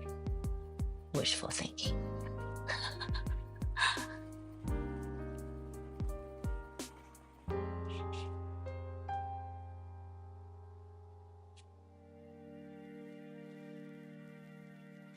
Sometimes I wonder if I will be able to rush through it and if it look as good.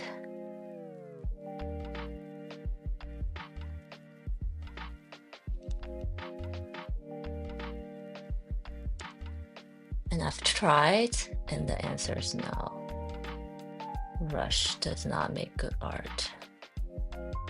Because all these details, I think is what makes it good, and they certainly take time. Whoa, oh, okay.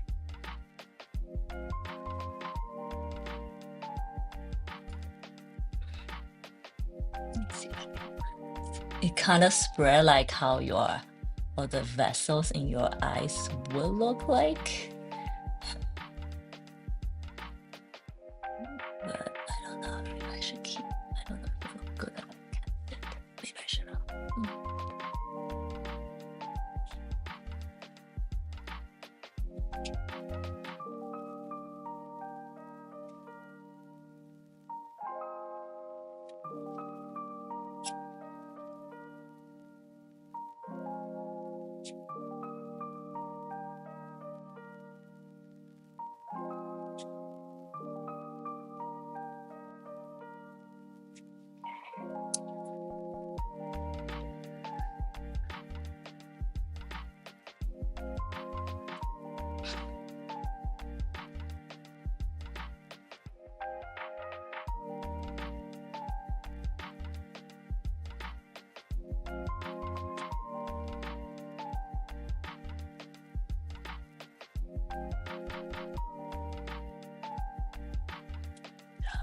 I don't know what to do.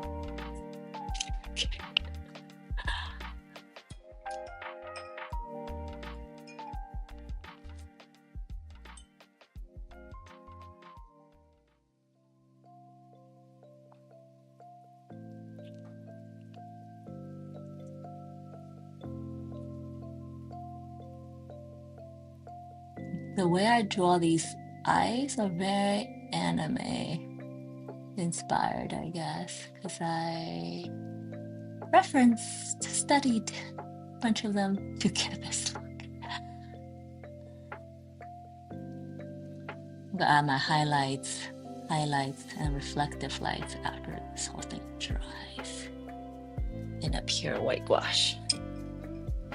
Okay. Oh, I usually they have these lashes that comes out. I don't have an old painting here to show you guys, but I usually do that the very last step. Okay. Let's see.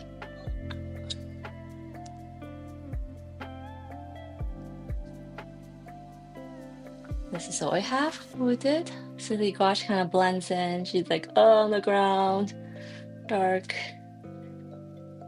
She pops up. You can see her better, but I think I need to work on this area a little bit more.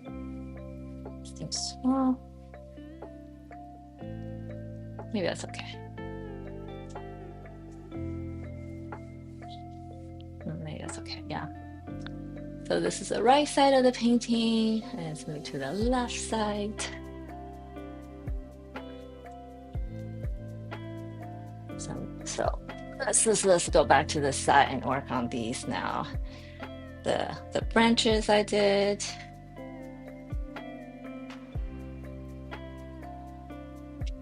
And let's see if we need to add more details to the flowers. I'm guessing maybe a darker wash. And then this corner is what I have to refine. But you can see the difference between this side, which is way more saturated and detailed, versus this side. I'm not going to make them like equally detailed and saturated because that doesn't help with your eyes movement. Want them to be different. There we go. Okay, I'm going to work on this a little bit longer, then I'm probably gonna call it a day. But I feel like I'm on a roll right now and I should just continue.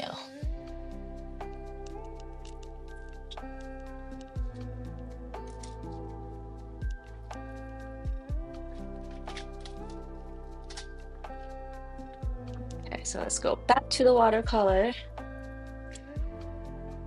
Let's do the side.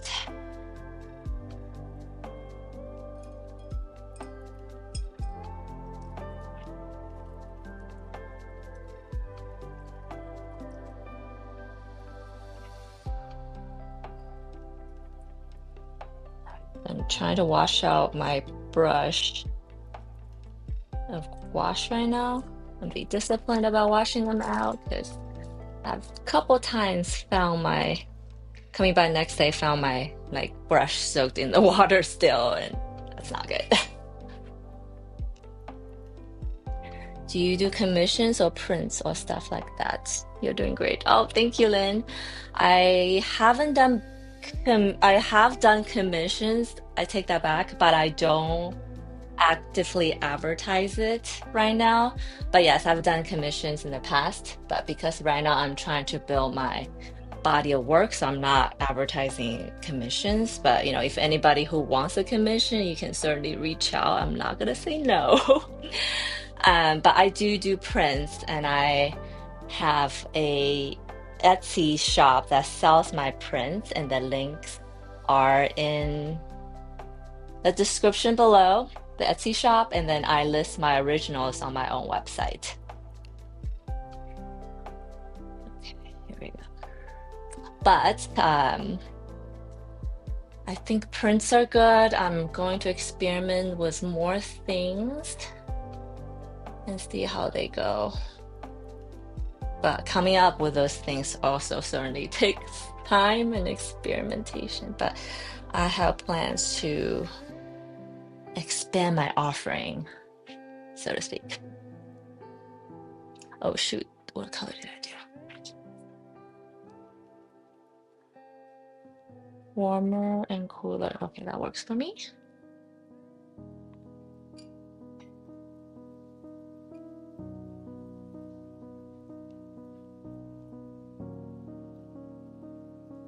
And I have like some stickers and stationaries in my Etsy shop too.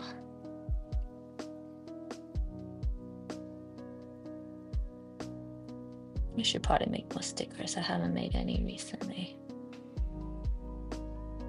Oh, I have, but actually I don't think I list them. I just realized. We should do something about that, yeah?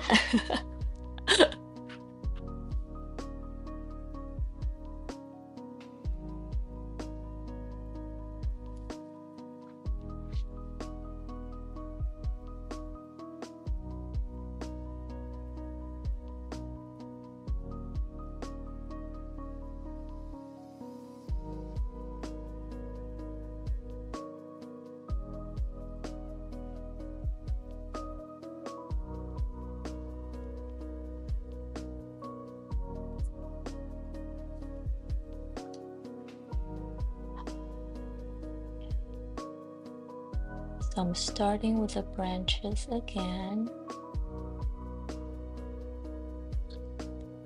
And then after that, we'll see where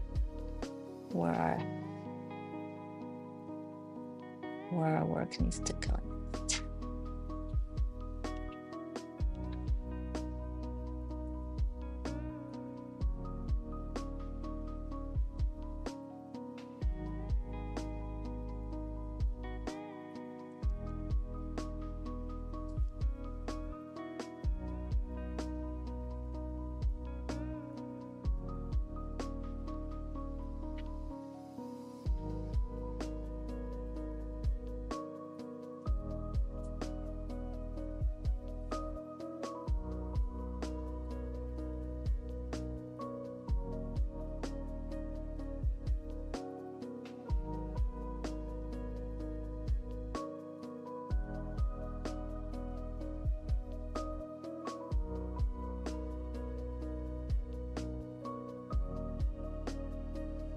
Okay, yes.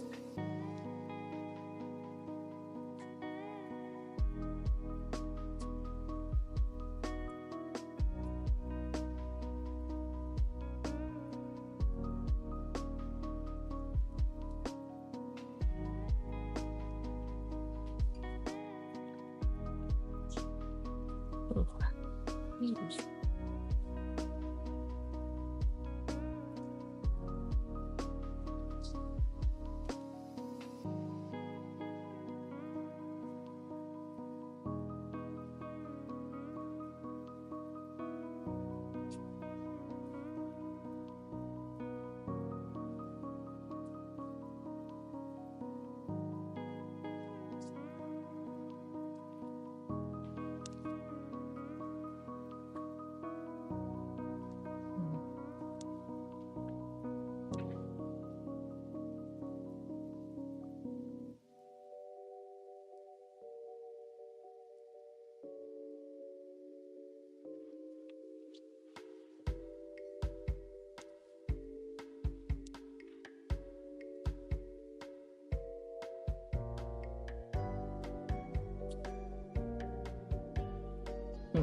It seems to got way diluted. What's going on?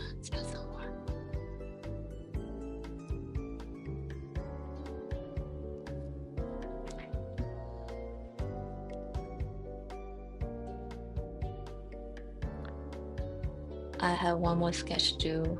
Do I push through or do I keep? Do I go to sleep? I think you should go to sleep if you feel that way.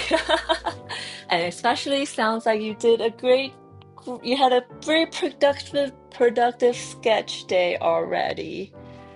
I have one more sketch to do. Yeah, I think when you feel that way, you should just get some rest and come back tomorrow. That's kind of my model. Because I find that when I'm tired and do work, it just do art, especially, it just doesn't look as good the next day.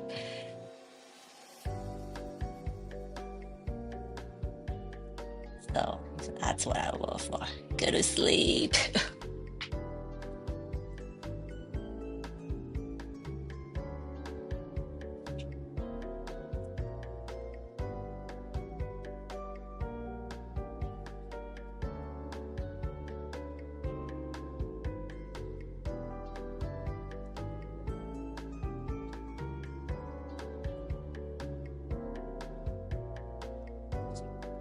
Really like these.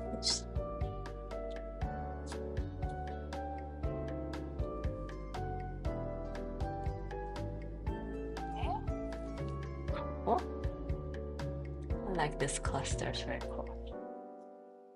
Let's go here. Hi, Vanessa. No worries. I'm glad you made it because I'm still here. I'm kind of doing the last few parts of it. But since you're here, I'm more than happy to show you what I did today. So I kind of did a bunch of things today already. I already did my little guys, my little orbits. I kind of worked on my right side of the painting, give it more detail. I kind of moved through the cool brown, warm browns. She's like, oh no, what to do? Oh no, what to do? And then I'm kind of moving towards the left side of the painting, which I actually started today, but because I washed the crap out of it, it was so wet that I had to let it dry before I do anything else. But here we are. I'm actually back to the beginning, full circle, which is kind of cool, yeah. Okay, so words coming out of my mouth. I did the first wash of the branches already, so now I'm going back to give it like more depth and more highs and lows, and then more bumpiness to the branches, you know. Because I noticed last time I did it was pretty smooth. And I like the bumpy textures that it creates.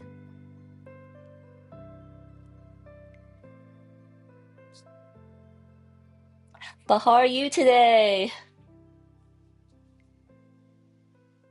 Thank you. Yeah, I was, talking out loud with everyone, and I realized I think for this series, I kind of want to go with this theme where it's like a brown and then a pop color. So this one is like brown and blues mostly, and the next one I'll do browns and something else. I don't know yet.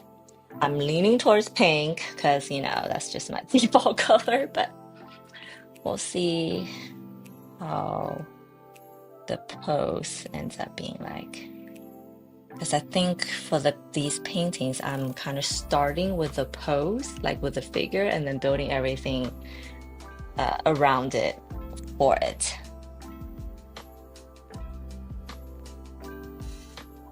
Okay, good job, Lynn.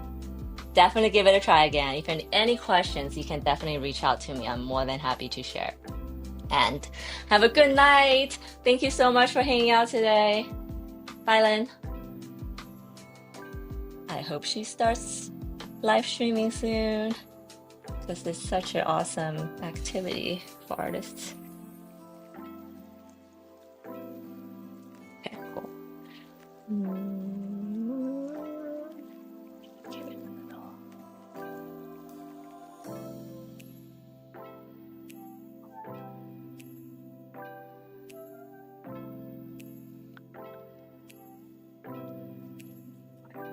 This here.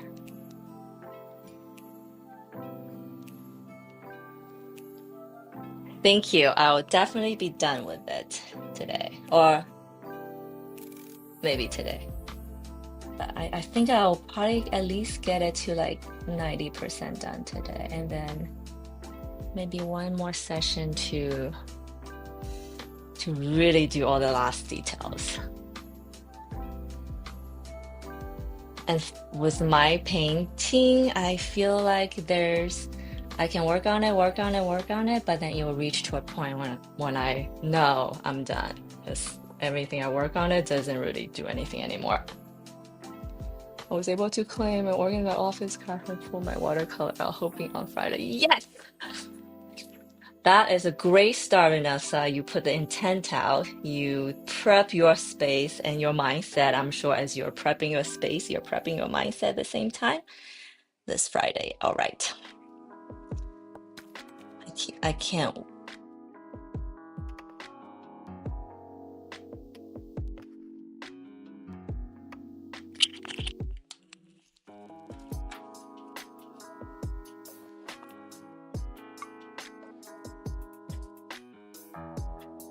Yeah, I can't wait to see what you end up coming out of your hands. You probably don't even know yet, huh? Spending a day with them tomorrow. Awesome. Oh, 7 months old. Such a precious age. Are you guys going somewhere fun or just hang out at home and just enjoy that time together, the togetherness of it all?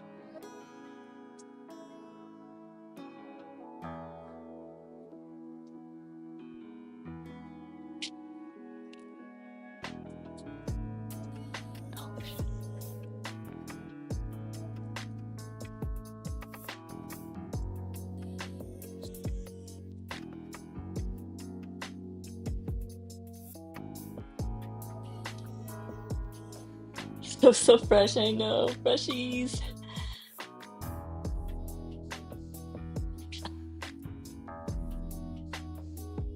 I was out and about and I heard a woman calling an infant freshies. I was like, that's such a perfect description because they're so fresh and so new and not even a blemish. And we hope to keep them that way, But that doesn't happen. I swear, when my 6-year-old got her first freckle on her face because she's out in the sun and playing and this just happens life. I was so upset.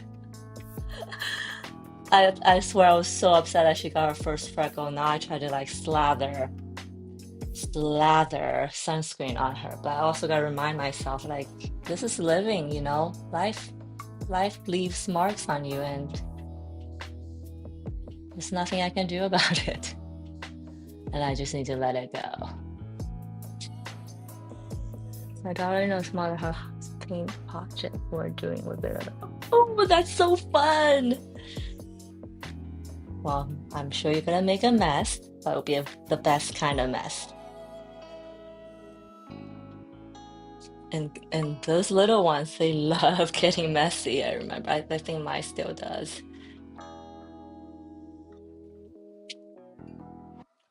I feel like I'm losing my attention span on these things.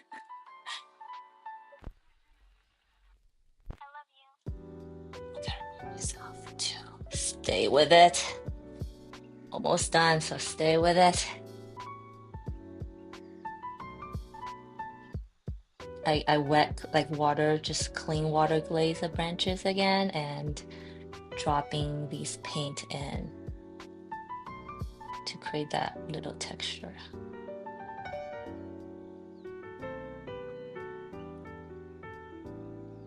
Oh, Phantom! Let life, yes. Let life, live life. How are you, Phantom? Thanks for stopping by.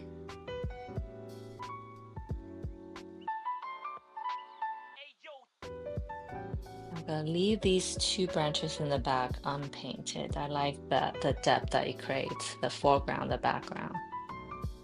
Let's work on this area. Oh, this is a big branch. This should get pretty dramatic after I'm done with it.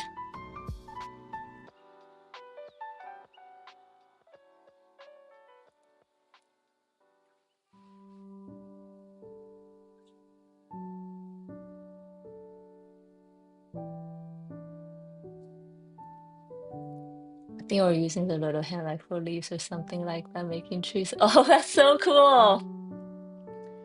Vanessa, that's lovely. And what a great memento of the little one's hand. And Phantom, I am doing great today. I am almost done with this painting. I think I'm like 85% there right now. So I'm happy about that. I still have not done an Inktober challenge, so don't judge. But you know, it's only the 8th. I got a few more days. But how are you doing? I've been seeing Kent's Inktober stuff on Instagram, and they're so awesome. Does make me want to get my hand dirty though.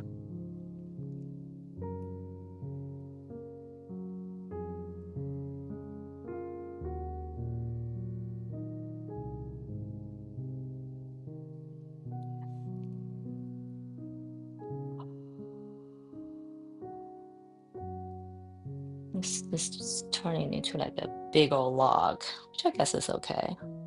Okay, so that's good. That's good.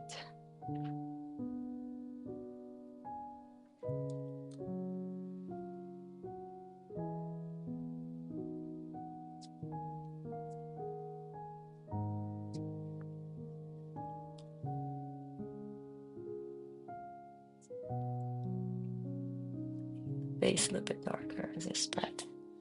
That's fine. I'm gonna make this the foreground.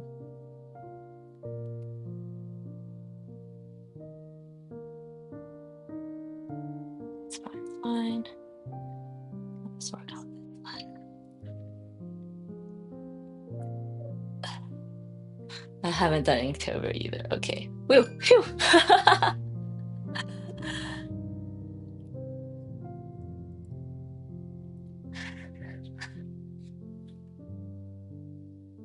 I think I will try one though. Just it'd be a shame not to almost. So I've been using like a burnt umber with a dark blue added, so it's a very cool brown. And now I went back to my burnt sienna with the cool blue mix in it. So this branch is gonna be warmer. That's gonna be warmer. So I guess all the branches in the middle, I'm getting to do the warmer color.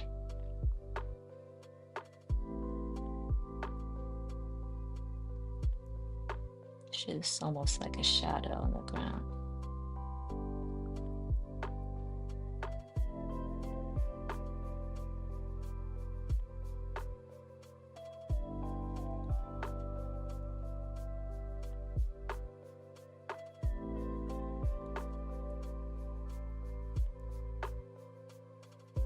Okay, I'm just gonna leave it like that. Oh, this looks so cool, the texture. What is happening here? Okay.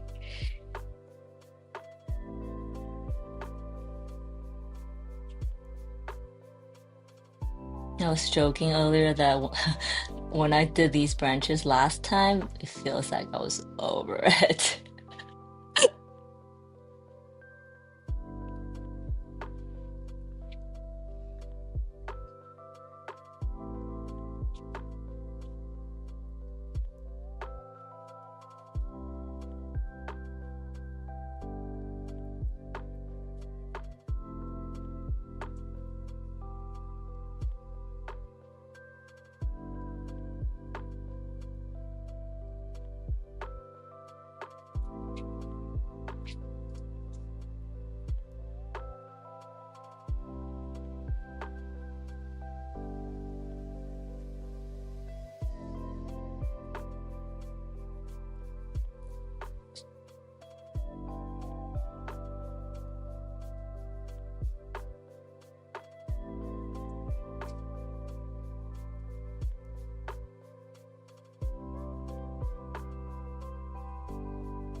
Mm, do like this.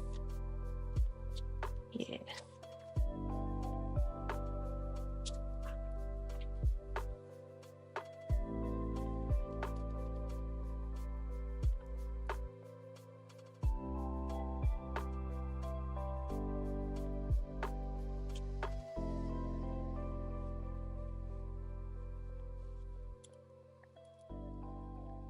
Very light here.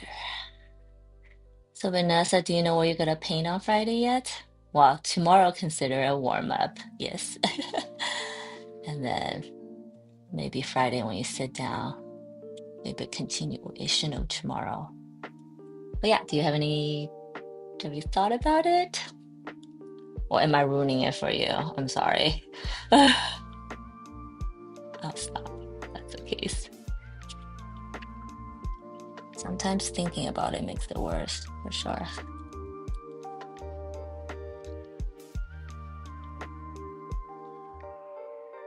Oh yeah, this question goes for Phantom too, actually.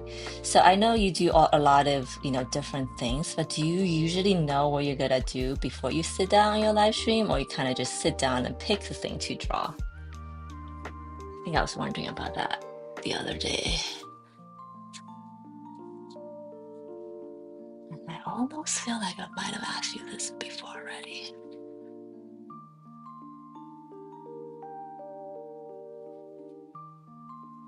I haven't done it. What's the point of switching brushes? Oh, I have this one is just clear water. There's no paint in it. So I would kind of wet any area, glaze it, blend it. It kind of does a lot of things all at once. But this is just clean water.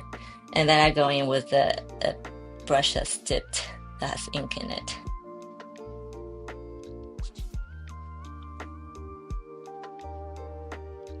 Because I'm trying to get these textures.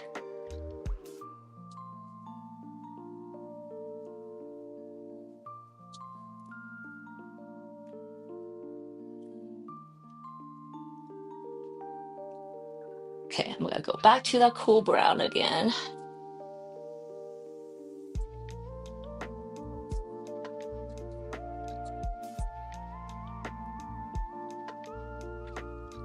I going blind, I love it. no idea. I just purchased some paints and made paints a while back and never tried them, so some are granulated. Ooh, perfect. So tomorrow's almost your time to get to know your paint. There you go. I do that with my paint. I've been using this, and so now like I'll be very hesitant to switch to a different brand because I have gotten to know my paint and know how it behaves, which is it's kind of a comfort thing, I guess. Um, okay, so yeah, you'll start with trees then. Sounds great.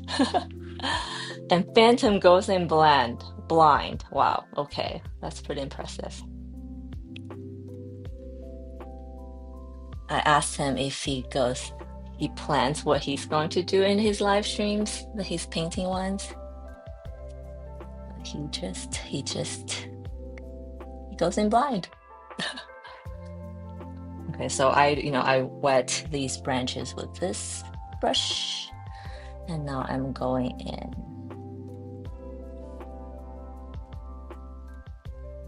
Trying to get some texture and paint spread.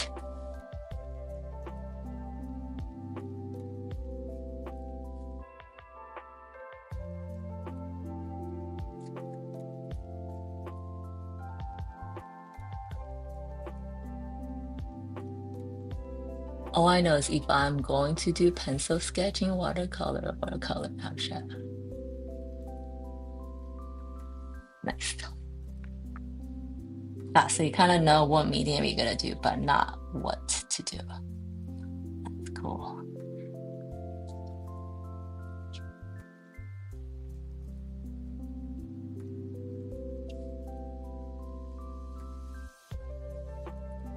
Vanessa asked, "What are your live streams?" So I will let Phantom answer that himself.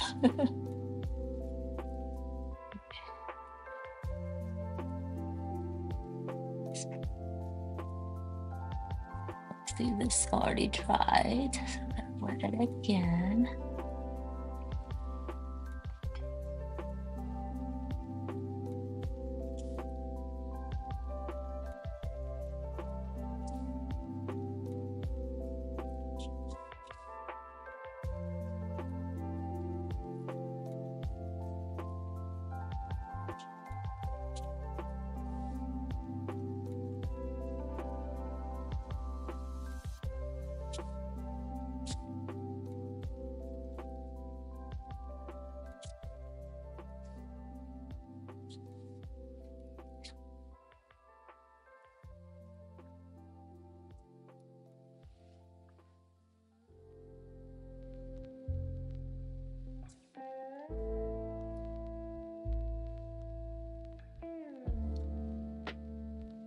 I'm streaming daily on YouTube, Twitch, same name. Yes, same name. Go follow him. Or subscribe. Make sure I get the platform right. Oh, how good you are is so relative. Whatever. And this is what I paint. I don't really do anything else. So I imagine if I did some of the things you did, it's probably gonna look really crappy.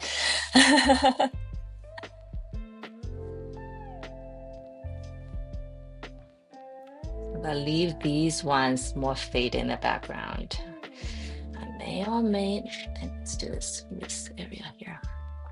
I think I might go over them with a slightly darker shade, but it actually looks pretty good now with the difference. So, in fact, I might have to go back to my right side to make some of the main ones pop out more and not do the other ones because I like this look. Yeah, exactly.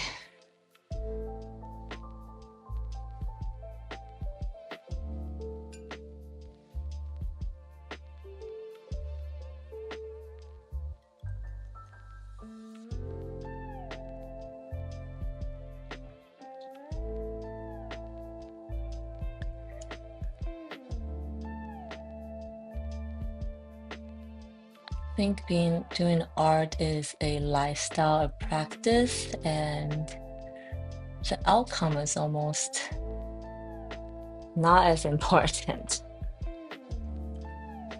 I'm trying to force myself to get to a certain level because my goal is, get into galleries.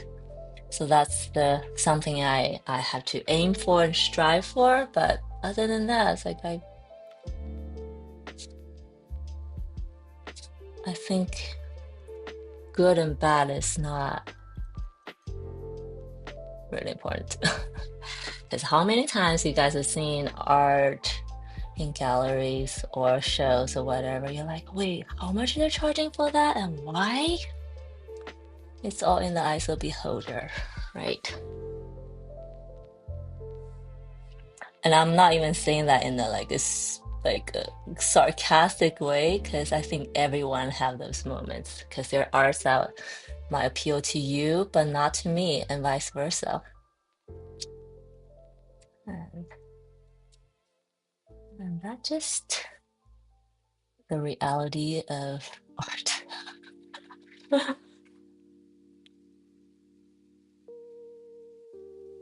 Someone told me my style is abstract expressionism. I don't think that at all, but that's hilarious.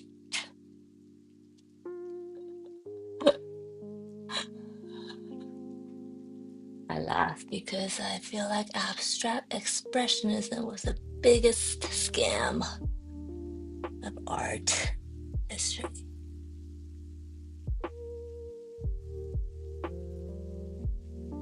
But then again, opinions only.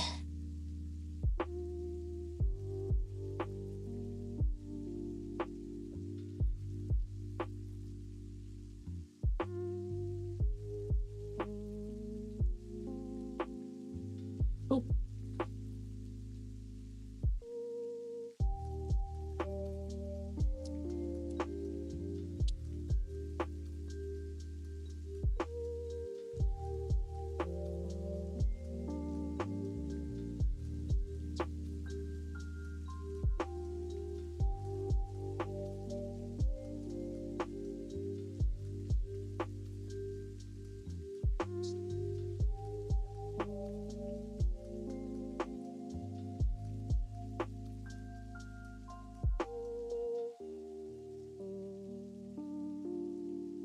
Okay. Let's go in this area.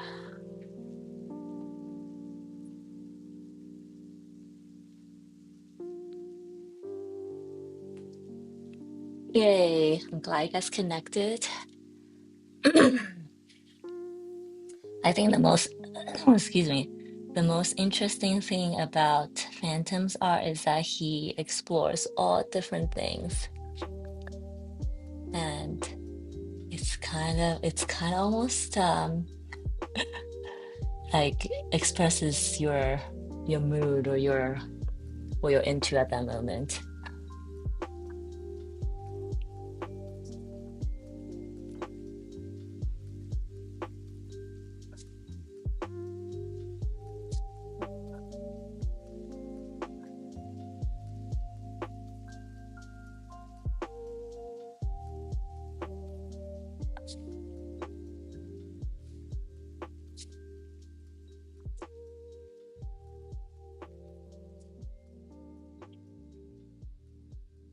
You notice I'm just dabbing the paint into that wet water line basically, because I don't want it to make it uneven, so it's a good way to achieve that texture.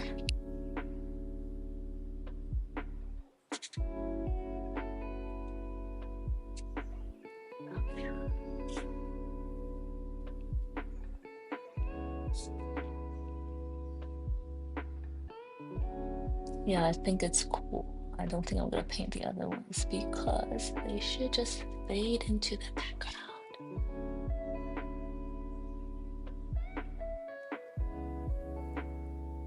Okay.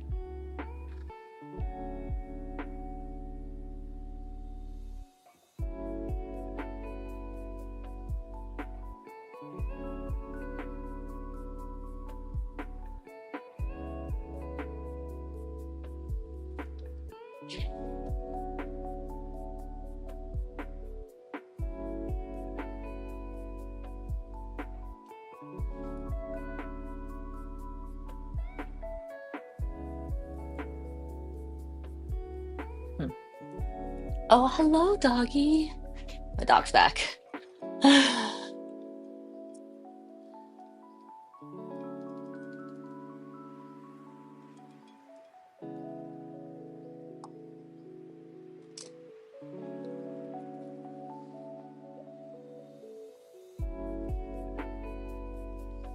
Okay, guys, this might be one of my longest sessions, but I was trying so hard to get this done, but I think I'm at like 90% right now. I probably do need one more session to get to the 100%, but it's not gonna be today.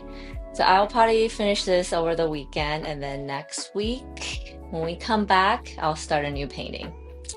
Maybe something more pink or not. I don't know. Depends on what pose I come up with, I guess. Um, so I'm going to stop right now. I'm going to show you guys what we've done so far. I think I kept on showing you guys from the right side. So let's start with the left side and then see how I feel about it. Okay. So this is the entry point. I can already see right now that I need to make this this flower more saturated to pop out more. So this we go in, branches in the foreground. And then you go to this this figure, which is that like a little bit behind this flower, that she is in this agony or trance, so agony, probably trying to figure out what to do. And then these orbits are telling of her feeling. She is going through some anxiety right now. This one is like on the floor, I don't know what to do, more passively. This one is actively freaking out. I don't know what to do. I'm laughing as I'm talking. I'm so happy I was able to catch the last card. Yeah, thank you so much, Vanessa. I'm so happy you made it too. I'm so happy that you get to see like the grand review. We will be done next week, so I'll have that on the back wall next week so you can see this as a finished version. That's probably more satisfying. And there you have it, guys. I'll set it right here. Um, all right, thank you so much, guys, for hanging out with me for the past almost 5 hours. Oh my gosh, I think this might be one of my longest record painting sessions. So yay me, and thank you so much for you guys who hung out, stayed, some of them from the beginning, one more week. Yes. Um, yeah, I really appreciate your time and everything. And if you're just discovering me, seeing me for the first time, don't forget to hit that subscribe or follow button, and then a like to the stream. Maybe leave a comment since I'm jumping off now. I would really appreciate that. And if you guys have any questions and wondering what I'm gonna do next, you can definitely also comment, or I don't know, YouTube has DM, but I am on all the other platforms that you can DM me at PinkyhootArt. You can find me everywhere. And yeah, there we have it. If I don't talk to you again, I hope you have an amazing rest of the day, rest of the week, and I'll see you guys back next week, same time. All right. And then if you want to see where my art is when it's being released, I do have a mailing list. The link is in the description below. So if you're interested, maybe sign up. You'll be the first to know about anything. And I do share some exclusive discounts with just my VIP list. So that's something to think about. And thank you, Vanessa. Thank you, Phantom. Thank you, Trevor, and whoever else is watching.